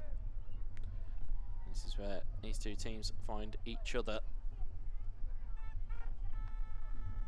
in the under-15s plate semi-final. The ball's going to be ran all the way through there. It's going to be challenged by Socrates. They might have an opportunity here. At the edge of the box, it will come to them. There's a strike on goal. And it's into the hands of the goalkeeper, Nacho Ramos. Not quite testing Asaya. As Asaya's goal kick will test the running of Ethan John Malloy. But Socrates now looking down the right hand side.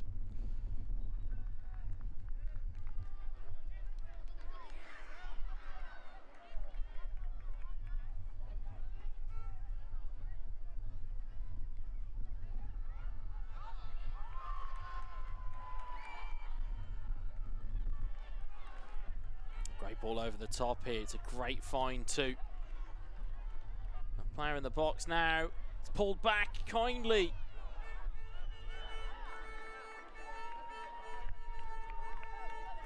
What an opportunity that was for Socrates from 12-yard line. Well, even from the penalty spot almost that it fell to, but they couldn't find the opportunity into the struggling Youssef Asaya in the goal.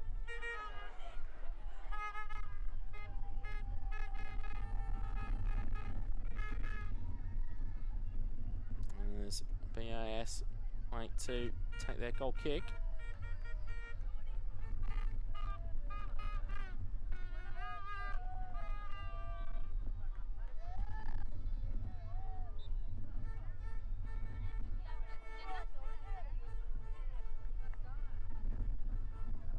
Free kick, or the goal kick was taken. BIS can break a little bit forward with it. An opportunity for them down the right hand side. Can't make it happen.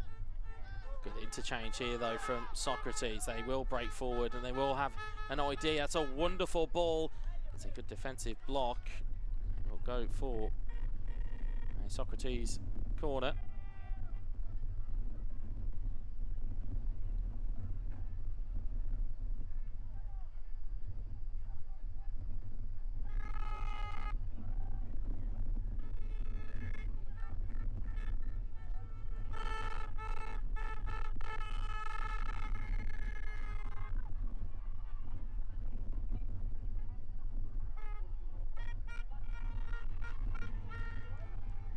Into the box, floated in towards the back post, strike on goal, deflected, gonna go out for another corner for Socrates.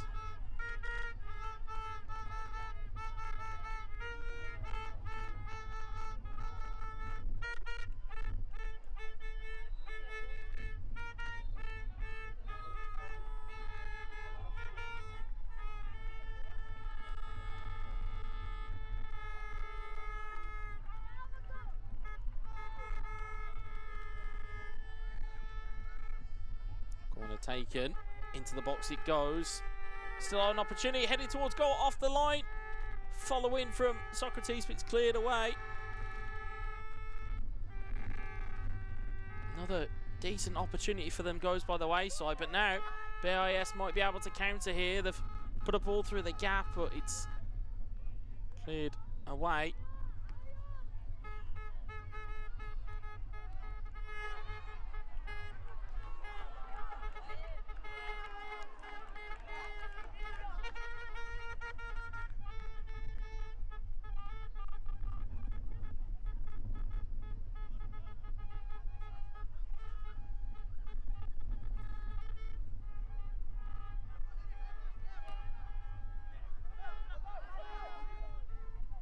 Attempt to recapture the ball from Socrates.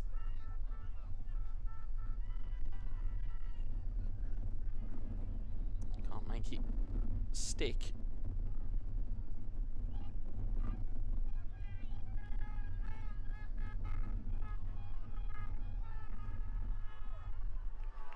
There's an opportunity here for them to break kindly in the box. It's deflected, it's in towards the goalkeeper. Had to be there to make the save. Kayla with the strike.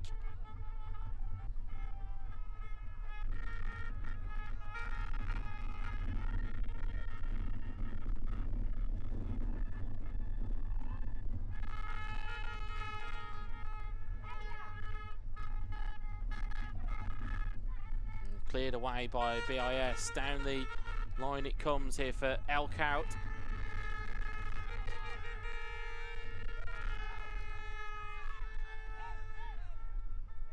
It will be a throw-in for BIS. Referee not happy with it.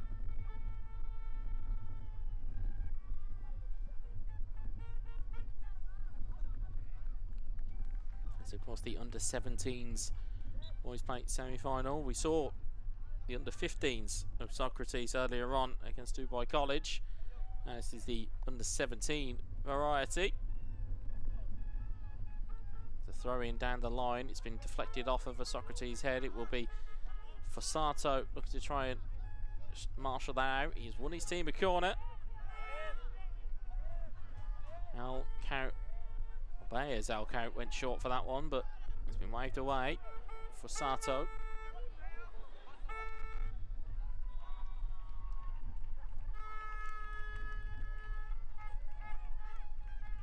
Ball into the box, cleared up into the air. Goalkeeper comes out and claims it.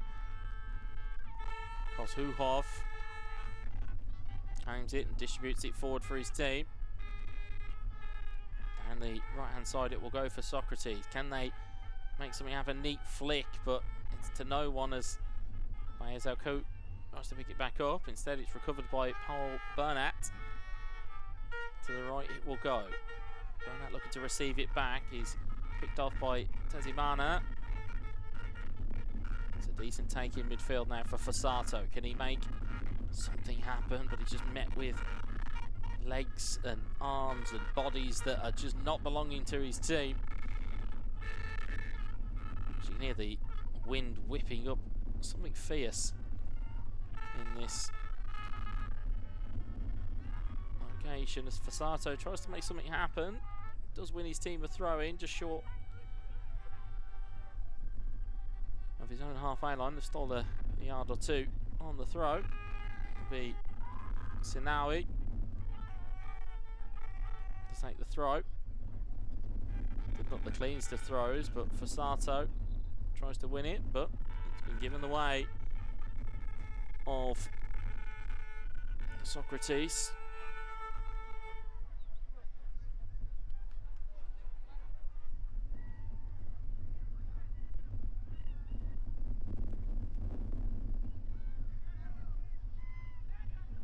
And negotiated out of play there by Carlos Kalin.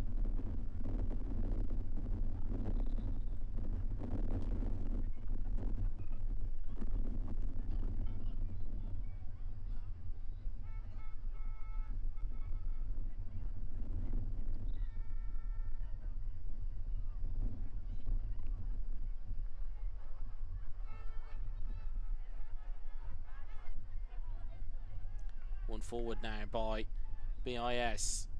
Can they make an opportunity here? They get it to the left, the right-hand side for Baez Alcaud. He's not really got anything going past him, so they're going to have to turn back in field. The ball's been given back to Mayam Alcaud. Now Baez now works forward with it, and pass is rolled out of play for Socrates' goal kick. Still got a few more games to go through on pitch C today. It's brought to you by, powered by Finvasia at the World Schools Football Cup. The ball is flicked on here, and there's an opportunity and chance here for Socrates. They're through on goal, one-on-one, and creeps home. It's Joseph Marti. He always looked like he was going to score. Once he got that first touch, the keeper looked a little bit out of position. That's a really, really good strike there by Joseph Marti. And Socrates have themselves a goal lead.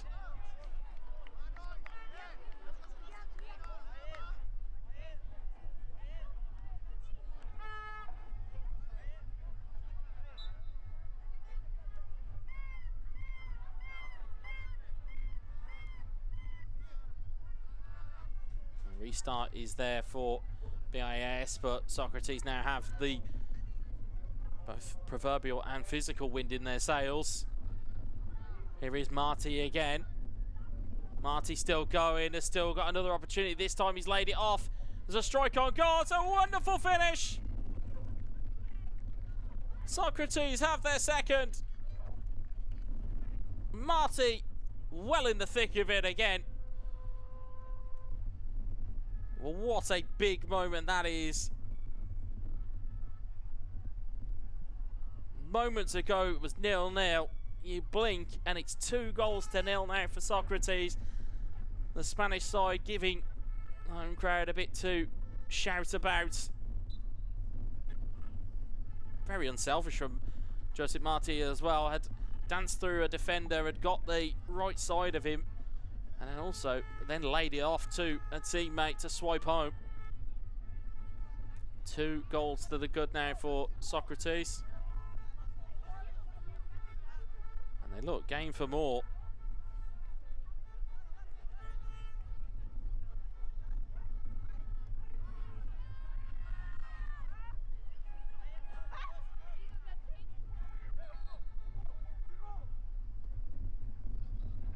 Finished third in their group, did Socrates. It's a wonderful ball through.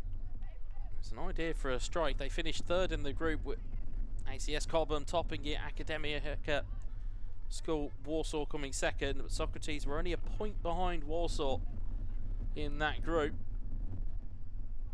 And they had a similar goal difference as well, so it was only the point that separated them. Socrates certainly finding their way here in this tie.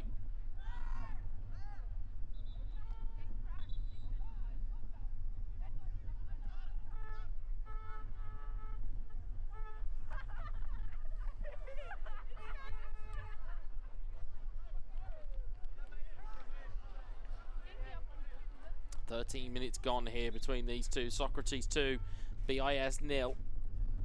In the battle between Spain and Tunisia, it's the Spaniards that are ahead. Joseph Marti certainly put his stamp on this fixture with a goal and an assist.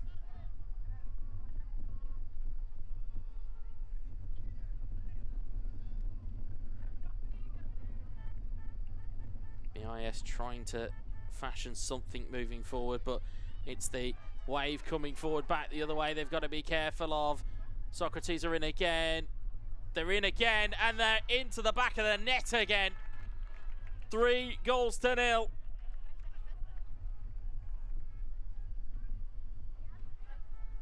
Socrates firing on all cylinders.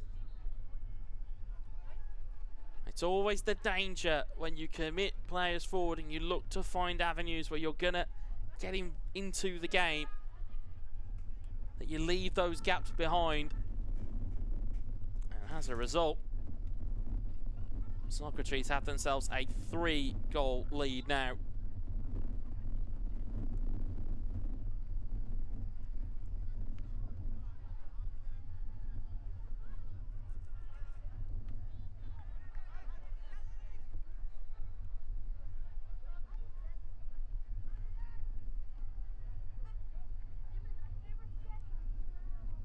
Socrates again with the ball down the right-hand side.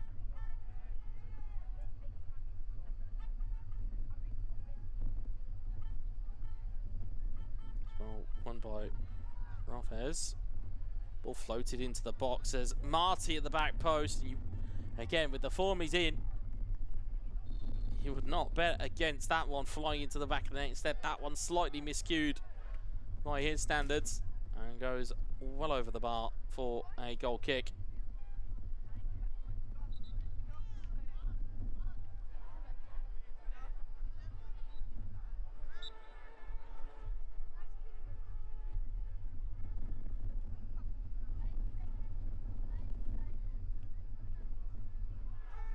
Goal kick forward by Farhood.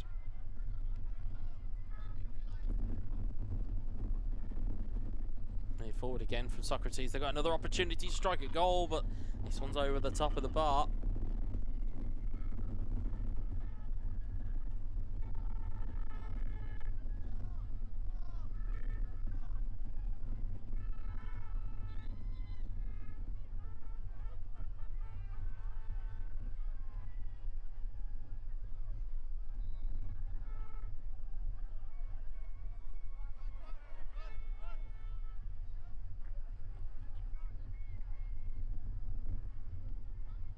Restarted by BIS, that the intricate stuff just not coming to fruition for them.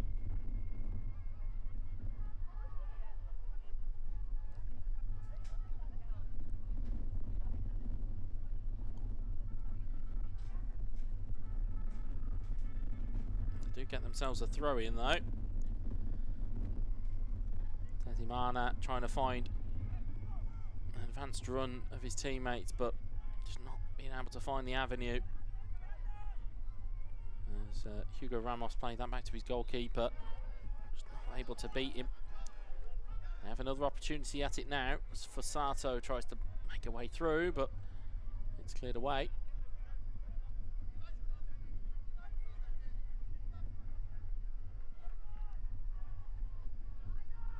Through the lines it will go for Socrates. They've got players over. One of them is trying to find the back of the net, and it was Marty Fernandez that was trying. Couldn't quite just let it roll across his left foot. And he got tied up in it, and the defence was able to meet him, but they have conceded a corner. So it's not all lost by Marty Fernandez.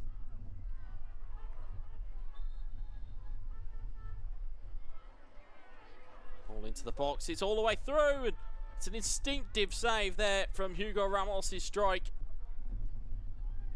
Real good save by Lai Fahoud.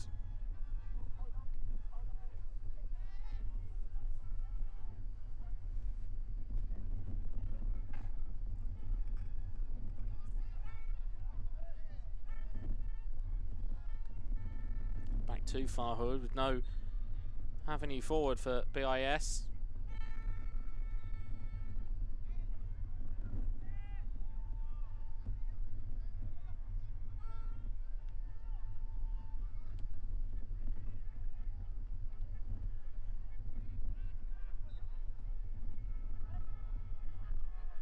Good footwork there from Marty down the left-hand side. He's got around Abel Kader. It's going to be pulled back again for Socrates. They couldn't quite find the pass to really close this game down, but at 3-0, they're looking very secure at the back as Hugo Ramos wins a free kick for his team.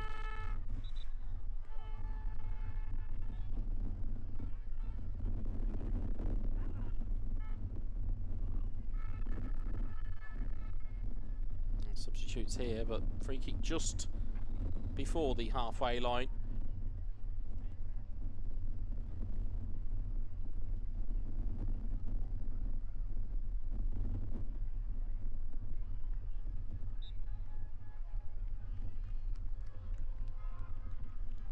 Flick on, not gained for Socrates on the way forward. They do win it back again. Good control by them. Looking for an avenue. It's really good footwork. It's going to be laid off here to Martinez on the left-hand side. Kayla trying to recover that, but as well, but free kick given.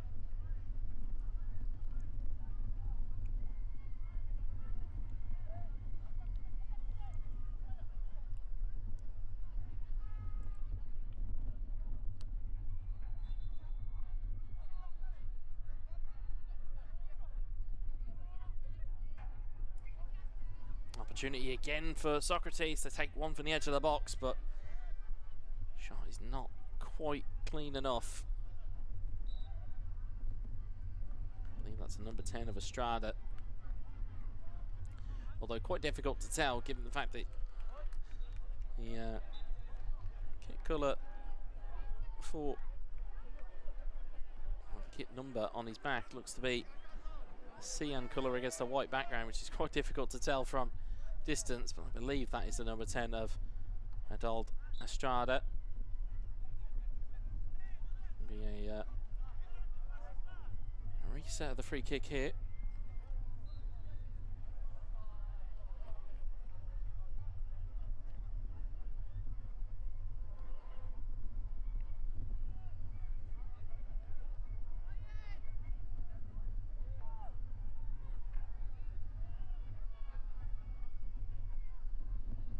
Forward it will go. Socrates will recover that one and clear that one away.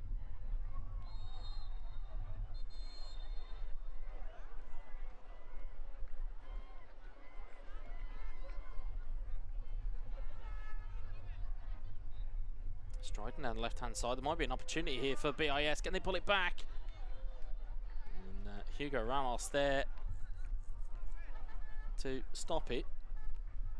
It looks to be a BIS corner, I believe. The referee's awarded. I think Hugo Ramos is not quite happy with that award. He felt as though he'd made the challenge outside of the field of play, but the referee has decided that that is a corner. Giacomo Fassato over it.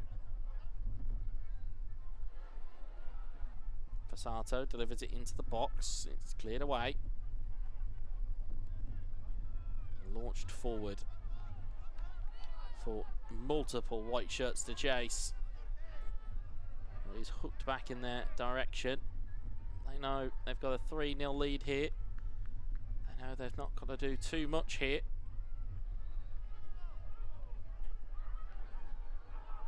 All chipped forward.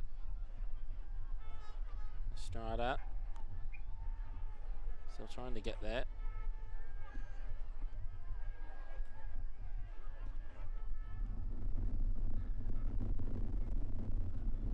Look for a ball into the box now, Will. Socrates looking for a header, but it's overhit and over the top. Goalkeeper thought to run out for it. There was no one else with him, but it's been chased back in by Marty Fernandez, cleared away. The first time I'm asking by BIS.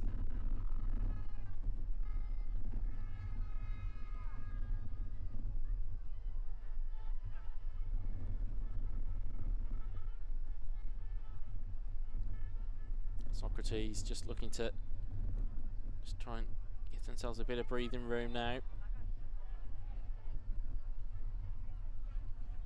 I know time is on their side. They know the goal score is on their side as well. They haven't got to do too much more to close this one out. Alvaro Martinez handing back to his captain. Hugo Ramos can't find a pass. It's a very tight pass you would have to have made in that location. The ball is nudged away though, but it's a bit fortunate for, or unfortunate from Falk. The ball goes across the box. That's the first real chance for BIS to put themselves on the score sheet. The timing was miscued by Tatimana. Henrik Falk's mistake was not pounced on.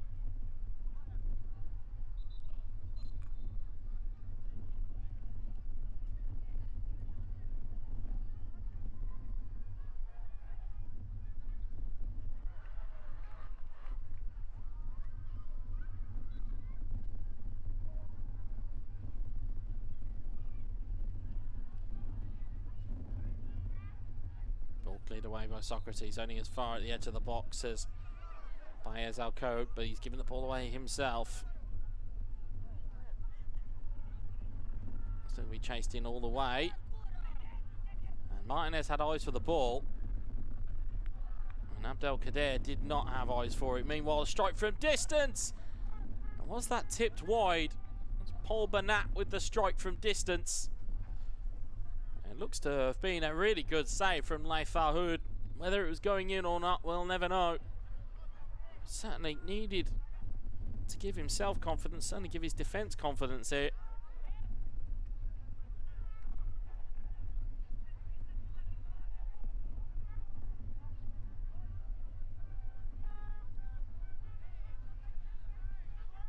Ball played short from the corner. Socrates to chip this one into danger. We launch clear by BIS, but there's no one there.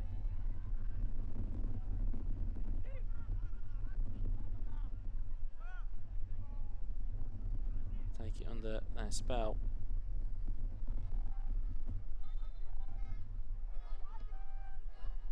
Bit of a slice goal kick, but it will be taken down nicely by Marty Fernandez. That wide to Paul Bernat.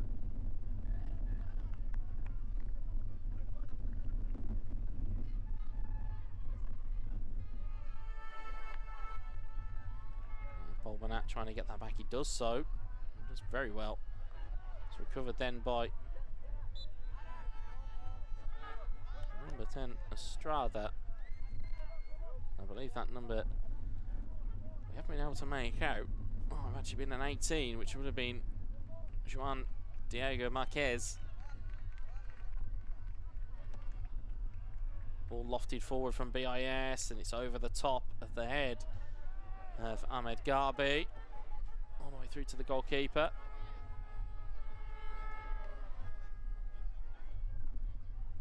Ball chipped forward now by Socrates. Will it be kept in? It's just a little bit overhit. With give or take around 3 minutes left, it would have to be something of a fairy tale for BIS to get themselves back into this game. It would have to be a lot of misfortune for Socrates in terms of their goalkeeper Kozakov. Kozahov, he's not had much to do in this game. He's not really been tested.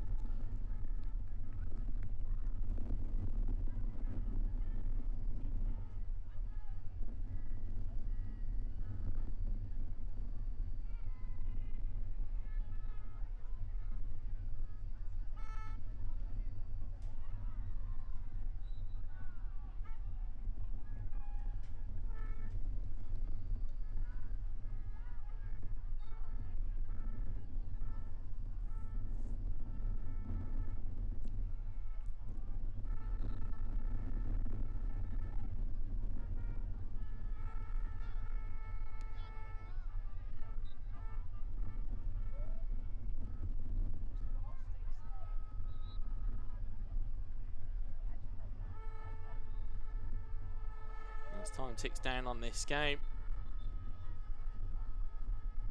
Next game up on our schedule is Obama versus Warner International 2 in the under-15s semi-final of the Bowl.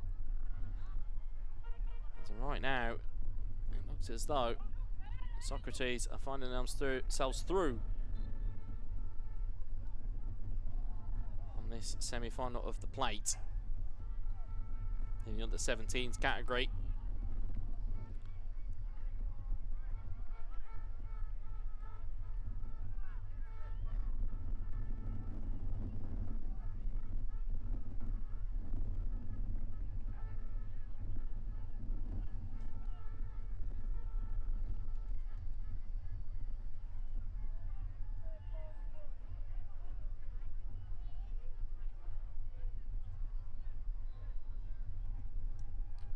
Ball into the box. It's not quite hit with the right purchase.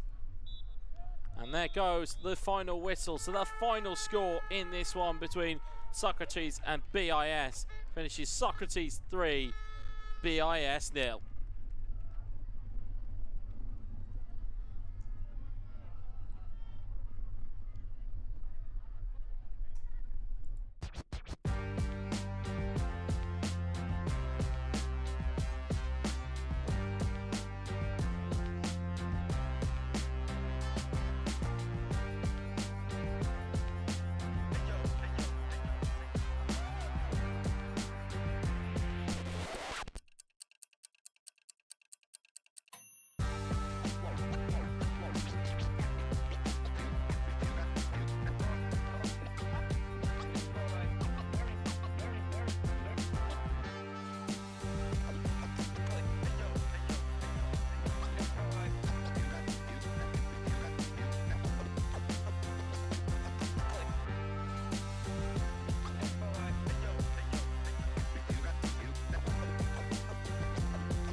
British schools. With a tradition as old as time, these institutions stand as enduring symbols of excellence. Beyond being just buildings, they represent the epitome of education. Students here don't simply learn. They shape their futures in an environment where academic excellence merges with elite athletic facilities. At Prestige Football Schools, we are there every step of the way, no matter what country you come from. Our dedicated team helps compare and advise on the UK's best football schools and gap year programs. Scan the QR code on screen to find out more and book a free consultation with our specialist team. Prestige Football Schools, a service you can trust.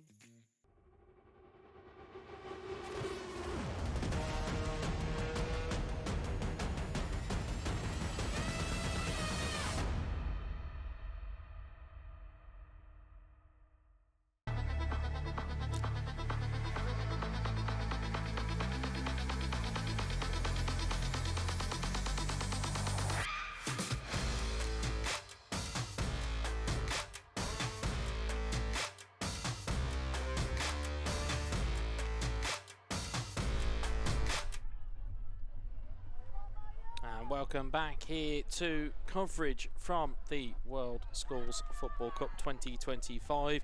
Next up is the semi-final, or one of the semi-finals in the bowl for the under-15s category between Obermeier and Warner International 2. It's Germany versus Spain.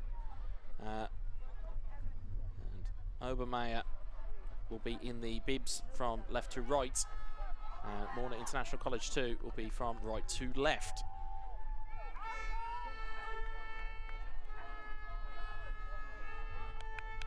As we just wait for the two teams to get set and ready. We have seen Warner International College 2 earlier on today against St. Aloysius. It's quite some time ago, but they've been able to reset and recharge.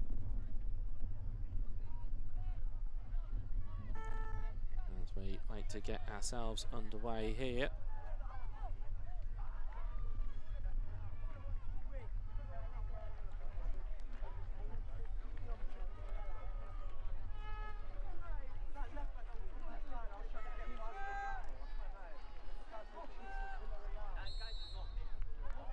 And we are off and underway between these two. And Warner International 2, as you mentioned, right to left on your screen. You'll recognise quite a few of their players from earlier on today if you've been through the stream throughout the day. Thank you very much for your time and attention on these fixtures. We're now into what some would define as the business end of the day's play, as we're into the bowl. There's Obermeier in the bibs to set up a strike from distance, going to maybe trouble the keeper. Stepniewski, that's a clean set of hands against St. Aloysius earlier on. Of course, Germany versus Spain. Obermeier looking to advance down the left-hand side. Unfortunately, their bibs do not have numbers on the back, so we're talking a bit more generally about them. Of course, pitch C today, the World Schools Football Cup, powered by Finvazia. You should check out all of the things they're doing on the World Schools Football Cup website. As there is a corner for the team from Germany. Ball going to be delivered into the box. It's going to cause a bit of trouble. No, it won't, not on that occasion. A decent bit of skill there on the right hand side, and gone past three, and they get a strike off. They've laid it back to the edge of the box. It's a bit of a half-hearted attempt, and it eventually comes clear.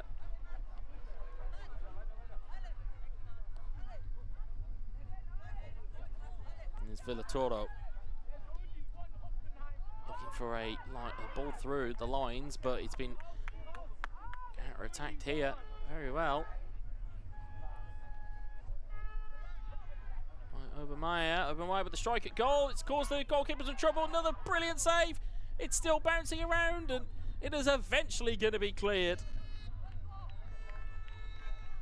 Well, Stepniewski had to be alert there. His team win a free kick. It was 2 or 3 saves from him.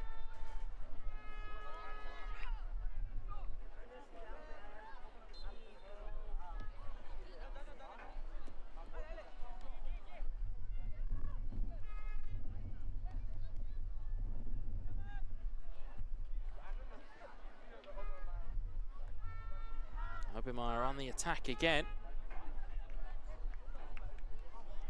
Obermeyer have won themselves a throw-in in the corner.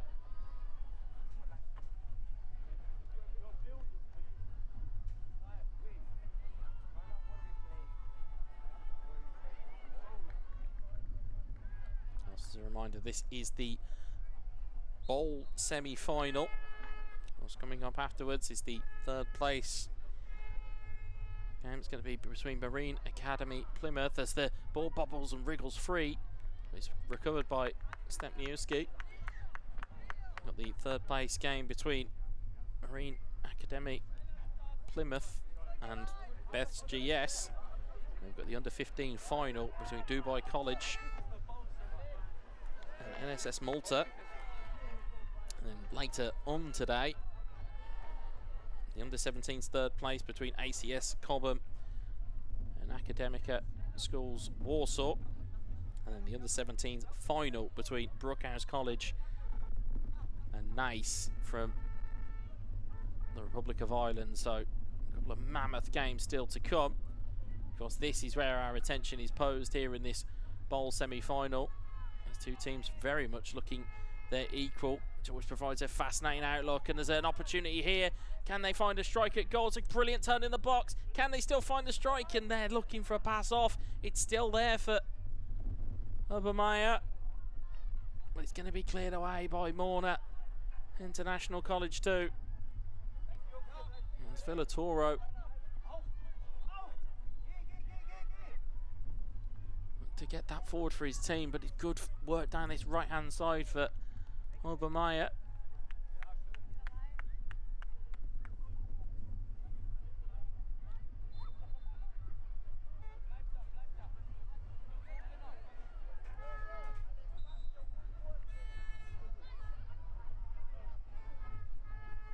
Corner into the box. It's kindly,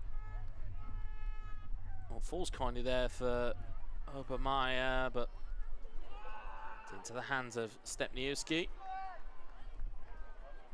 His distribution forward is surely going to look for Villatoro, but can't get there. It's a big header, which has then put it back into a rather dangerous area, but good challenge there from Warner International College 2. They're certainly full-blooded challenges going in. Ball back to the Obermeyer goalkeeper. Down on the left-hand side now for the team from Germany. Done well to progress it down the left-hand side. Still in on that far side. Done very, very well indeed. It's almost the length of the field. Battling for position. And the referee pointing there not for a penalty, but more so for a goal kick. Ran the length of the field. Just a word on Obermeyer IAS. We haven't seen them so far on pitch C. Well, in Group A, they finished 5th. They got 3 wins and 3 losses. They only finished a point behind Warner International College 1 and Bucksburn Academy, who we've both seen this after, well, this whole day's play. So they're in good company, Obermeyer.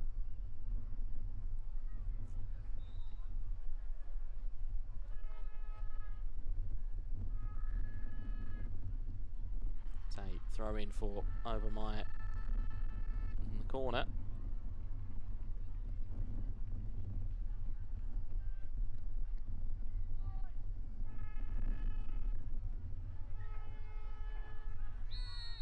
Free kick given. Villatoro battling there, wins his team a free kick, just allows them to momentarily reset.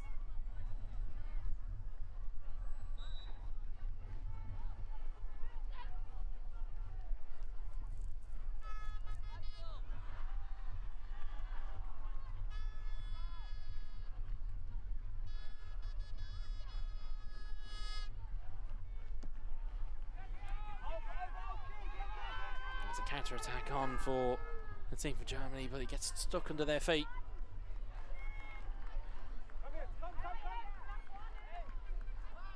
It's just a bit scrappy in the midfield between these two. And sometimes you just need a little bit of composure, and that's certainly being shown there by the young centre-back striding out of defence to play the ball down the left-hand side. They have kept it in. Obermeyer, they've tried to put that into the box. It's going to be cleared away by Oliver Wilson.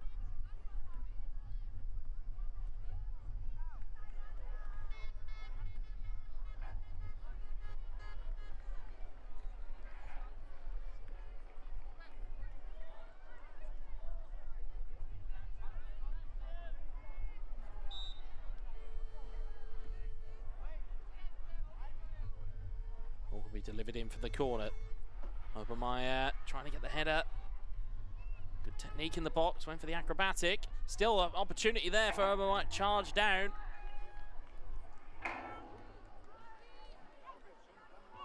Still there, deflected off of. That was Vince Verhoeven. It's out for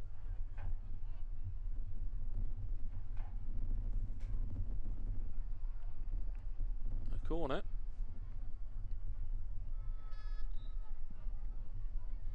Delivered in again towards the back post. Goalkeeper, it's over the top of them. And Verhoeven trying to marshal it clear. Not inside your 6-yard box is where you want that defensively, but Stepniewski urging his team forward. To give him a bit of breathing room.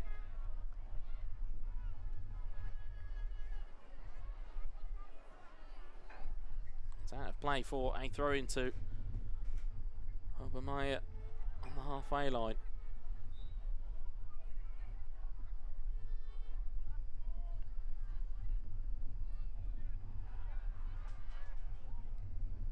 Obermeyer down the left-hand side.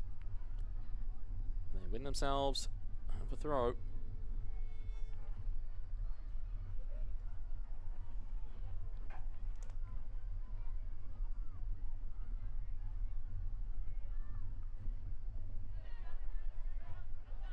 And counter-attack could be on here for Warner International College too. Ball peters out and goes out for a throw-in. 10 minutes gone here, 0-0 between these two teams. Getting a word on Warner International College too. They finished with 3 points in their group. They weren't able to manage a victory on Warner International College. They were up against the likes of what we've seen already. Socrates IS, the under-15s. Dubai College, Marine Academy, Plymouth were also in that group, as well as St. Aloysius, as we mentioned earlier. That was the game that we saw them in the second game of the day. As we said, it's a long while ago since that game. They've had a lot of games, a lot of time to just recharge the batteries.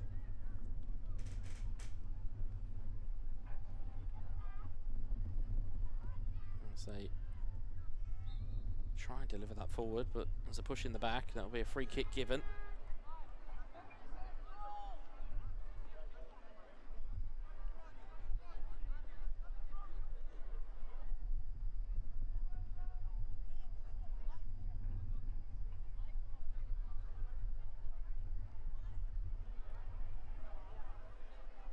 Obermeyer to deliver this one forward. Into the box it goes, and harmlessly into Stepniewski.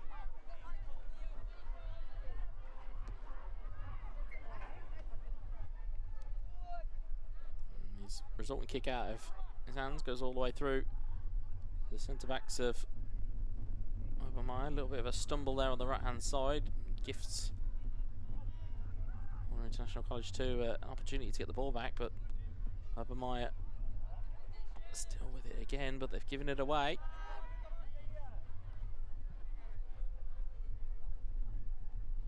Good knock through. Opportunity one-on-one. Stepniewski doesn't go with his hands, goes with his feet, lays it off, and there's a real opportunity there to make it 1-0 for Obermeyer, yes, but weren't able to benefit from it. Stepniewski, only player on the pitch that can legally use their hands inside the penalty box. He elected to go with his feet instead, which nearly caused a problem for his team.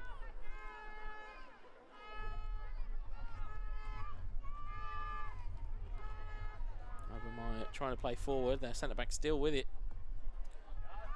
It's a beautiful ball into the right-hand side, gives them something to feed on. Well, that's a decent challenge there by Oliver Wilson. Just managed to shield the ball. As substitutions appear to be inbound. So we have a small break in play.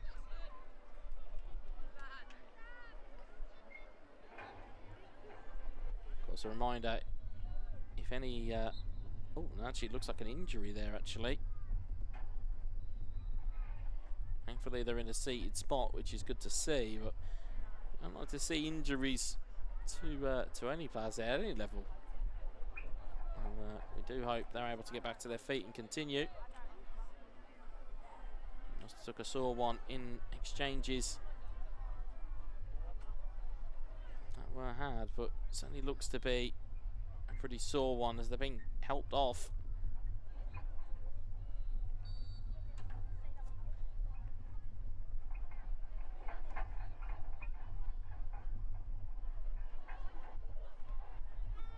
It's a very sore-looking challenge by the sounds of it, by the looks of things.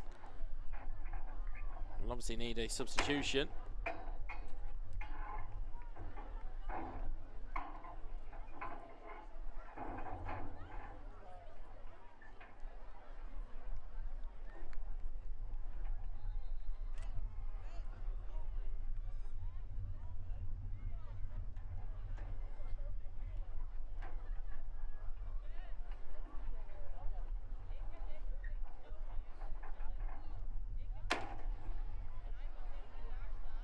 Bit of a delay in play there.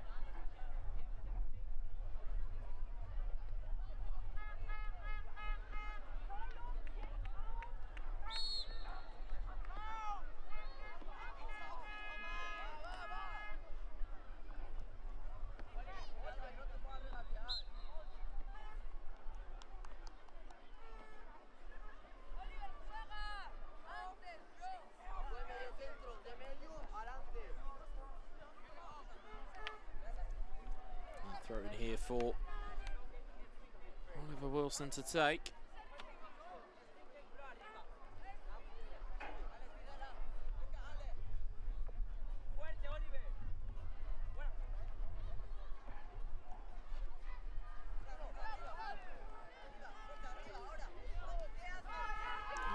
Good build up there now from Obermeyer. They put the brakes on. There's a neat ball into a teammate. They've got men over. Should they look to use them? They've gone on their own though. There's an opportunity here.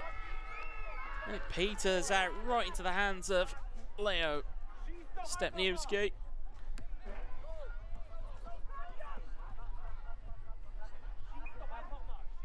And the throw in there from the resulting kick out of hands as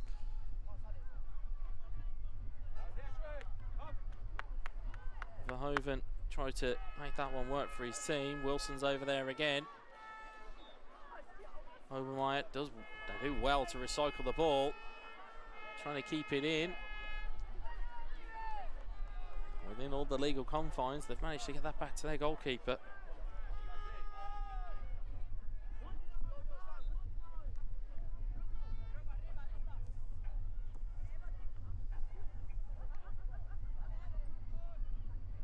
Obermeyer.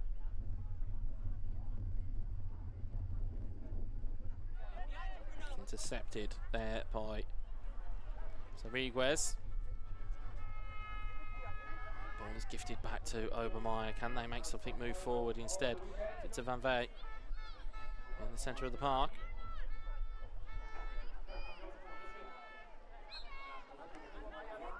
Van Vey does well.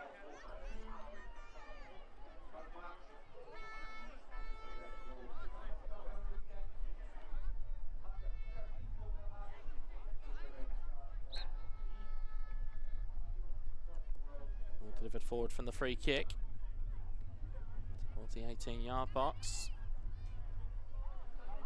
Played away again by Obermeyer.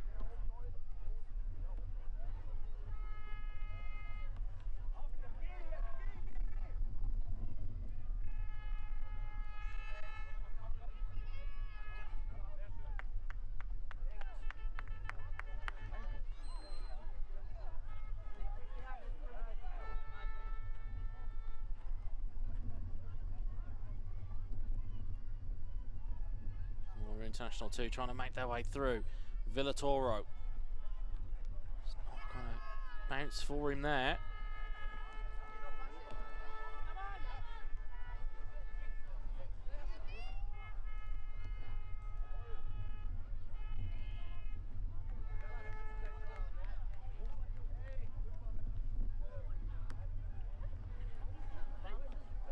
Eventually cleared.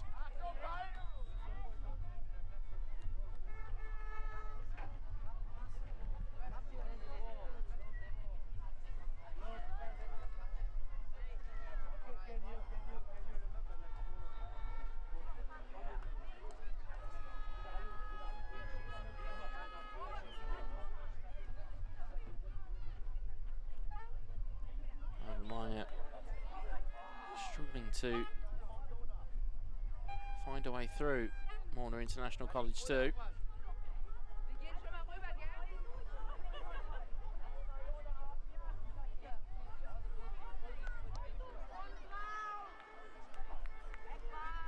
It's going out for a goal kick for the team from Spain. Around about 5 minutes left to go, give or take. It's easy to forget that a penalty shootout looms large over fixtures that finish in a draw. We've seen 2 of them today. A dramatic one between ACS Cobham and Brockhouse College,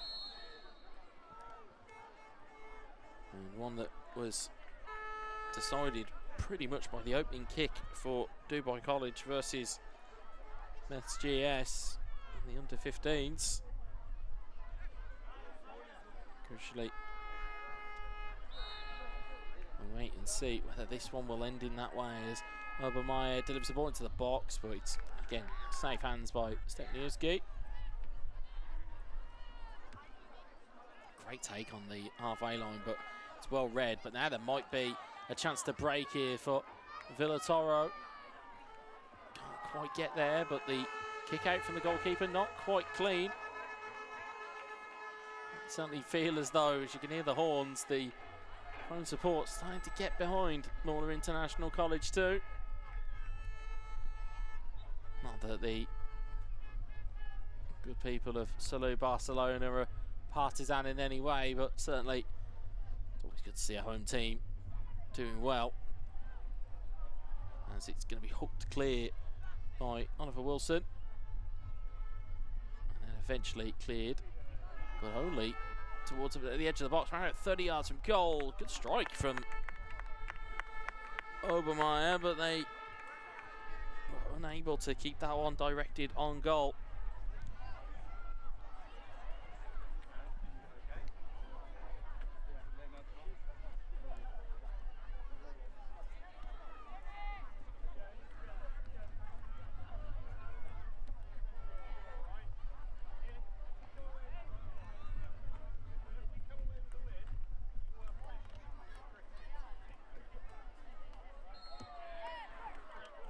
Left between these two teams, still deadlocked at 0-0.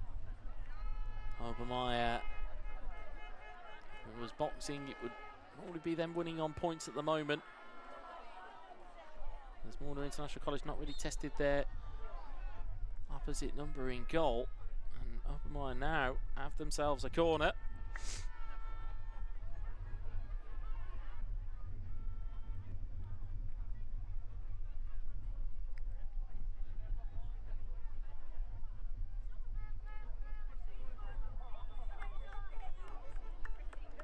Could there be late heartbreak here for the team from Spain?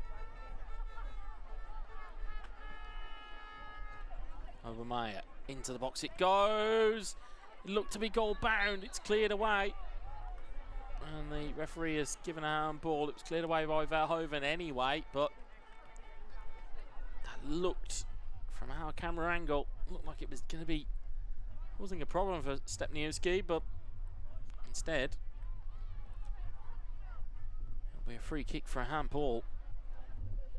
A couple of minutes left to go between these two.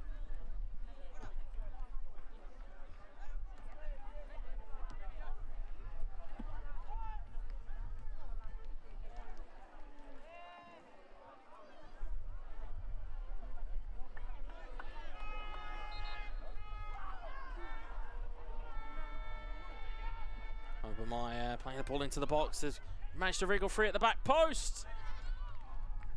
And the shot just skewed wide.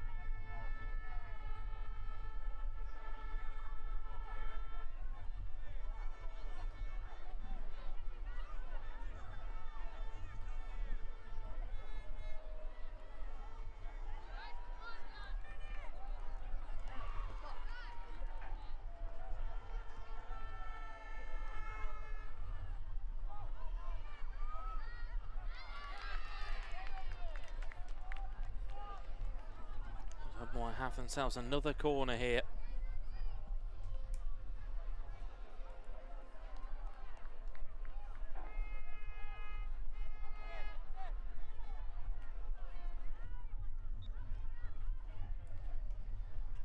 Corner into the box. Obermeyer looking for a header. It's bouncing all around. Can they get themselves a vital touch? It's a good take there. Could there be a strike on goal? There is, and it's into the back of the net. Late drama. Obermeyer may have just stole it. With around about 30 seconds left to go. It was a brilliant bit of skill. Tricked inside, got it onto the left foot, goalkeeper rooted. And on another day that clips off the post and goes wide, but on this day it goes into the back of the net. And Obermeyer have left it incredibly late. But they may just have stung International College 2. And there goes the final whistle. It's late heartbreak for the Spaniards, but it's the Germans who win. Obermeyer 1, Morn International College 2-0.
British schools. With a tradition as old as time, these institutions stand as enduring symbols of excellence. Beyond being just buildings, they represent the epitome of education. Students here don't simply learn. They shape their futures in an environment where academic excellence merges with elite athletic facilities. At Prestige Football Schools, we are there every step of the way, no matter what country you come from. Our dedicated team helps compare and advise on the UK's best football schools and gap year programs. Scan the QR code on screen to find out more and book a free consultation with our specialist team. Prestige Football Schools, a service you can trust.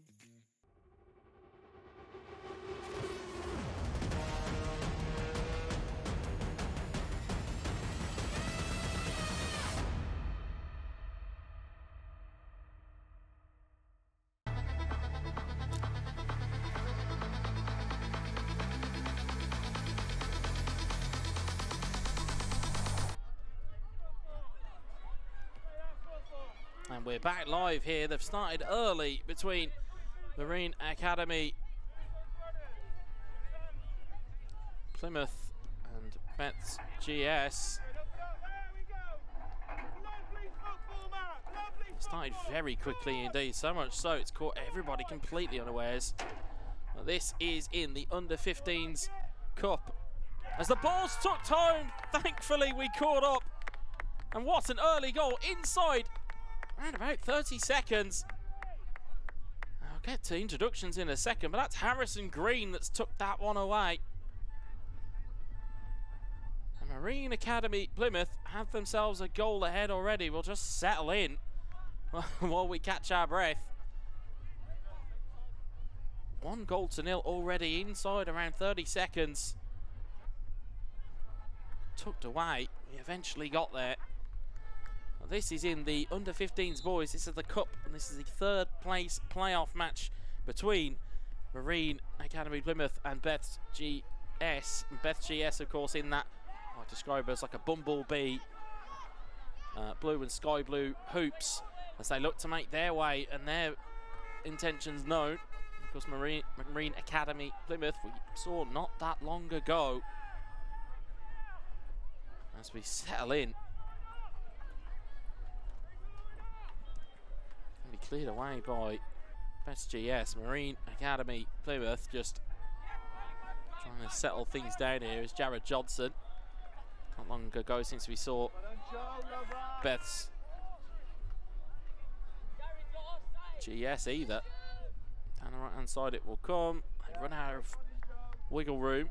It will be a throw in for Marine Academy Plymouth.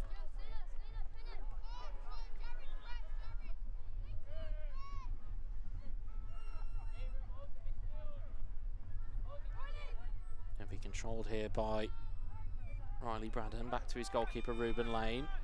Lane confident enough to play it back to Braddon. Braddon trying to find a ball out. Instead he's giving the ball away. It's been hacked towards Ruben Lane. He'll take it into his hands and just let it run out in front of him. Plays the ball out onto the right hand side here. Good take in the middle. In a bit of trouble here. A bit of pressure being applied here by Beth GS, but eventually made its way to Harrison Pitt. Harrison Pitt plays it across here to number 11, Joseph Clinton. Clinton maybe thinking that Archie Collins was going to arrive on his left-hand side, but he never came, and it'll be a goal kick here to Beth GS. Of course, Beth GS going from left to right on your screen. Marine Academy Plymouth from right to left.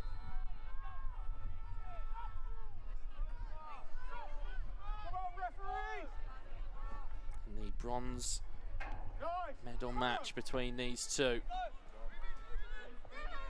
There's an opportunity here, and Lanes had to come quickly. He made up the ground. He didn't quite start as quickly as everybody else thought, as he overarm throws it to Collins down this left-hand side. Of course, this in the under-15s category of the boys. Crawford looking to give it back to him, but instead it's going to be picked up now by Divshot Lal.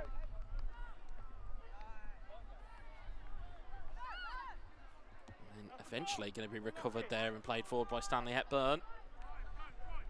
That ball was cut out by the defence, and down the line it will go, but into a corridor of nobody to run onto. Of course, you are just joining us today as Lane has to come out of his box from a bit of a short throw-in. We've had a lot of action in today's play. There's still a bit more to come. This being the third place match between these two teams. Bronze match in the under-15s, but we have the final of the under-15s to come. It's good work down the left-hand or the right-hand side. It's played towards the edge of the box. Good little ball roll there from Marine. They just can't quite make something happen, and now there is an opportunity.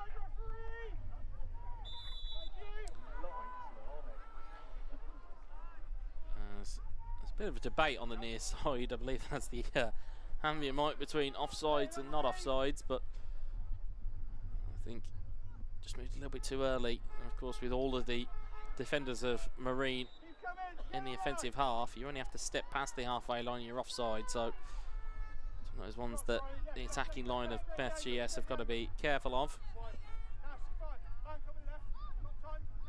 Here's Collings. Neat footwork, brilliant little bit of footwork there to Pitt, to Collings. Good interchange between the 3 and the 7. Marshalled out. And it will be a corner. So great work from the little tandem down the line.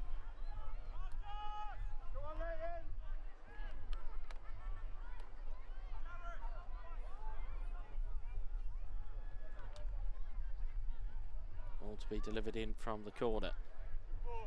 Lofted ball in, it's going to be challenged in the box, deflected home! It's another one for Marine Academy Plymouth. This time, Aidan Hobbs has his goal. It took him a moment, it took him a deflection to be the benefactor of it, but he was in the right place at the right time. Real number 9 football. What's the score? 2-0. So Marine Academy, that's Aidan Hobbs. Marine Academy Plymouth. Yeah, they just here on the ambient mic, I believe that's probably one of the coaching staff from Marine Academy, very much letting their letting the spectators know what score it is and who scored. The team have got some defending to do here as Jal looking to get the ball into the box, but Ruben Lane calm and collected. Bit of mental reset for Marine Academy Plymouth. They've got that room to play in that they wanted to play in. It's of course 2 teams from England, known for their robust challenges, as Jared Johnson brings a foul for his team. It's going to be Manveer Singh Jeeta to deliver this into the box. The ball into the box. It's done pretty well to find Jared Johnson with a bit of keepy-uppy, but it's going to bounce the way of Harrison Pitt, who's just going to nudge that one down the line. And good work by Joseph Clinton. Bronze medal, though, on the line for these 2 teams. Of course, Dubai College against NSS Malta to come in the under-15s category, to who will walk away with gold and silver.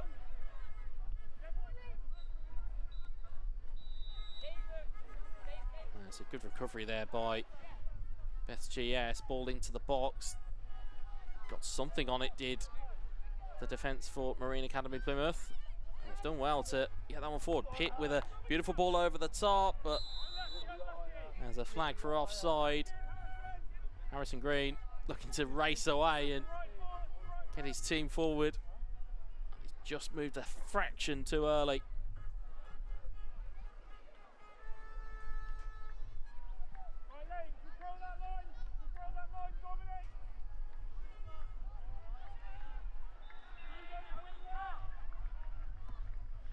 Ball forward from Bets GS. It goes all the way through from the header. I mean, of a committed challenge there by Beth GS, but goalkeeper got back to his feet. I think if the goalkeeper had made a bit more of that one, I think that player might have been in a bit of trouble. There's a handball that's given.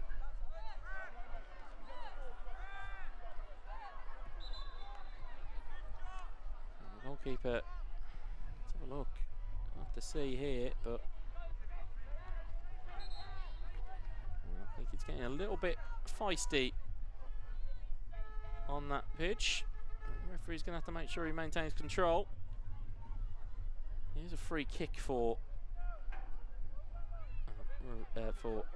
Beth's GS. Have to be very careful here of these two teams.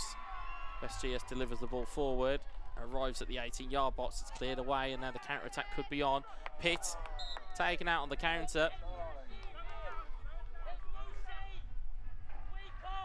It's a bit cynical from Beth GS, but looking at the centre of gravity from Harrison Pitt and the speed he possesses, unfortunately, I think it was something you needed to do. There's Collings. Bit of possession football for Marine Academy Plymouth. Need to be careful. Collings doing very well. There's good build-up here from Marine Academy Plymouth. They're doing very well to get themselves out of the corridors. They've done very well here. They've got through the lines as well. That's a wonderful ball down the line. This could be a real opportunity for Marine Academy Plymouth. Ball going to be delivered into the penalty area. It was delivered at the goalkeeper. Wonderful football from Marine Academy Plymouth. We heard some sarcastic cheers and olays that you do tend to hear within English football. But it was with good reason, because they were keeping hold of the ball. They were knocking it around in 1-2 touch football. And BSGS didn't really have an answer for it. Meanwhile, BSGS aren't able to recover the ball there.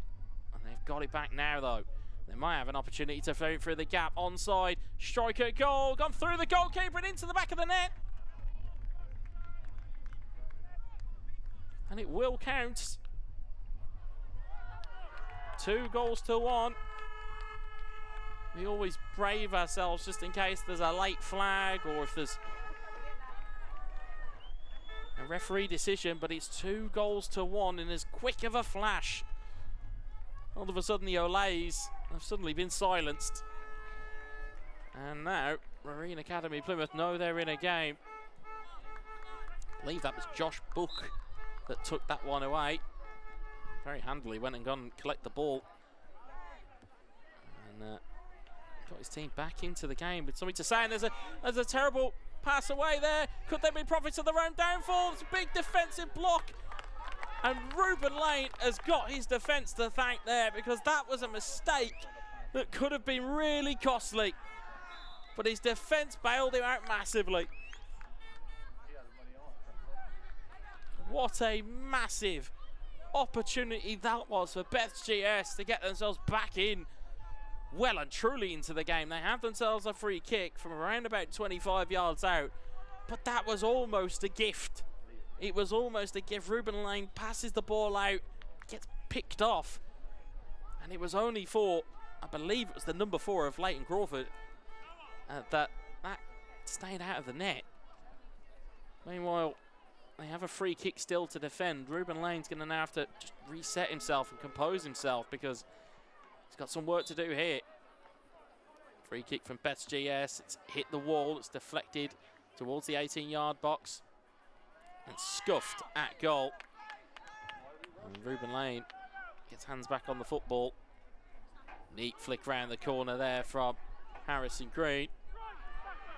That was a really good determined run from Marine Academy Plymouth. They've lost out here to Beth's GS. It's good defensive work there though from Stanley Hepburn. Goes across, and Ruben Lane plays it back to once where it came. First touch pass attempted there by Leighton Crawford, but it's been given back to Beth's GS. Beth's GS looking to line the strike up. Don't get the full swing on it. Instead it bounces in front of the goalkeeper and harmlessly goes into Ruben Lane's hands. Poor distribution though. Timmy Davids is there. Free kick given. A player of his stature certainly going to attract a lot of attention from Marine Academy Plymouth. They certainly had 2 or 3 around him. If he can garner that kind of attention, he may just free up an opportunity for the others around him to potentially benefit from that moment as the number 9 Noah Cap sets up the free kick. Goalkeeper opting for a wall on this occasion. Of course, they can opt to not have a wall, but of course they have to be informed.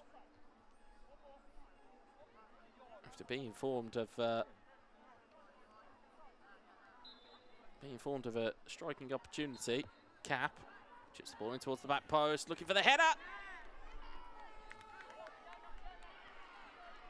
And it's hit the side. Has it hit the side netting there? It has. Deceived my eyes for a moment.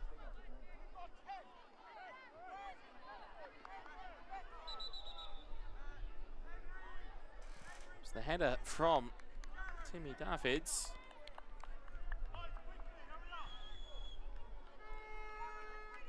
And about 10 or so minutes left between these two.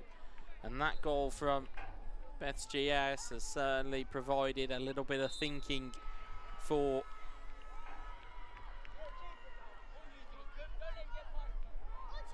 Marine Academy Plymouth. Walker's had a play on the near side, and it will be a throw-in. Just got to be careful that there's obviously not too much time wasting happening for Marine Academy Plymouth as the ball goes in, it's flicked away. Jeter giving the ball away, but his team have won it back for him. Give and go opportunity there for them, but SGS just can't make it stick. Harrison Pitt with a challenge in, went in for the challenge. And the referee stopping play here.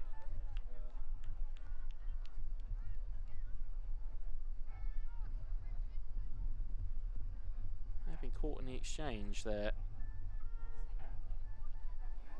between those two.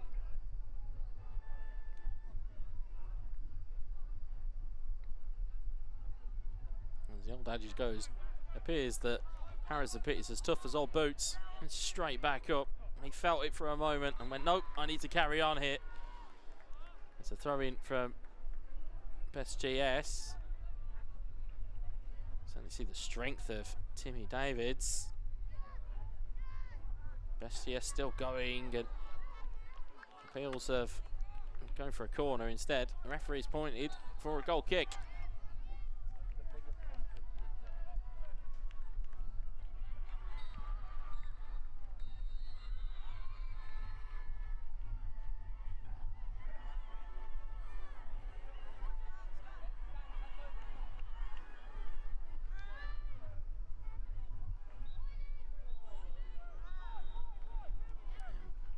Marine Academy Plymouth just looking to bait WSG into giving them some more room to play in. Hollings tries to play it forward. WSG now going to have an opportunity to attack down this right-hand side. They've got players over. And they get there to keep it in. They can. The ball's dinked towards the near post, but at that point it went out.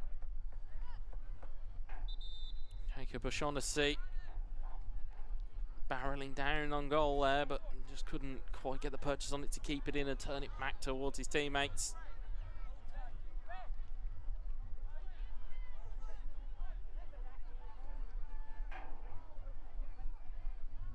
There will be a goal kick for Ruben Lane. Plays it short. It's a dangerous game to play short, and that might be the reason why, as Timmy Davids is challenged, but nothing was given. Good flick on there. Again, just giving the SGS defence something to think about.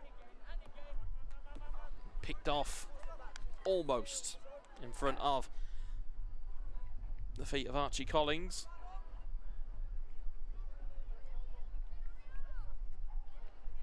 Also, as we mentioned, the winner of this will finish in 3rd place in the under-15s boys category of the Cup. So we've got the final coming up next between NSS Malta and Dubai College.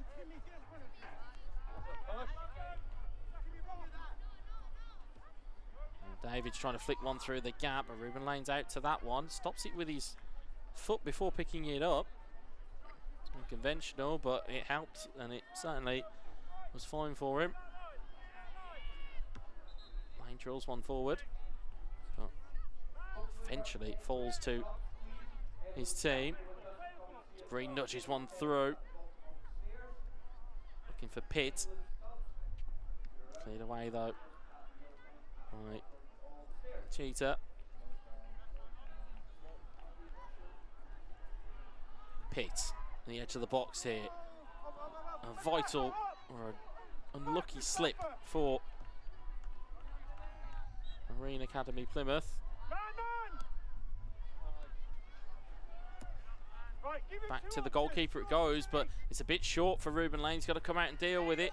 His touch is not the best. It's skewed up into the air, but his team have won it back in committee, and Archie Collins has been absolutely everywhere. The team are definitely covering themselves in committee here. As the ball comes across, and that's via the way of a WSG foot. So there's no offside to be given. Harrison Green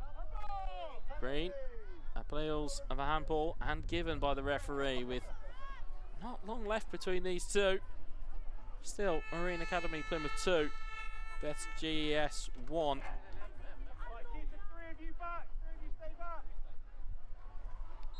Looks to be Lane Crawford striding forward to come and take this one.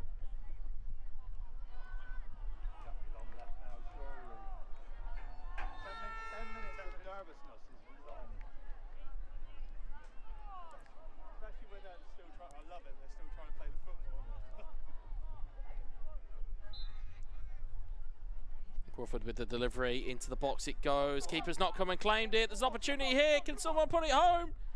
They can't. WSG have done very well to negotiate that one out, and there might just be a bit of a break on here for the set piece.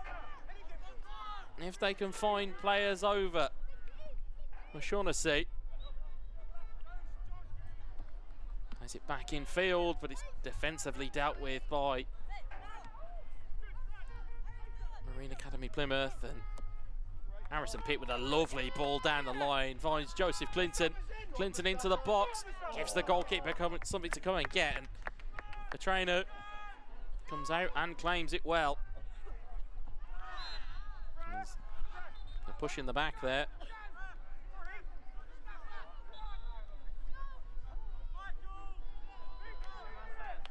Opportunity beckons for these two teams. There's not long left, and there will be a premium of any chances that will be here in the closing stages of this game. We only just saw last game. The game can change in the last 30 seconds. As the ball clipped forward and into the box it goes, and Ruben Lane comes and claims that one. Through to Harrison Pitt it will come. It's been dispossessed as O'Shaughnessy picks it up down the line. Harrison Pitt just not leaving anybody alone. A real energy sapper in midfield.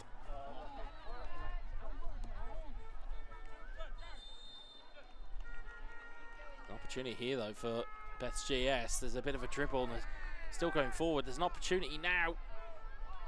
It's cleared away. Here's Timmy Davids.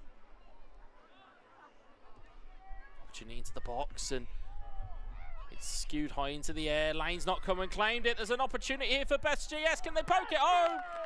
It was a brilliant opportunity for Jared Johnson. But Ruben Lane stood strong and was able to stay the right side of his team's history. Although there's still a few minutes left to go as some of the professional fouls might start to sneak in. There's a booking there. As we mentioned, the professional foul kicked in as Jeter now has an opportunity to deliver this into the box for his team. Can they find something out of nothing? There's not long left to go for Beth's GS in this under-15s Cup bronze medal match. Jeter, ball into the box. He's done well to marshal that one in and under control. Best GS have got an opportunity, but it's over the bar. You feel as though that was their chance. That was their opportunity, and it goes by the wayside.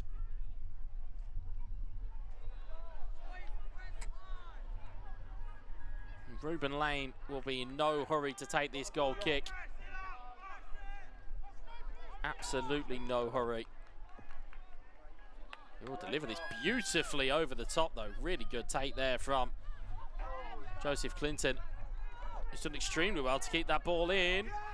Really committed challenge. Joe Clinton still gets back to his feet.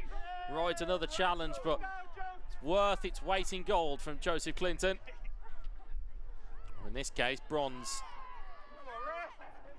As the foul goes in, again, the terrier of Harrison Pids.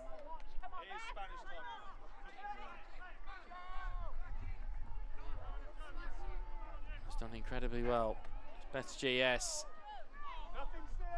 making it work. They still have one more attack maybe in them, Beth's GS. There's an opportunity here. They're still going at Beth's GS if they can find a player over, but it's scrambled clear. And that's going to be the final attack. And there goes the final whistle. Marine Academy Plymouth 2. Beth's GS 1. And that finishes with Marine Academy Plymouth, your bronze medalists in the under-15s Boys Cup.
British schools. With a tradition as old as time, these institutions stand as enduring symbols of excellence. Beyond being just buildings, they represent the epitome of education. Students here don't simply learn, They shape their futures in an environment where academic excellence merges with elite athletic facilities. At Prestige Football Schools, we are there every step of the way, no matter what country you come from. Our dedicated team helps compare and advise on the UK's best football schools and gap year programs. Scan the QR code on screen to find out more and book a free consultation with our specialist team. Prestige Football Schools, a service you can trust.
Good afternoon, everybody, and welcome back to the World Schools Football Cup 2025. We are back with the final in the Under-15 Cup final between NSS Malta and Dubai College. As the two teams can see the trophy in the centre that is ready to be battled for. And it's been a long and hard-fought day. And a critical bit of admin here is that if this game goes to enters a draw after 90 minutes, oh sorry, 90 minutes, beg your pardon. If it enters a draw at full time, it will go to extra time and then penalties. There's a vital bit of admin, and that is only for cup finals. So for this game, it is extra time and penalties between these two teams. Of course, we've seen quite a fair bit of the two this afternoon and during today's play.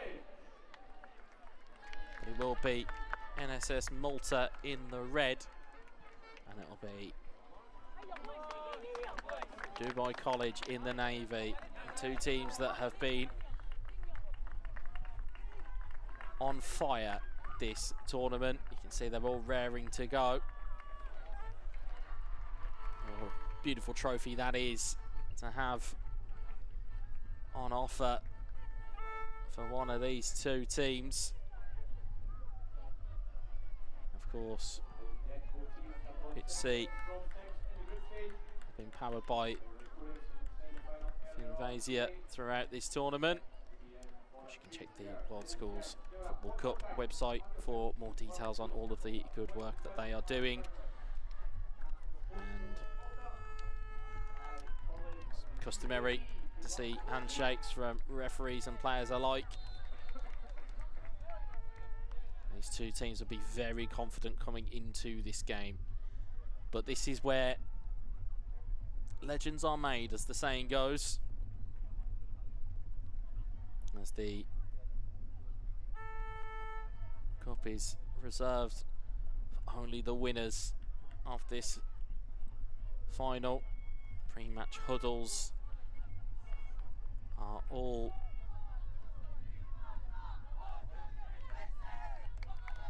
ready, done and dusted between these two teams. And it is the under-15s Boys Cup final. It's the team from Malta in red, the team from the United Arab Emirates in the navy. And we are almost ready to go here in what promises to be a fascinating game. And one full of excitement and drama, as you would expect under any circumstances of it being a cup final. All eyes will be glued to this fixture.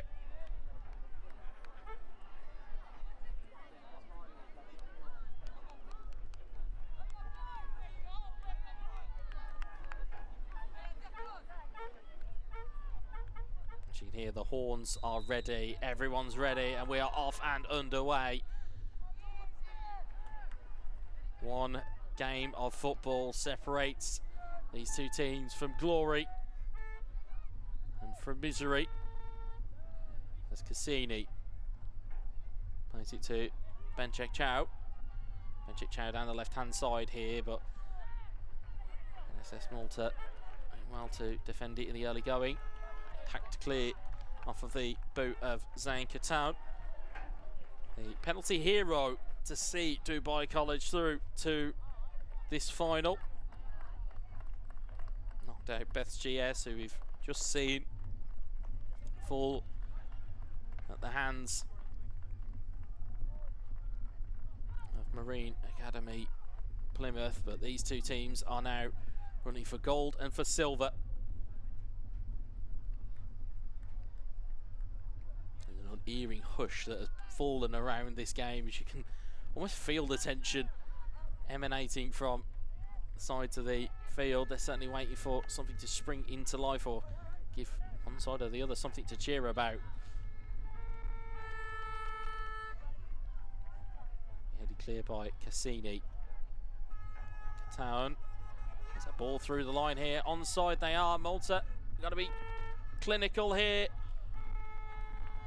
I'll tell you what, Andrew McIlveen will be very happy that the striker did not go down there, because he certainly had a wrap on his attacker, but they managed to wrestle free.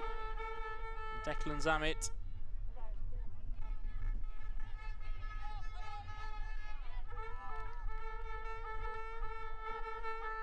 As the goal kick is taken for Dubai College. This opportunity will knock, but who for most vitally, as Nico Ruiz tries to bring that one through the lines. There's a free kick given just before halfway for NSS Malta.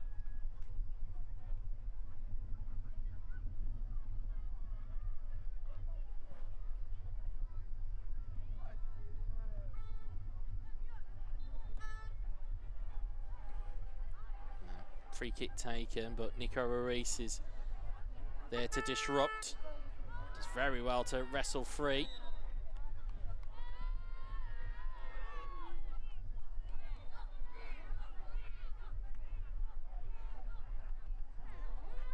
That will be a free kick. He was under duress there, Nico Ruiz. He had a couple of players hanging on to him. Ball launched forward by Dubai College. It's headed away at the first time of asking by NSS.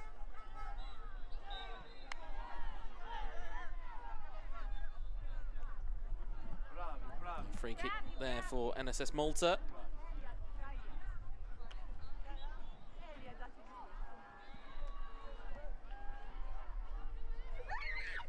Free kick taken. And Malta trying to dance their way through, but they've got to be careful with committing bodies, because again, we say this quite a lot, is the minute you start committing players is the minute you start leaving gaps.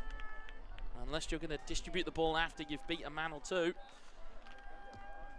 that's where you might come into a problem. As there is a throw in there for Dubai College.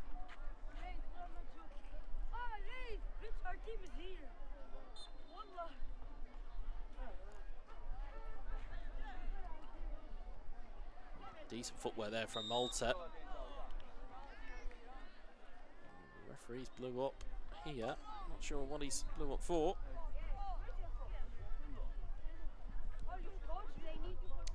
Looks like it might have been an offside call. The free kick here that's taken quickly for Dubai College. They're not looking to stand on ceremony. They have also played themselves into trouble here. Malta looks to make their way through. They've got a lucky bounce to them. They're inside 18. And there's a wild strike at goal. It's never going to trouble the goalkeeper. Certainly the adrenaline kicking in for these players. They know what's at stake. Certainly to have the almost kudos within your team of being the player that puts your team ahead, or even is the match winner. As much as it would be a great win for the collective and for the team, it's always something with a little bit of almost bragging rights for youngsters to say that they were the ones that put their team on the front foot. They were the team and they were the players that made the difference. Here's Calturn. Ruiz looking to knock one through the line. That's a wonderful ball. Looking back for Ruiz again, but somehow won by, recycled by Dubai College.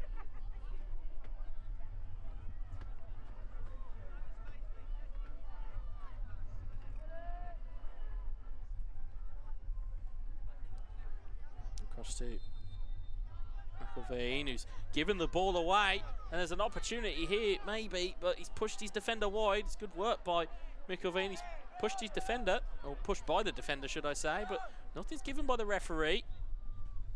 Again, certainly the referee allowing some of these to go, which is, on one hand, good to see, but also he's going to be careful to keep control of this, as Chen Chow advancing all the way forward from left back. He's still all the way through to the box.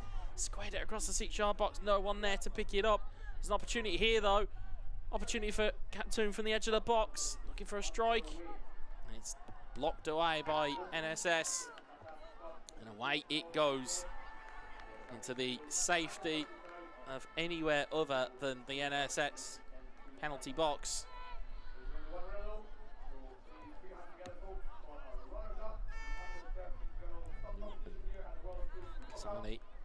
Cassini heading it forward.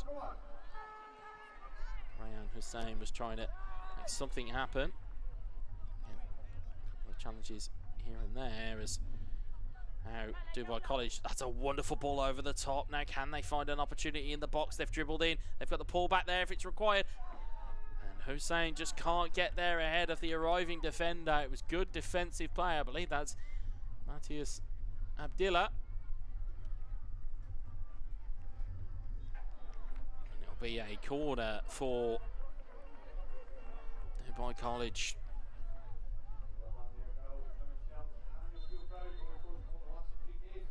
It's just to see what they can do from set pieces. They've drilled one in towards the front post. It's been met by the first man. Here's Caltoon.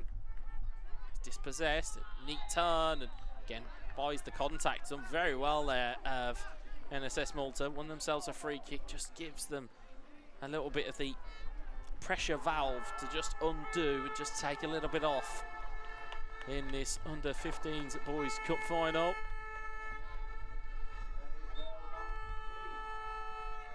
And he cleared by McIlveen.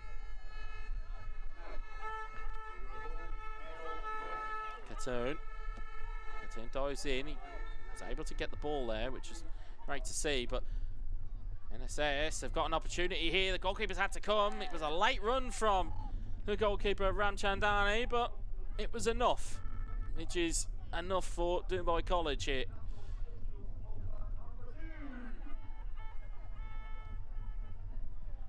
Ramchandani launches one forward, but it's right out of play on the halfway line.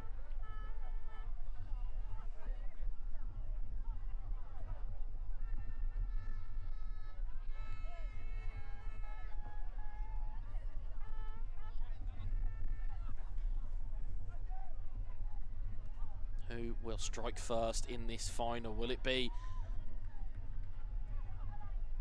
the team from Malta? Will it be the team from United Arab Emirates? Opportunity here for them to negotiate forward. Is hit me, and Nico Ruiz very happy and very comfortable to have the ball under pressure. He can't quite get the ball off him, and it's a free kick given. Just soaking up the pressure and soaking up the attention is Nico Ruiz, the number 4 in Navy. You've already seen how good Mikkel Veen can be from set pieces in terms of those 2 headers we saw earlier on today. Have to see whether he can do much more damage as the ball gets delivered in towards the goalkeeper. It's all the way over, and the goalkeeper's a little bit unsighted, and it's spun up, but Nate Craig was able to take it the second time of asking. Not really sure how much of it he saw. I think it was that man, Mikkel Veen, that was there, and he's also there again in defensive header, but certainly looked as though he'd made himself a nuisance. It was enough to unsight the goalkeeper, near enough. Ended up in the back of the net. But Dubai College doing well to marshal this forward, and Peters out for them as NSS Malta take this one under their control.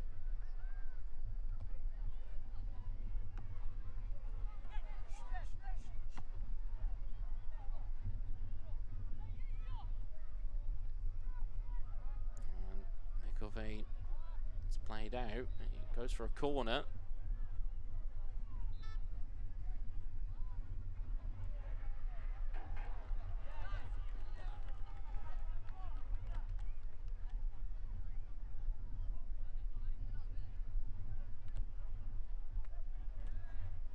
Opportunity here for NSS to put this into the box. They do so.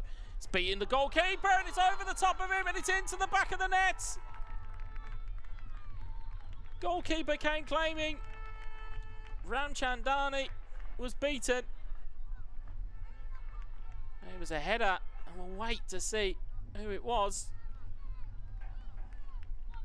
Regardless of what number is on the back, the scoreline in the top left-hand corner of your screen, it's NSS 1, Dubai College 0.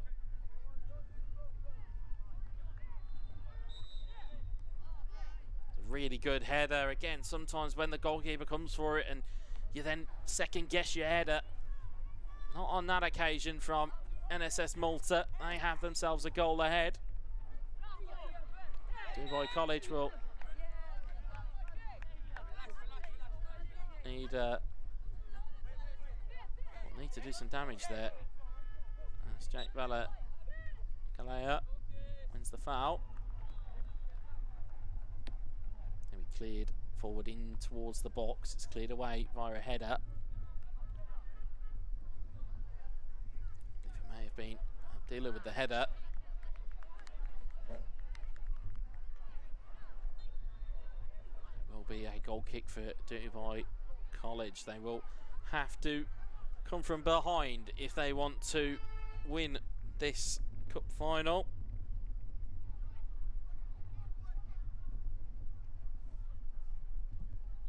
Top their group. They were 6 wins from 6 in their group, but that doesn't mean a lot for now. 28 goals scored they had.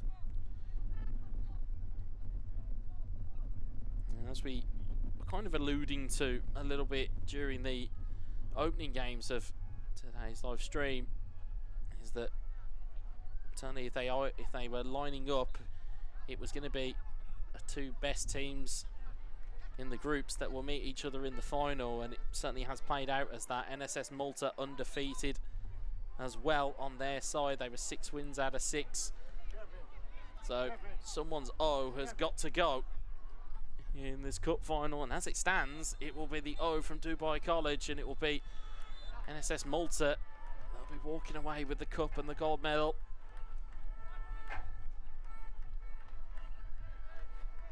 Unless Dubai College can turn this one around. Ball will be drilled at goal, kicked up off of the turf. Half-hearted appeals for a penalty, nothing given.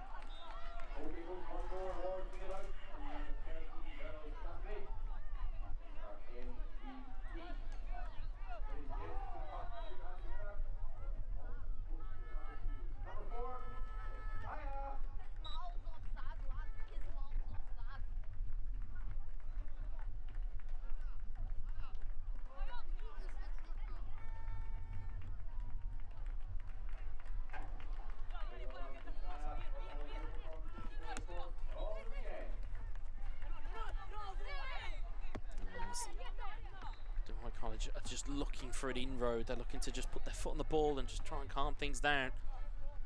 And SS Malta not giving them any opportunity to relax here.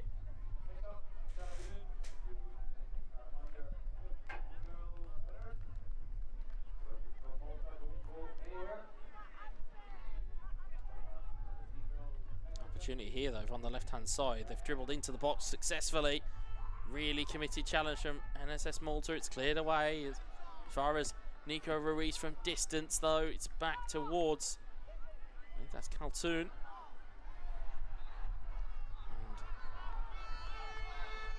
Hussein was looking to fashion an opportunity, but NSS Malta looking to test out Mikkelveen.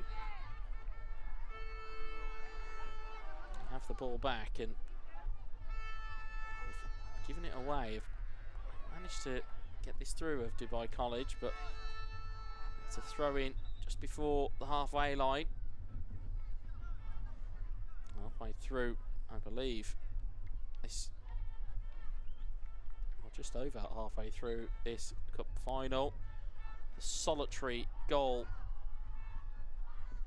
being the separator.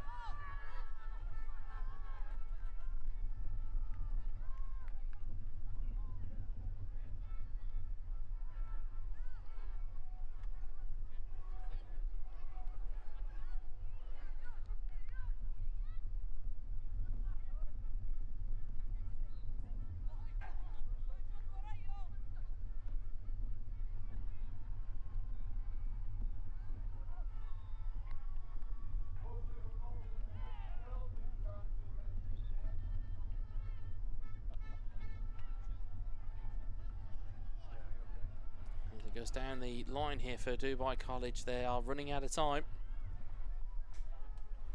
Running out of opportunity to get themselves into this game. As it stands, NSS Malta walking away with the cup. You've got to feel the urgency may just kick up a notch. As Nico Ruiz heads it forward. Khaltoon still with it, and then brought down, free kick given. Delicately poised, and it just also goes to show the quality of the two teams that the goal that separates them is a set piece and a header where the goalkeeper comes through and it just evaded the grasp of Jahan Ramchandani.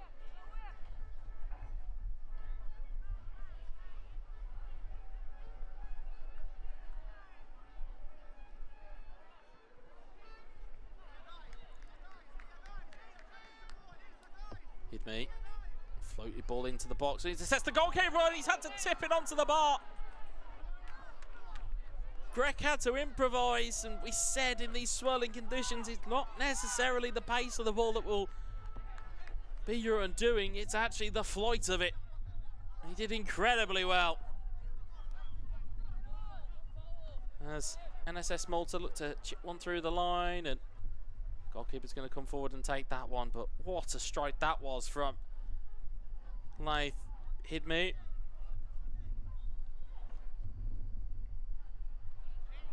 Unfortunately, it still remains the same scoreline. NSS 1, Dubai College 0. As the team from Malta showing great resolve here to hold on to this 1-0 lead.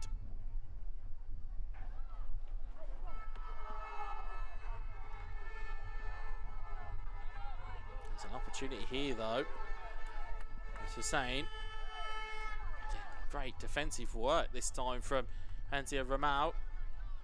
The goal hero. Last time we saw him on pitch C. He's now showing the defensive prowess to get back and help his team out.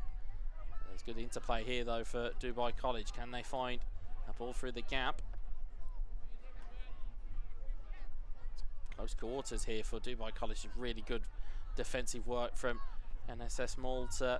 The ball, it's more so just eking out the time for them, just passing the ball forward into the channel and letting willing runners go onto it. They seem to be a little bit more defensive and certainly seem to be the happier of the two teams to sit back and just eke out the clock just a little bit. Of course, I'm sure if the opportunity presented itself, they would want to see this one off completely because they know the threat that Dubai College possess.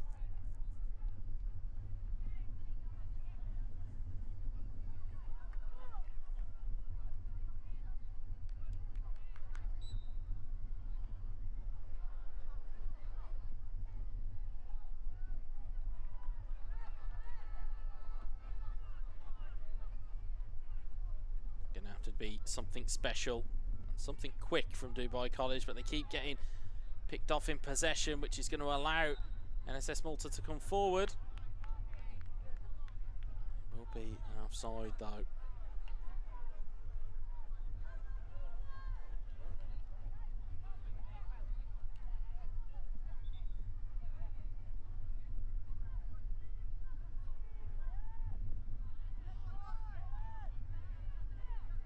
I'm saying offside, it's a free kick given for NSS Malta. Must have been a challenge in the between, and there's a strike at goal, but it goes wide.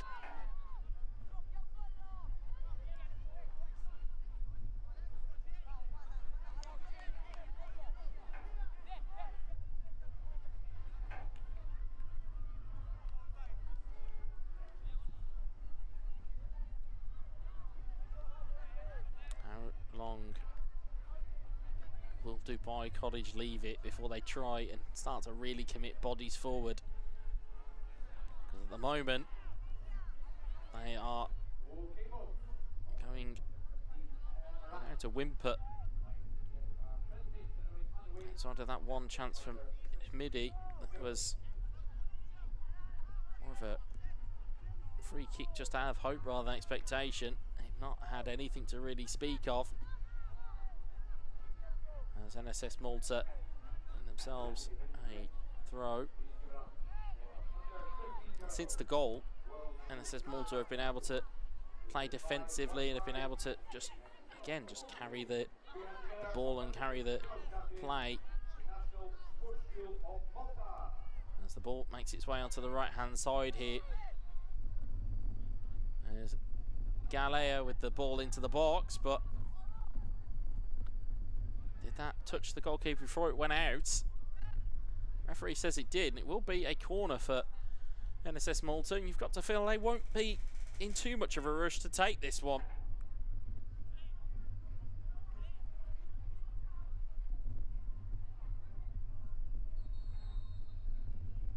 Whether the referee opts to add any time on for it remains to be seen.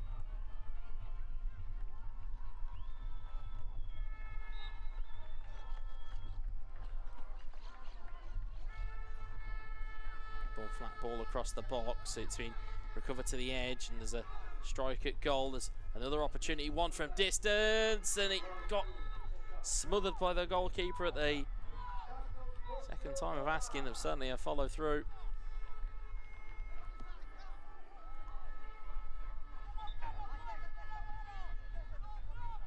Referee not happy with the free kick positioning.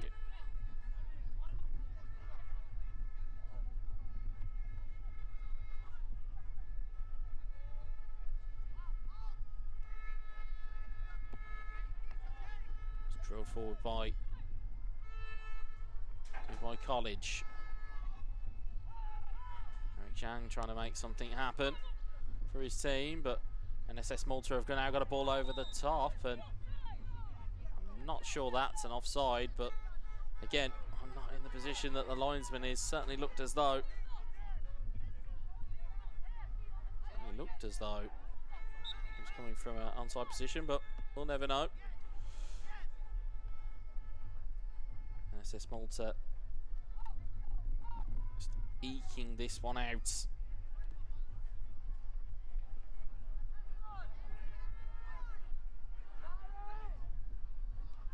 Ball cleared forward. Again, anywhere will do, and time is ticking down here. The urgency certainly needs to ramp up for Dubai College. They're still in this. It's only one goal that separates them from getting this to extra time. One bit of skill, one bit of ingenuity. They can see themselves into an extra time period, but as it stands right now, it is sinking without a trace. Ball cleared forward. Leitner on. There's a free kick for Dubai College. Referee not happy with the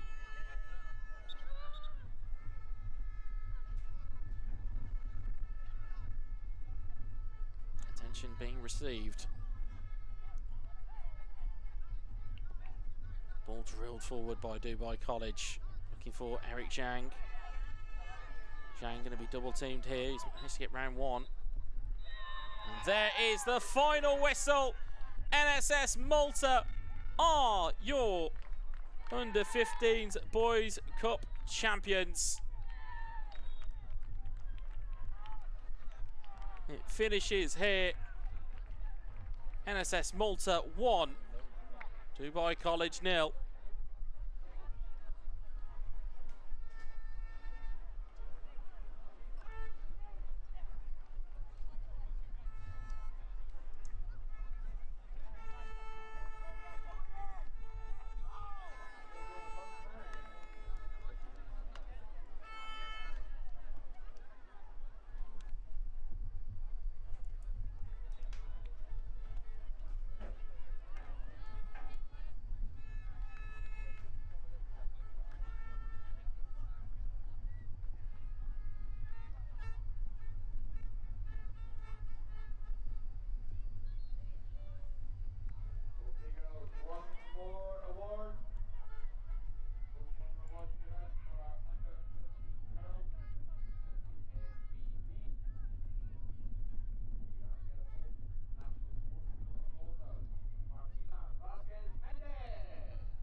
Just come back and see some of the images of NSS Malta. They should be very proud of themselves, the fact they managed to get that victory. I believe player of that match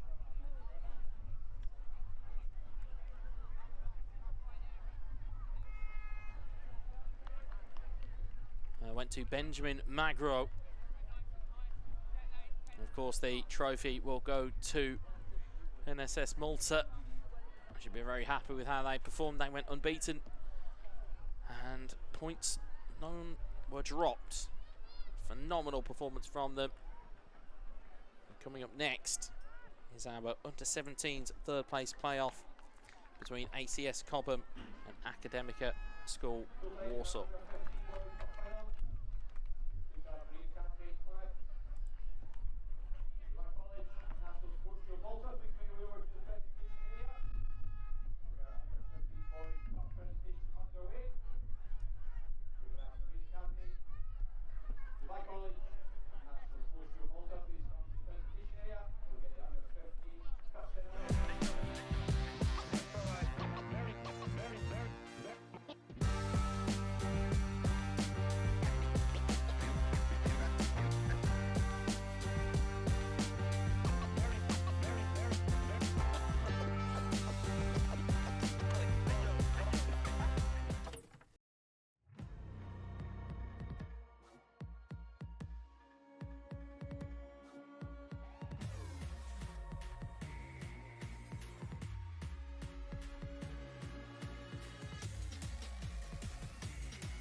British schools, with a tradition.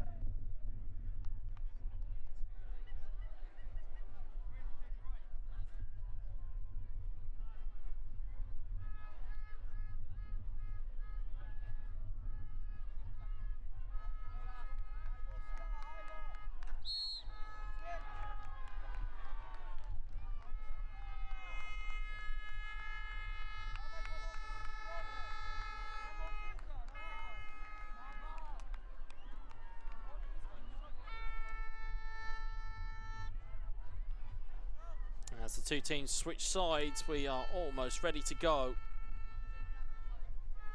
between these two. ACS Cobham in the green and Academia School Warsaw in the whites.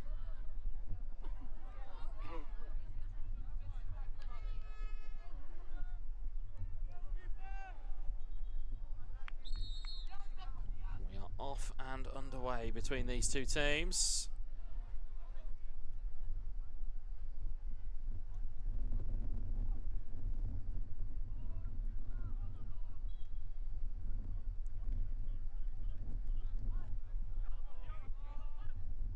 As Cobham look to get themselves rocking and rolling in the green in their change strip.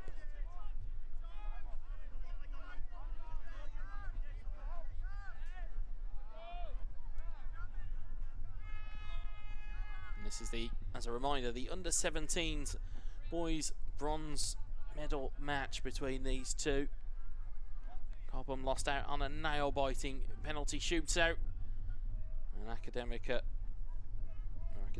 School Warsaw got the wrong side of NAS, and as a result they see themselves into this game, so it should be an interesting game between these two. Of course, we have Brookhouse College and NAS still to come today. Of course, our focus though for right this second is on the two teams in front of us.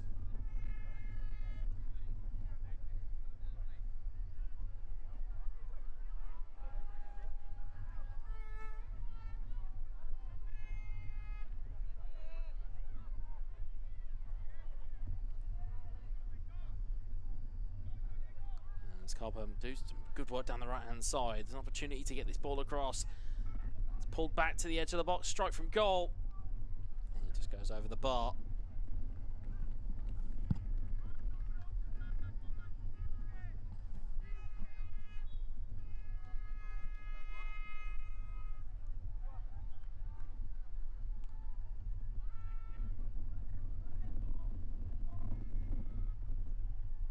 Strike there from Max Allison that was over the bar.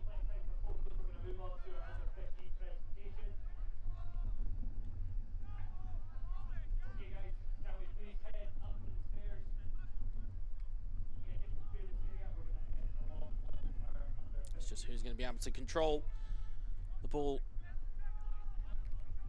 Of course, possession is 9/10 of the law. especially in the confines of the white lines of a football field.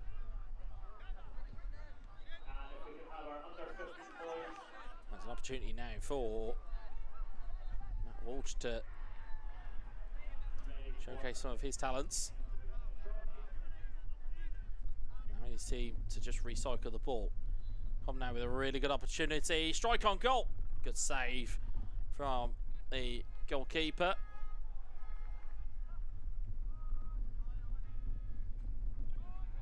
Max Allison finding himself a bit more advanced than we've seen him today. As the ball tries to wriggle out. Over coming together. There's a free kick given against Max Allison. Academia have a free kick about 10 or 15 yards inside of their own territory.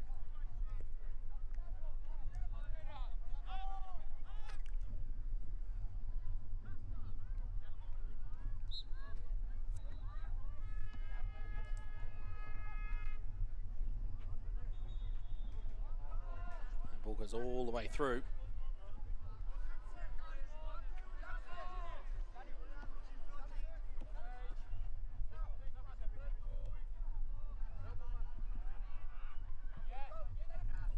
Here from ACS, and down the left hand side comes to Taotan. Eventually makes its way through to the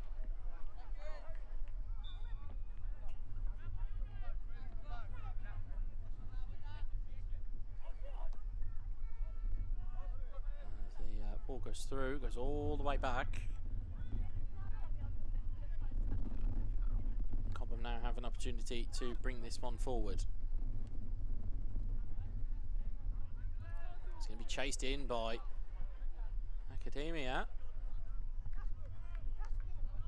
There should be fair running between the two. Now Cobham have the opportunity to attack. They're in midfield now. They're making way forward over halfway, looking for a brilliant ball into the box, and side roll pass did work, but the shot wasn't with conviction. As a result, we'll go out straight into the hands of the Academia goalkeeper.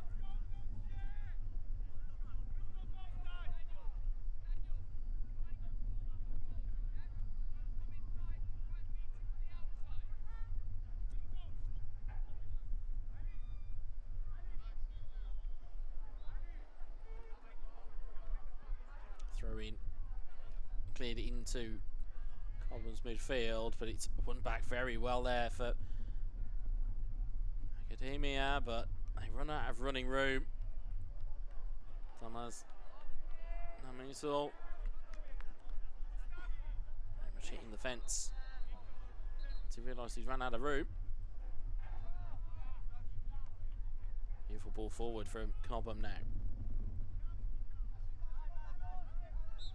Handball adjudged.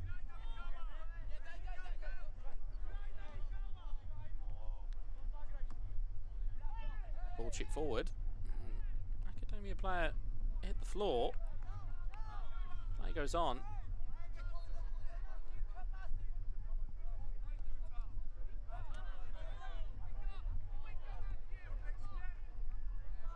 Launched forward by Cobham into the heart of the Academia defence. It's really good running down the left hand side. They will keep this one in, will Cobham.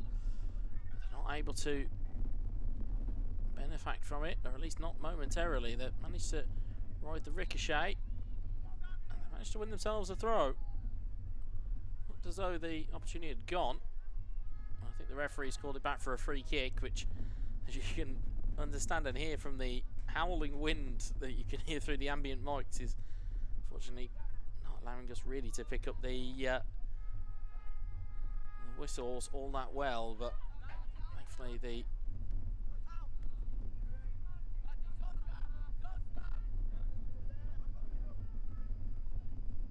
referee will keep us well as Baroriak has a throw. This time it's going to be Kowalski.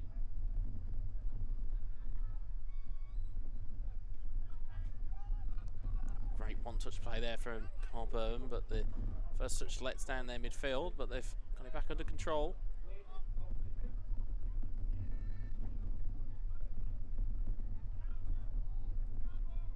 To play positive and play forward. They've done well to get that into a gap. Sliding challenge there from Academia. Gives their team a throw. Cobham looking to bring this forward. They're on the edge of the box. It's good into play. Strike on goal. Right into the hands of the goalkeeper, though. Strong hands. Academia goalkeeper, and a really good kick out of that as well. Certainly the wind, no doubt, playing its part in how big that kick is. But it goes all the way out, a little bit too far, and out for a common goal kick, which has been taken quickly here. There's an opportunity here. I don't think they'd realised how good that opportunity was. Academica score Warsaw. Neat dummy in the middle there from Cobham to let this one go forward. Brilliant pass into the channel. They're inside 18. Chip ball towards the back post, but great hands from the goalkeeper.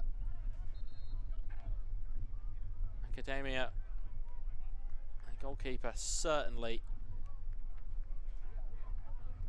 has rode the confidence of their team getting into this fixture and into this game. As we mentioned, they came up against NAS from the Republic of Ireland, and we do have that game to come between them and Brookhouse College. It certainly has been a long time for both of those teams, as it was for the two teams on the field here, in terms of waiting for their opportunity to get back involved. Of course, the adrenaline wears off. You have that adrenaline dump, and then you have to try and pick yourself back up again. As one of Cobham's players loses a boot, they very quickly reattach it. You have got those intangible qualities and intangible characteristics you have to figure out. As the ball's floating towards the box, and there's an acrobatic leg going at it, but it didn't make contact.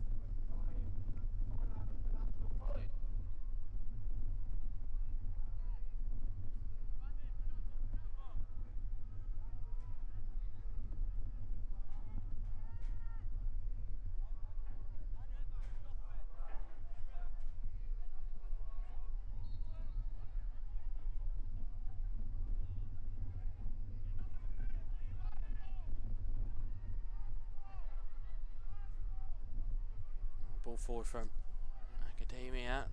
It's kept in by Cobham. To bring it forward again.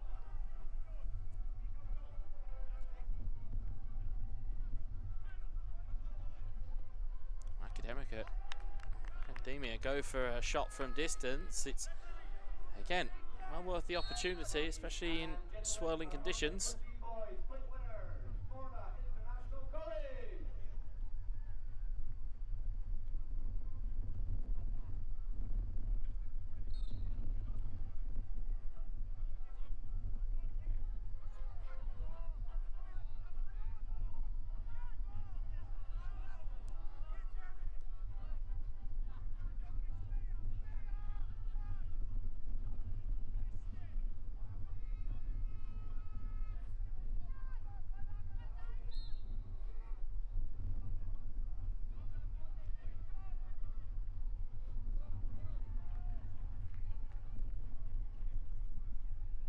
Throw in for Cobham on the far side.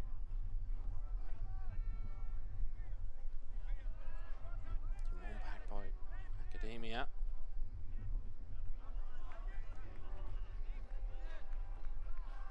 Also looking forward. Okay, folks, moving on to our cup competition. We're actually playing have these guys with us for the very first time this year.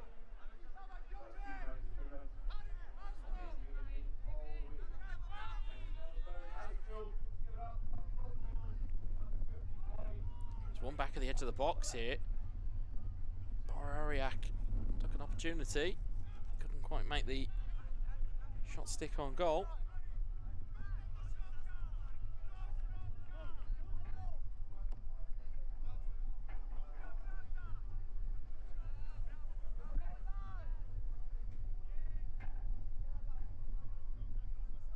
Cobham win it back here. They've got an opportunity to take it down in midfield. Free kick given. Kowalski judged to be a little bit too heavy on the challenge.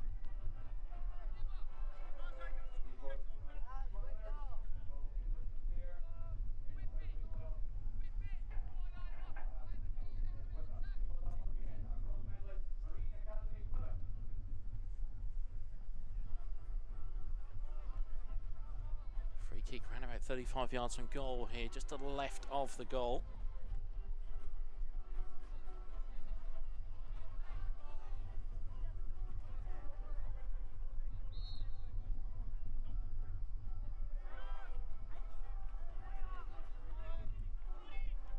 Away at the first time of asking.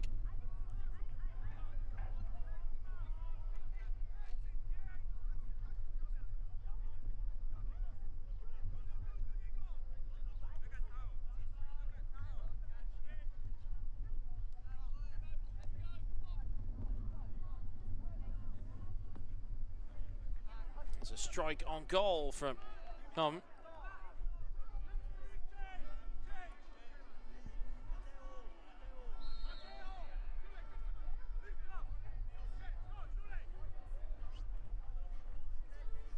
Will be a corner for Cobham here.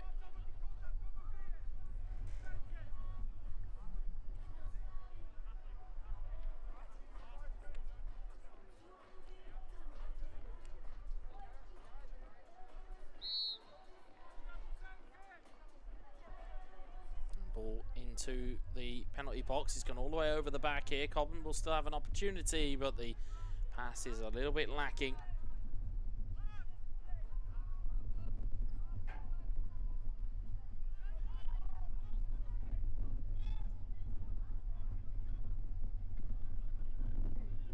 Also trying to make something happen here. It's just breaking down ever so slowly for these two teams.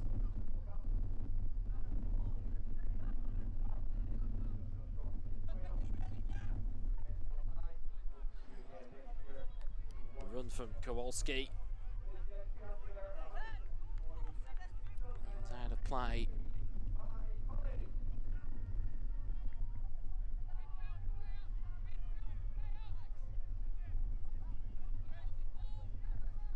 Cobham have time here, as do Academia School Warsaw, to try and break the deadlock between these two teams. There's not really been many fine opportunities for either team's attackers to really take under their control.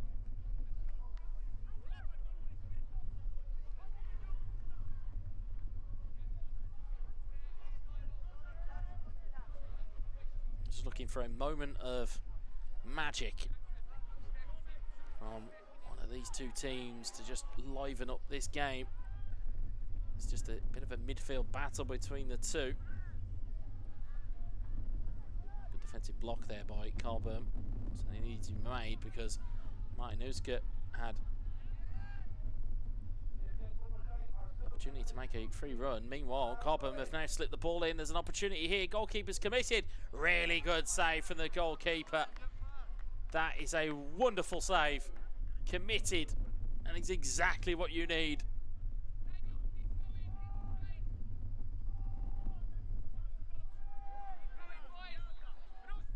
Even in those moments where you think there's going to be an opportunity, instead meets the hands of the goalkeeper.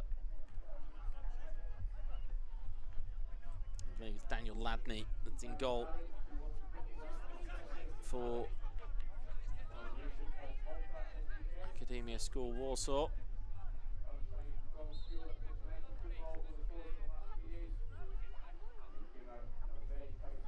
Interested to see what the referee's given here. So it's a free kick for the heavy challenge that resulted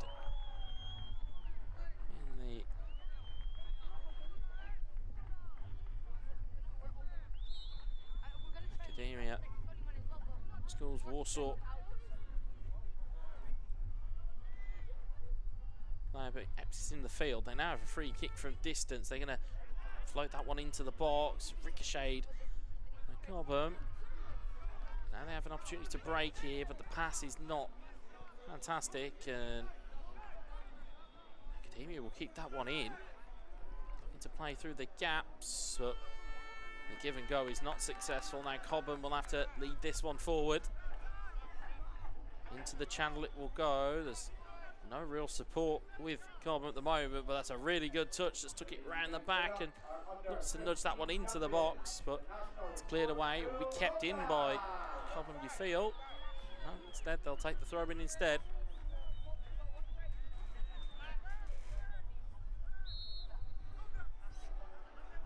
A reminder, this is the under-17s Boys Cup bronze match. The World Schools Football Cup, of course, all of the coverage in the pitch C, which we're on at the moment as the ball heads into the box. It's drifted all the way in. It's going to fall kindly for Cobham, but they've put it over the bar. It was a really difficult chance to take under their spell. It had to have been picture perfect technique, but unfortunately just not there for them on that occasion. But all the action on pitch C, powered by Finn Van Zier. You can visit the World Schools Football Cup website for more details on all of the good work that they have been doing.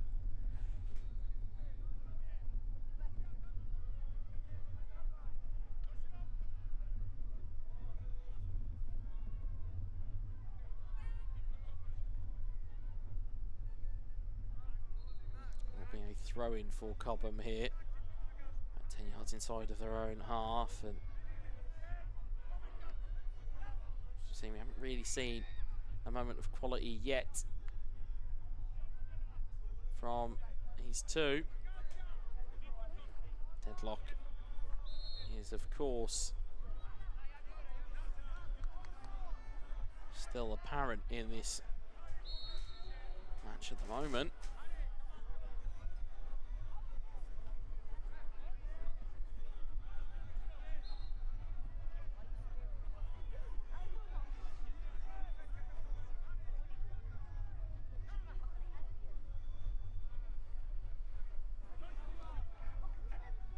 With the ball forward, play back to the goalkeeper, a little bit quicker than he anticipated, and also a bobble in there too. The goalkeeper's clearance only given Cobham a throw in adjacent with the 18-yard box of Warsaw.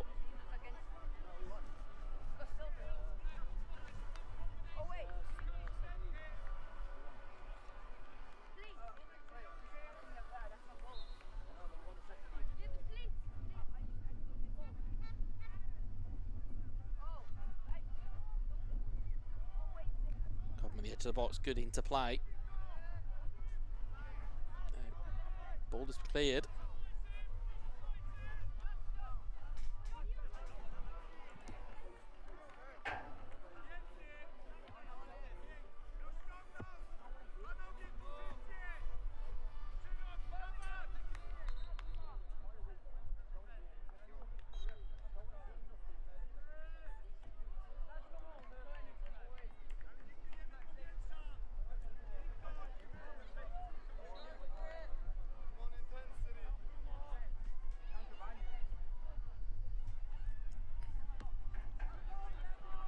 Playing the ball across on the from left to right. Ball played in neatly towards the 18-yard box. Out to the right hand side now for Cobham. Neat footwork from them. A little bit too much being asked of there, but he's actually done very well indeed. The linesman, I believe, has flagged to say the ball exited the field of play. And will be a goal kick for Academia Schools Warsaw.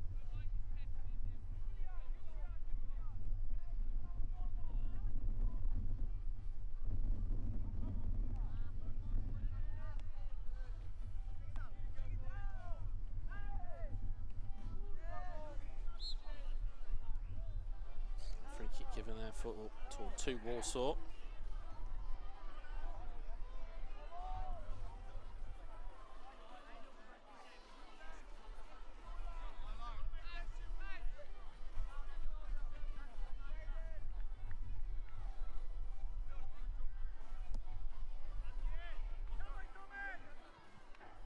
Ball all the way through to Cobham's goalkeeper, so time ticking down here between these two teams. Still no sign of a goal to break the deadlock. They just take one moment.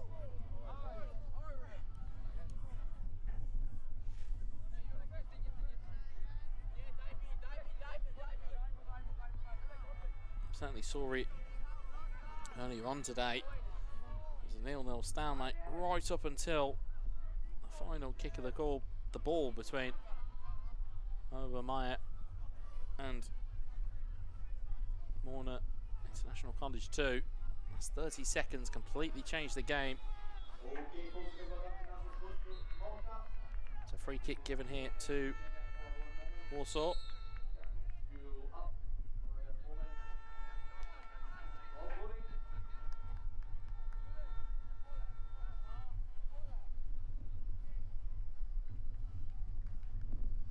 Right, 10 or 15 yards inside of Cobham territory.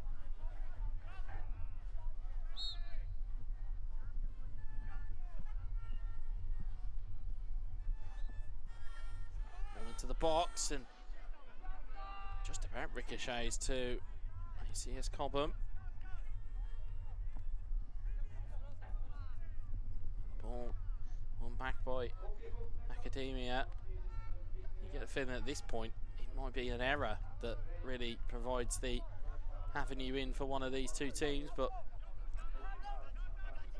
still time on the clock for one of them to do.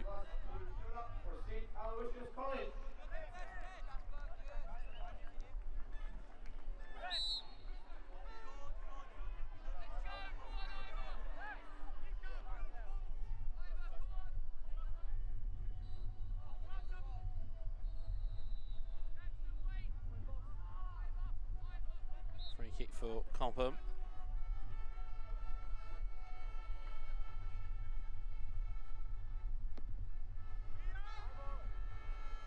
Flicked on and away by Warsaw. It's going to be a corner.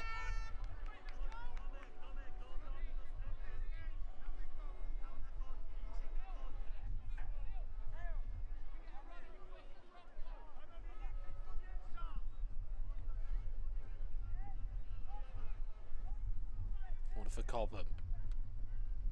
Ball floated into the box, headed clear by Warsaw. Take a strike at goal. It's never testing the goalkeeper.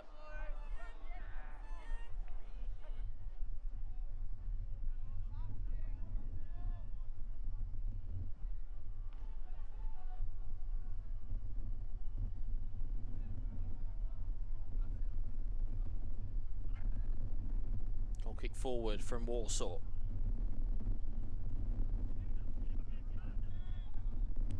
Just all the way through to the goalkeeper.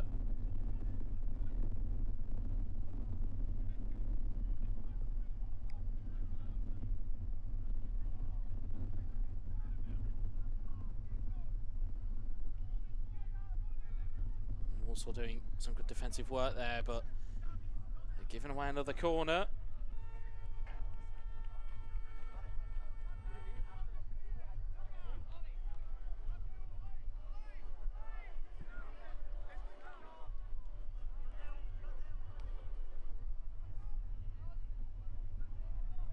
Cobham trying to work an angle here and trying to find space and opportunity to hit one at goal. Oh my dad pleases my sister so much.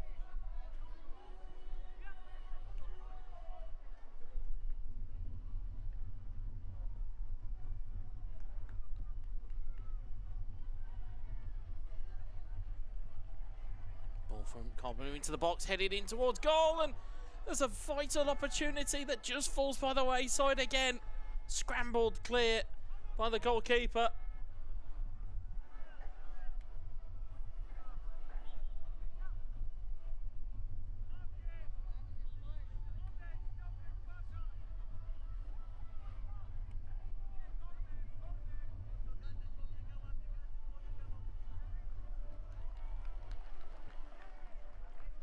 Big opportunity now for Cobham again to... Another opportunity, and the ball's ended up in the back of the nets! We said it could turn on a moment's notice. And Cobham, the ball has turned home. I'm not quite sure who it came off in the end. Cobham have managed to just get their noses in front.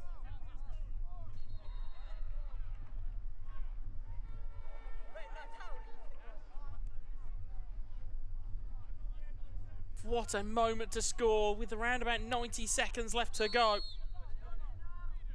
Cobham break the deadlock in what feels like quite fortuitous circumstances from the set piece, but they won't care a jot as they have hit the front in this bronze medal match of the Under-17s Boys Cup. And there's a handball that's given, I believe a foul even, that was given against Warsaw. And that could be the last moments that they will have.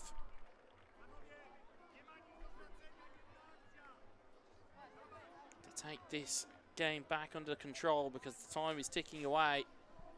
Not sure how much the ref will add on. And as it stands, it's going to be ACS Cobham who will finish in the bronze medal position in the Under-17s Cup.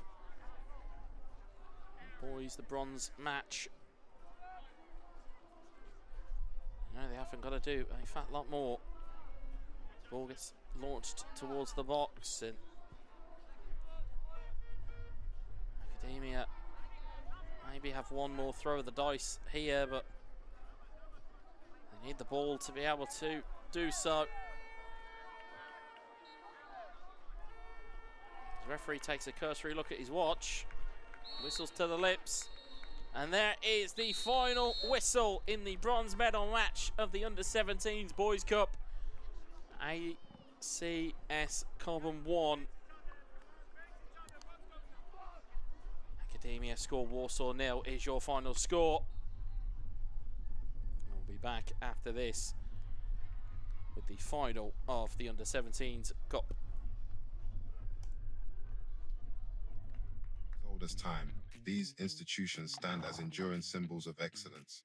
Beyond being just buildings, they represent the epitome of education. Students here don't simply learn, they shape their futures in an environment where academic excellence merges with elite athletic facilities. At Prestige Football Schools, we are there every step of the way, no matter what country you come from. Our dedicated team helps compare and advise on the UK's best football schools and gap year programs. Scan the QR code on screen to find out more and book a free consultation with our specialist team. Prestige Football Schools, a service you can trust.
British schools.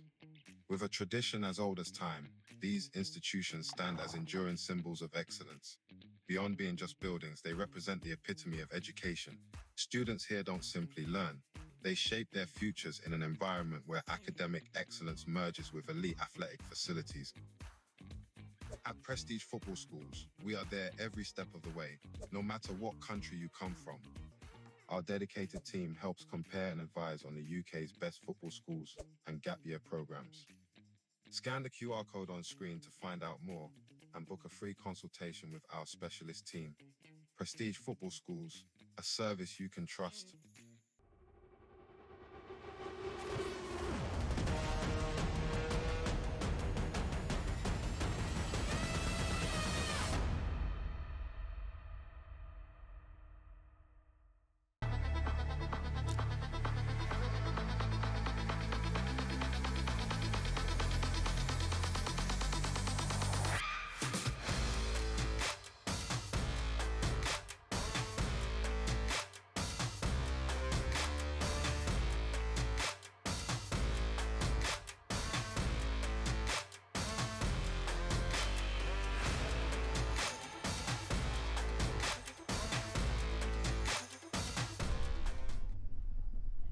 Welcome back, everybody, to the final game of today's live stream.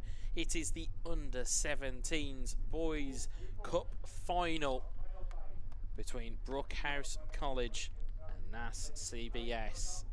What a game we have in store for you as the two teams are, as we can see, setting up for their entry into the field. Of course, getting all of the adulation and the pageantry that comes with it. You can see on your left of your screen at the moment is NAS CBS. On the right of your screen is the navy of Brookhouse College. Brookhouse College came through a nail-biting 6-5 penalty shootout victory against ACS Cobham. For NAS, their path was a little bit simpler as they came through against Academia Schools Warsaw. But the time is upon us and we are almost ready to go for our final game of the live stream from today. If you are wondering, of course, this is the World Schools Football Cup, Pitch C, which of course has been powered by Finvasia. If you'd like to take a look at the World Schools Football website, you'll be able to take in all of the good work that Finvasia are doing.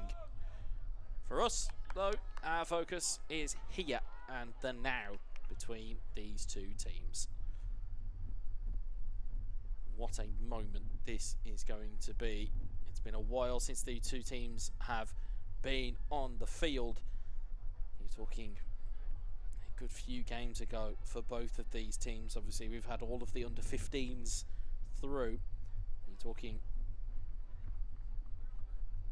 it's a good 6 or 7 games ago that either one of these teams were involved, and they would now be chomping at the bit, and that adrenaline, as we mentioned, about adrenaline dumps and about trying to get yourself back up and ready for a fixture. This is the time.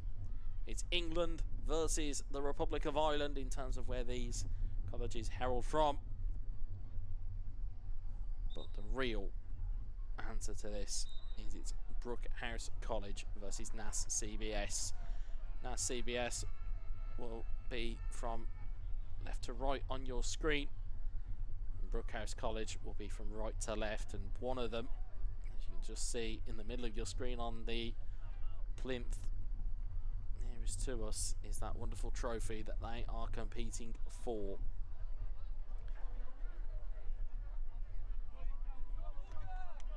And they will have all of the focus on them.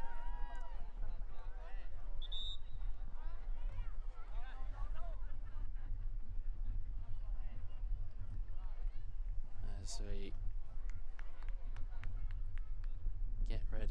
for these two teams to take the field. Led all to this today's activity, all the way from when we first saw Cumberland Brookhouse College in that semi-final. Naas and Academia in their second semi-final. It has all led to this. And we are off and underway. As the almost is a territory ball kicked for there by Brookhouse College.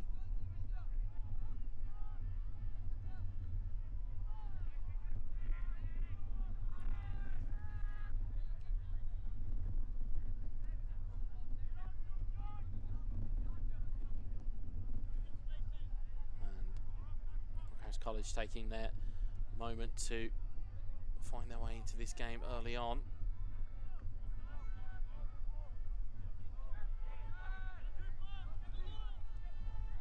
It will take a minute or two to find their feet. It's been a few minutes since the likes of John White and Christian Chapkanov were involved. It will be out of play for a goal kick. The first touch back for Sean Burke in the Naas goal. Not that he's had too much to do, truth be told, in terms of the stat lines for this. I mean, you look at the fact that Naas, I believe, have still conceded a goal in this tournament so far. They went 16 goals to 0 as their aggregate score in the group stage, and they didn't concede against Academia. My maths tells me they've not conceded as yet this tournament. Meanwhile, for Brookhouse College, they'll have already played against Naas before in their group stage, and they, on that occasion, Naas walked out with 2 goals to 0 the victory. That was earlier on this morning on pitch D. We didn't get to see that one, but we do get to see this one, and this one's got a slight more of something riding on it for these two teams, as Varner looks to chip one forward into the channel. It goes for Chapkanov, a tricky customer from what we've seen already here. Here's Chapkanov.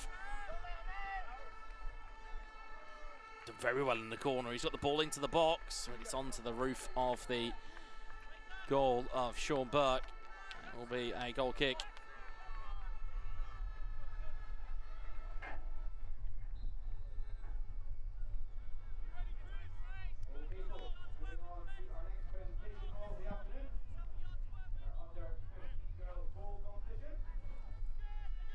Back to Burke. And the line it was looking for. It's won in the air by Boev. Varner brings it back.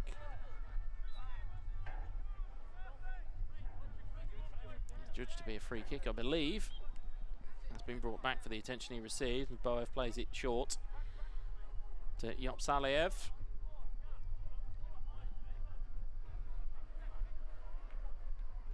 Just looking to find inroads are Brookhouse College. Yopsaliev was brought down, just advanced a little bit more. Was brought down.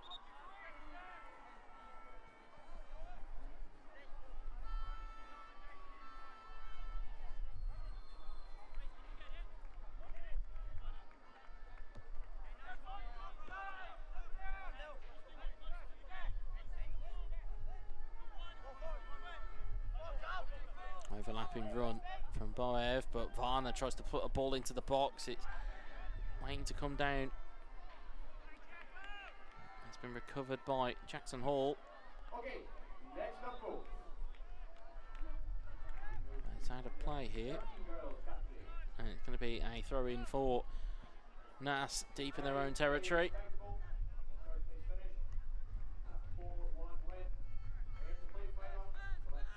Interesting to see if they can get the likes of Max Sargent, Callan Carazet,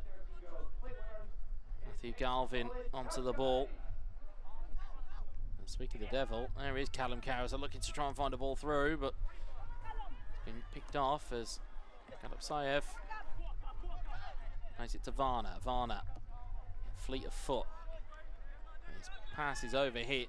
It's looking, I believe it was Justin Franco, but over his head, and he's out for a throw.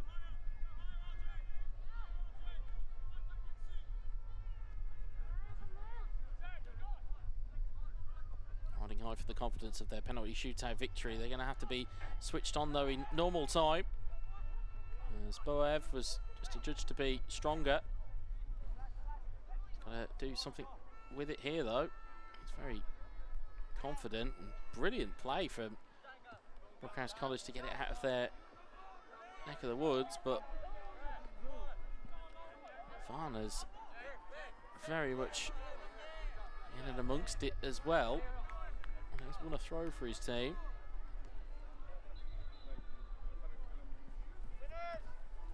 Long throw down the line over the top. And he's Chapkanov goes down, but nothing was given.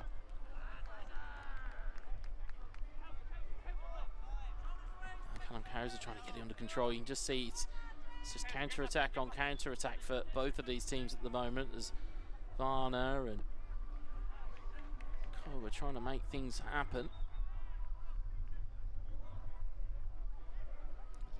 Nick Jink down the right-hand side by Justin Franco, but it's cleared away, and there's a foul in there that's not going to allow Nice to play further forward.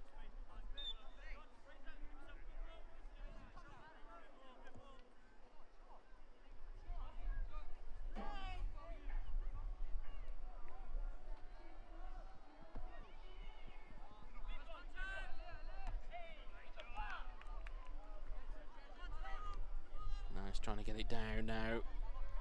Trying to get it into midfield playmakers and their difference makers, but it results in a free kick though here for Nas. Of course, to mention as well, the admin, as we mentioned before with the previous cup final for the under 15s, is that if it does go to a draw at a full-time position, it will go to extra time and penalties, but I get the feeling neither one of these teams will want to let that be the case. Certainly Nas having the bragging rights of beating Brookhouse College earlier in terms of the group stage, but they'll want to do the same thing here and complete an unbeaten run to a cup.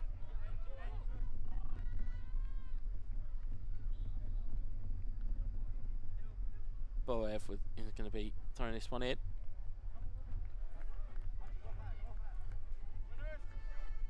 Boev down the line, flicked on by Jackson Hall. It's a great fluidity between these two teams in terms of where these players will pop up. There's a free kick given for a push. Modran. Oren Sherry. Onto the right hand side it will come for Nas. There's an opportunity here to make something happen, but it gets stifled quickly. You can see there as well, what's notable for Brookhouse College is that from a defensive standpoint, they didn't have any players in the opposing half there, as ball gets rolled in nicely. Good bit of footwork from Sherry, but he runs into a fence. He had a little bit too harsh of attention. A free kick was given. Cowser with the through ball looking for Sherry. There's an opportunity here now. Just on the edge of the 18-yard box to the right-hand side of the goalkeeper's box. Not sure if it's a shootable position, but then again, you never know the confidence of these players. They play it short here, do Nas, and look for a ball into the box. Instead, Brookhouse College come up with the ball. Only momentarily though, their clearance is blocked.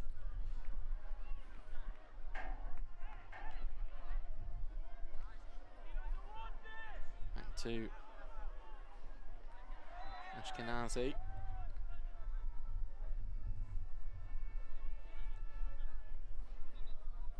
Looking to build up and looking to just, again, as we've seen from a lot of teams, just trying to sucker them into playing pressurised football, which allow those gaps to appear. Benet with the control on the right hand side.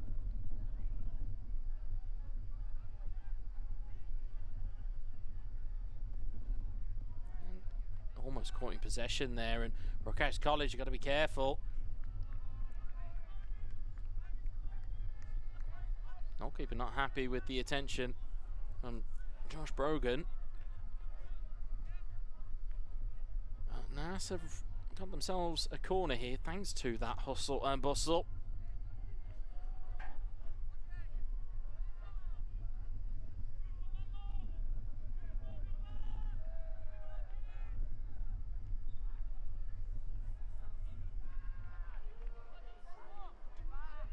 Ball into the box. It's been gone out of play for Brookhouse College goal kick.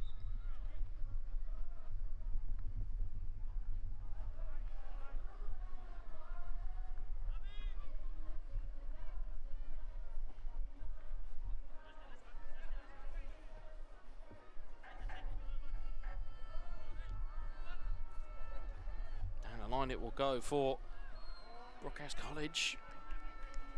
It's a real, as I've mentioned already on different games, that you get a certain feel for how these games are going to pan out, and this one, I've used the term chess match today. This very much feels as though it's just about moving your pieces in the right direction. And just a little bit of bait and switch, I think, is required from either one of these teams. It was certainly that way in the under-15s Cup final. It was a solitary goal that made the difference, and it was only through a set piece. So, if that's anything to go by, we might be in for a long old afternoon here. And there's Brogan out on the right hand side, but just gets it caught under his feet and doesn't take the ball with him.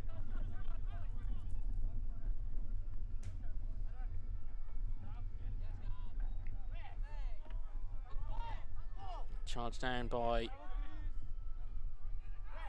Chapkanov, and there's a bit of hustle and bustle that the referee just needs to keep an eye on here, because again, we saw a double red earlier on this pitch for a game that got a little bit out of hand. Just got to keep a lid on it. I understand that this level certainly is something they will all be competing on, and it's cleared away by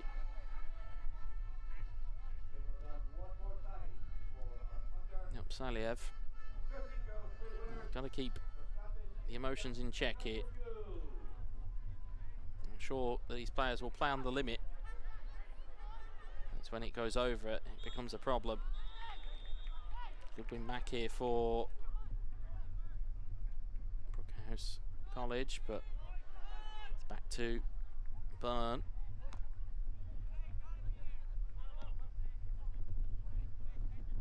Ball goes through, but a bit of a slack one there from Brookhouse College.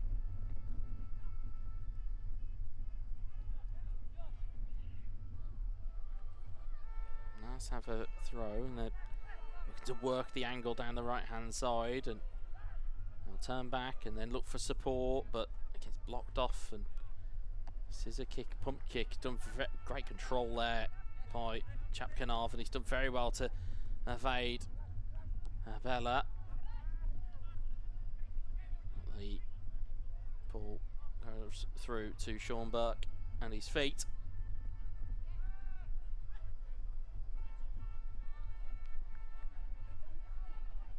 play for a Nass throw.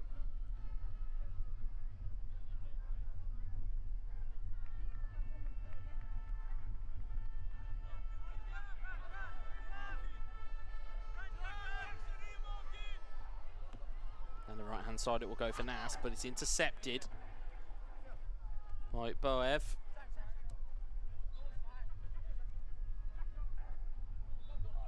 And Nass recover the ball in transition. No, there's an opportunity here. It's good defensive work again from Justin Franco.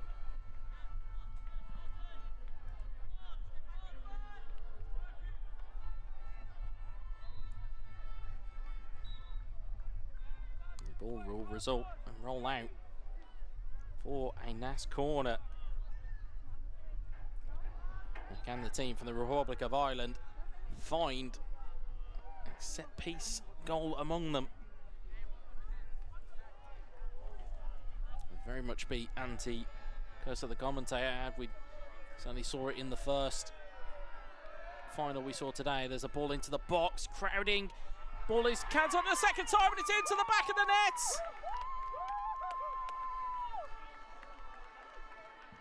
And I'm double checking who tapped that in. Everyone's getting plaudits. I think it might have been number 11, Jack Riley. Nass have their goal. And what a goal, and what a big goal that is.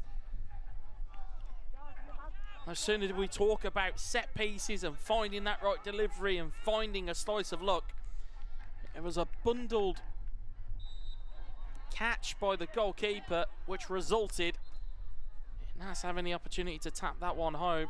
We believe it's the number 11, Jack Riley. But, well, with the team celebration where everybody was getting applauded for their hand in it, still a little bit unsure, but again, Nass won't care who tapped it in, they'll just care that they are one goal ahead. And now, we've got to find a goal from somewhere to get themselves back into parity. Whether they find one remains to be seen as Nass look to come forward again. It's blocked away for a corner. I've already saw one corner which Ashkenazi had to deal with, and that wasn't dealt with effectively, which opened up the avenue for what we believe is Jack Riley to score.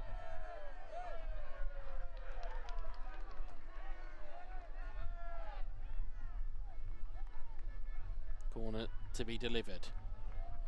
Towards the back post it will go, headed on. It's a good save from the goalkeeper, had to be made.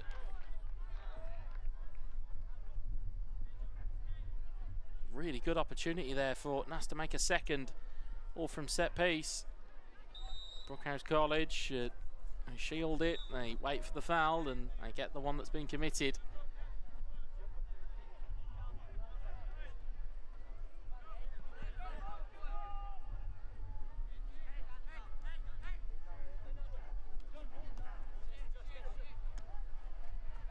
And on the left side it will come for Brookhouse College, and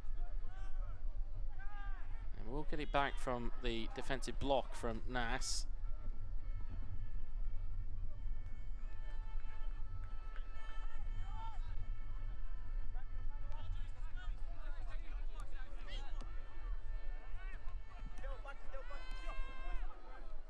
Here's Boev to try and make something happen for his team. And the left foot, Shavana.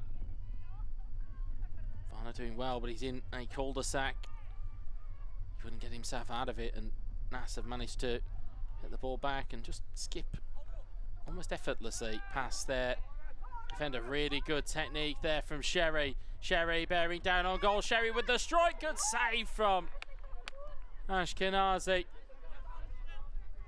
Brilliant technique from Sherry, the number 9.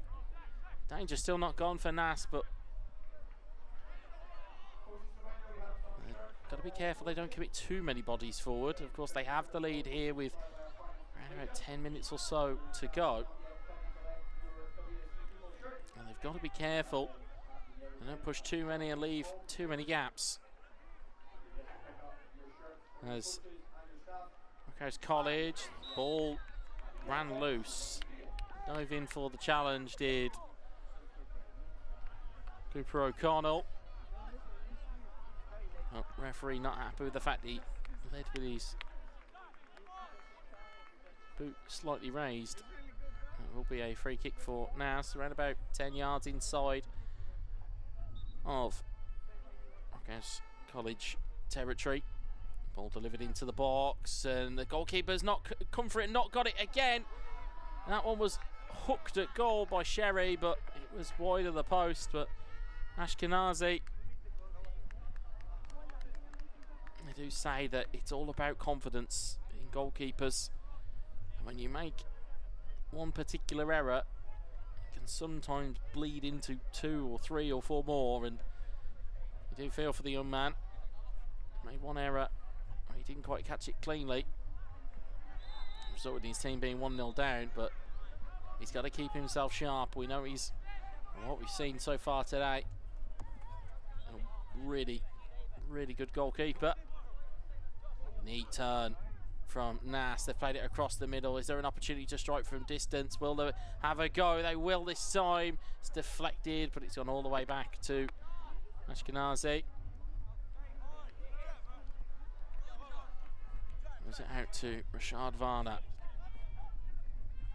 Varner pushed out of it by Max Sargent. Certainly asking the referee, was that not more shoulder? But I don't think that was the case for the young man. As they look for a ball into the channel. They managed to put the brakes on. They managed to keep the ball in by way of Kelly Benet. Opportunity. Will they find one here? There's always one in these types of games of football. There's always one opportunity that you'll get. It almost seemingly is written in the stars that you'll get one opportunity and you'll need to grasp hold of it. Certainly Naas have grabbed hold of theirs. Or Brookhouse College grasp a hold of theirs. Varner. Push wide, ball into the box, but I think that's gone out of play already, so it will be a Naas goal kick.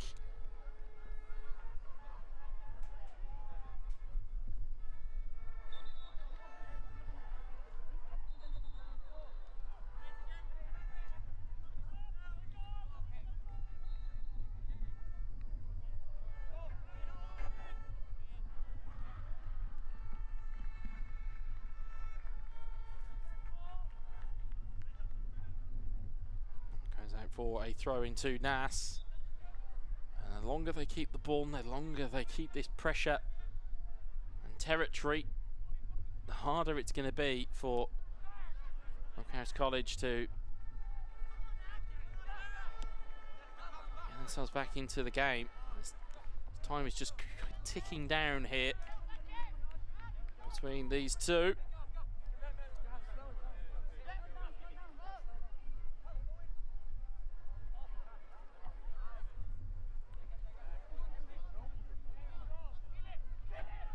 Opportunity here to break forward, but the Naas are back in numbers here.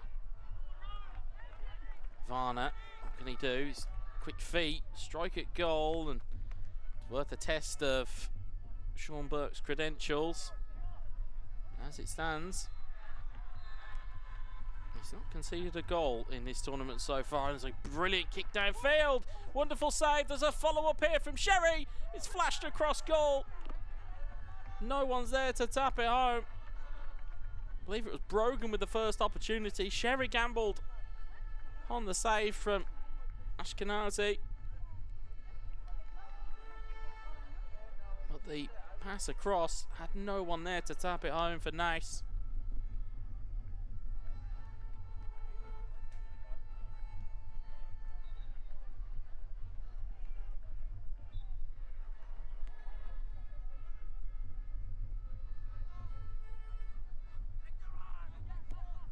Varner.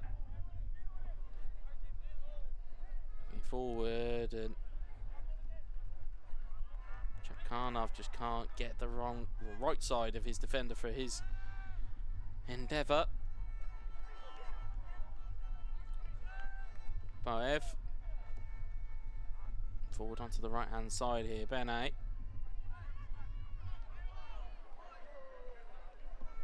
Ball into the box. Will there be an opportunity here? And Sean Byrne watches that one. Sean Burke watches that one hit the top of the net. And over the bar it will go. As time ticks down here. The grains of sand are the seconds in this final between the Brookhouse College versus NAS CBS, and NAS look to make their way forward again. This time looks to be Max Sargent into the corner. Looks to win it back. You'll judge to be too harshly. But my reckoning, around about 3 or so, 3.5, maybe 4 minutes left here between these two teams.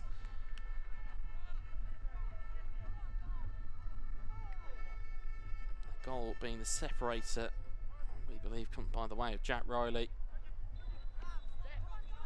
Varner does well to escape the challenge, does well to escape 2 or 3 players' attention.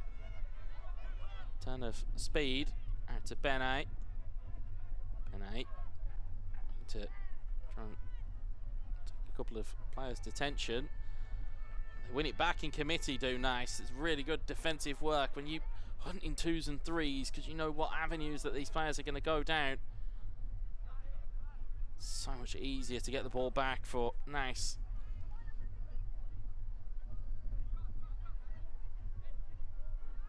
Yep, Saliev comes forward, and might be an opportunity that slips in here for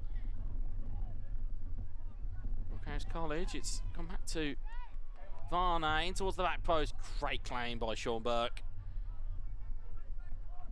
Happy enough to wave his team away, tells them to get forward. As a launch of a football into the air, gives his attackers everything to charge onto. Sherry is a willing runner. Well, it comes to nothing in the end as Ashkenazi chips that one forward. It's going to come all the way back to him by the way of Bella.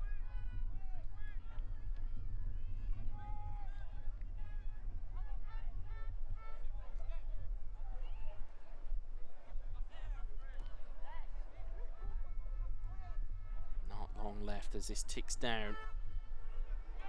The boys in blue and orange have the lead, and more importantly they have the ball. Very happy to play it back to their goalkeeper Burke, who's very comfortable with it at his feet. Certainly got a brilliant range of kicking on him, Sean Burke. Distribution has been pinpoint.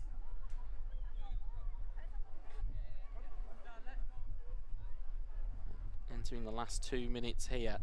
Can Brookhouse College find something? Or will they be left to rue the day they ran into NAS CBS? But at the moment they have the ball. Here is Varner. Takes a touch the wrong way, and opportunity here for Daniel Oke to go up against Varner. Oke's done well. Varner then plays it back. There's an opportunity to get the ball into the box here towards the back post for Benet, who goes to the spectacular on the volley. It's broken kindly here for Chapkanov, but he can't get the strike away. There might be one more opportunity. Ball chipped into dangerous area, but it's going to be pulled back in again. Nass will take that one clear. The urgency just ramping up a little bit more. There's a free kick that's been given. And this could be a huge moment as the player ends up down. He's back to his feet. This could be a pivotal moment if the delivery has to be perfect though. And the finish has to somehow beat a keeper that's not been beaten throughout this entire tournament. It's going to be a left-footed in-swinger. Ball delivered into the box. It goes deep towards the back post. It's a header, but it's into the hands of Sean Burke, who will happily take it to the floor. And there goes the final whistle. Nass have walked out with the under-17s Boys Cup Championship. The cup is theirs, and they are champions. Finishes here, Brookhouse College 0, Nass CBS 1, and they have been well worth all of their plaudits.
As the players get their rest, we thank you very much for joining us for the World Schools Football Cup here on Sunday.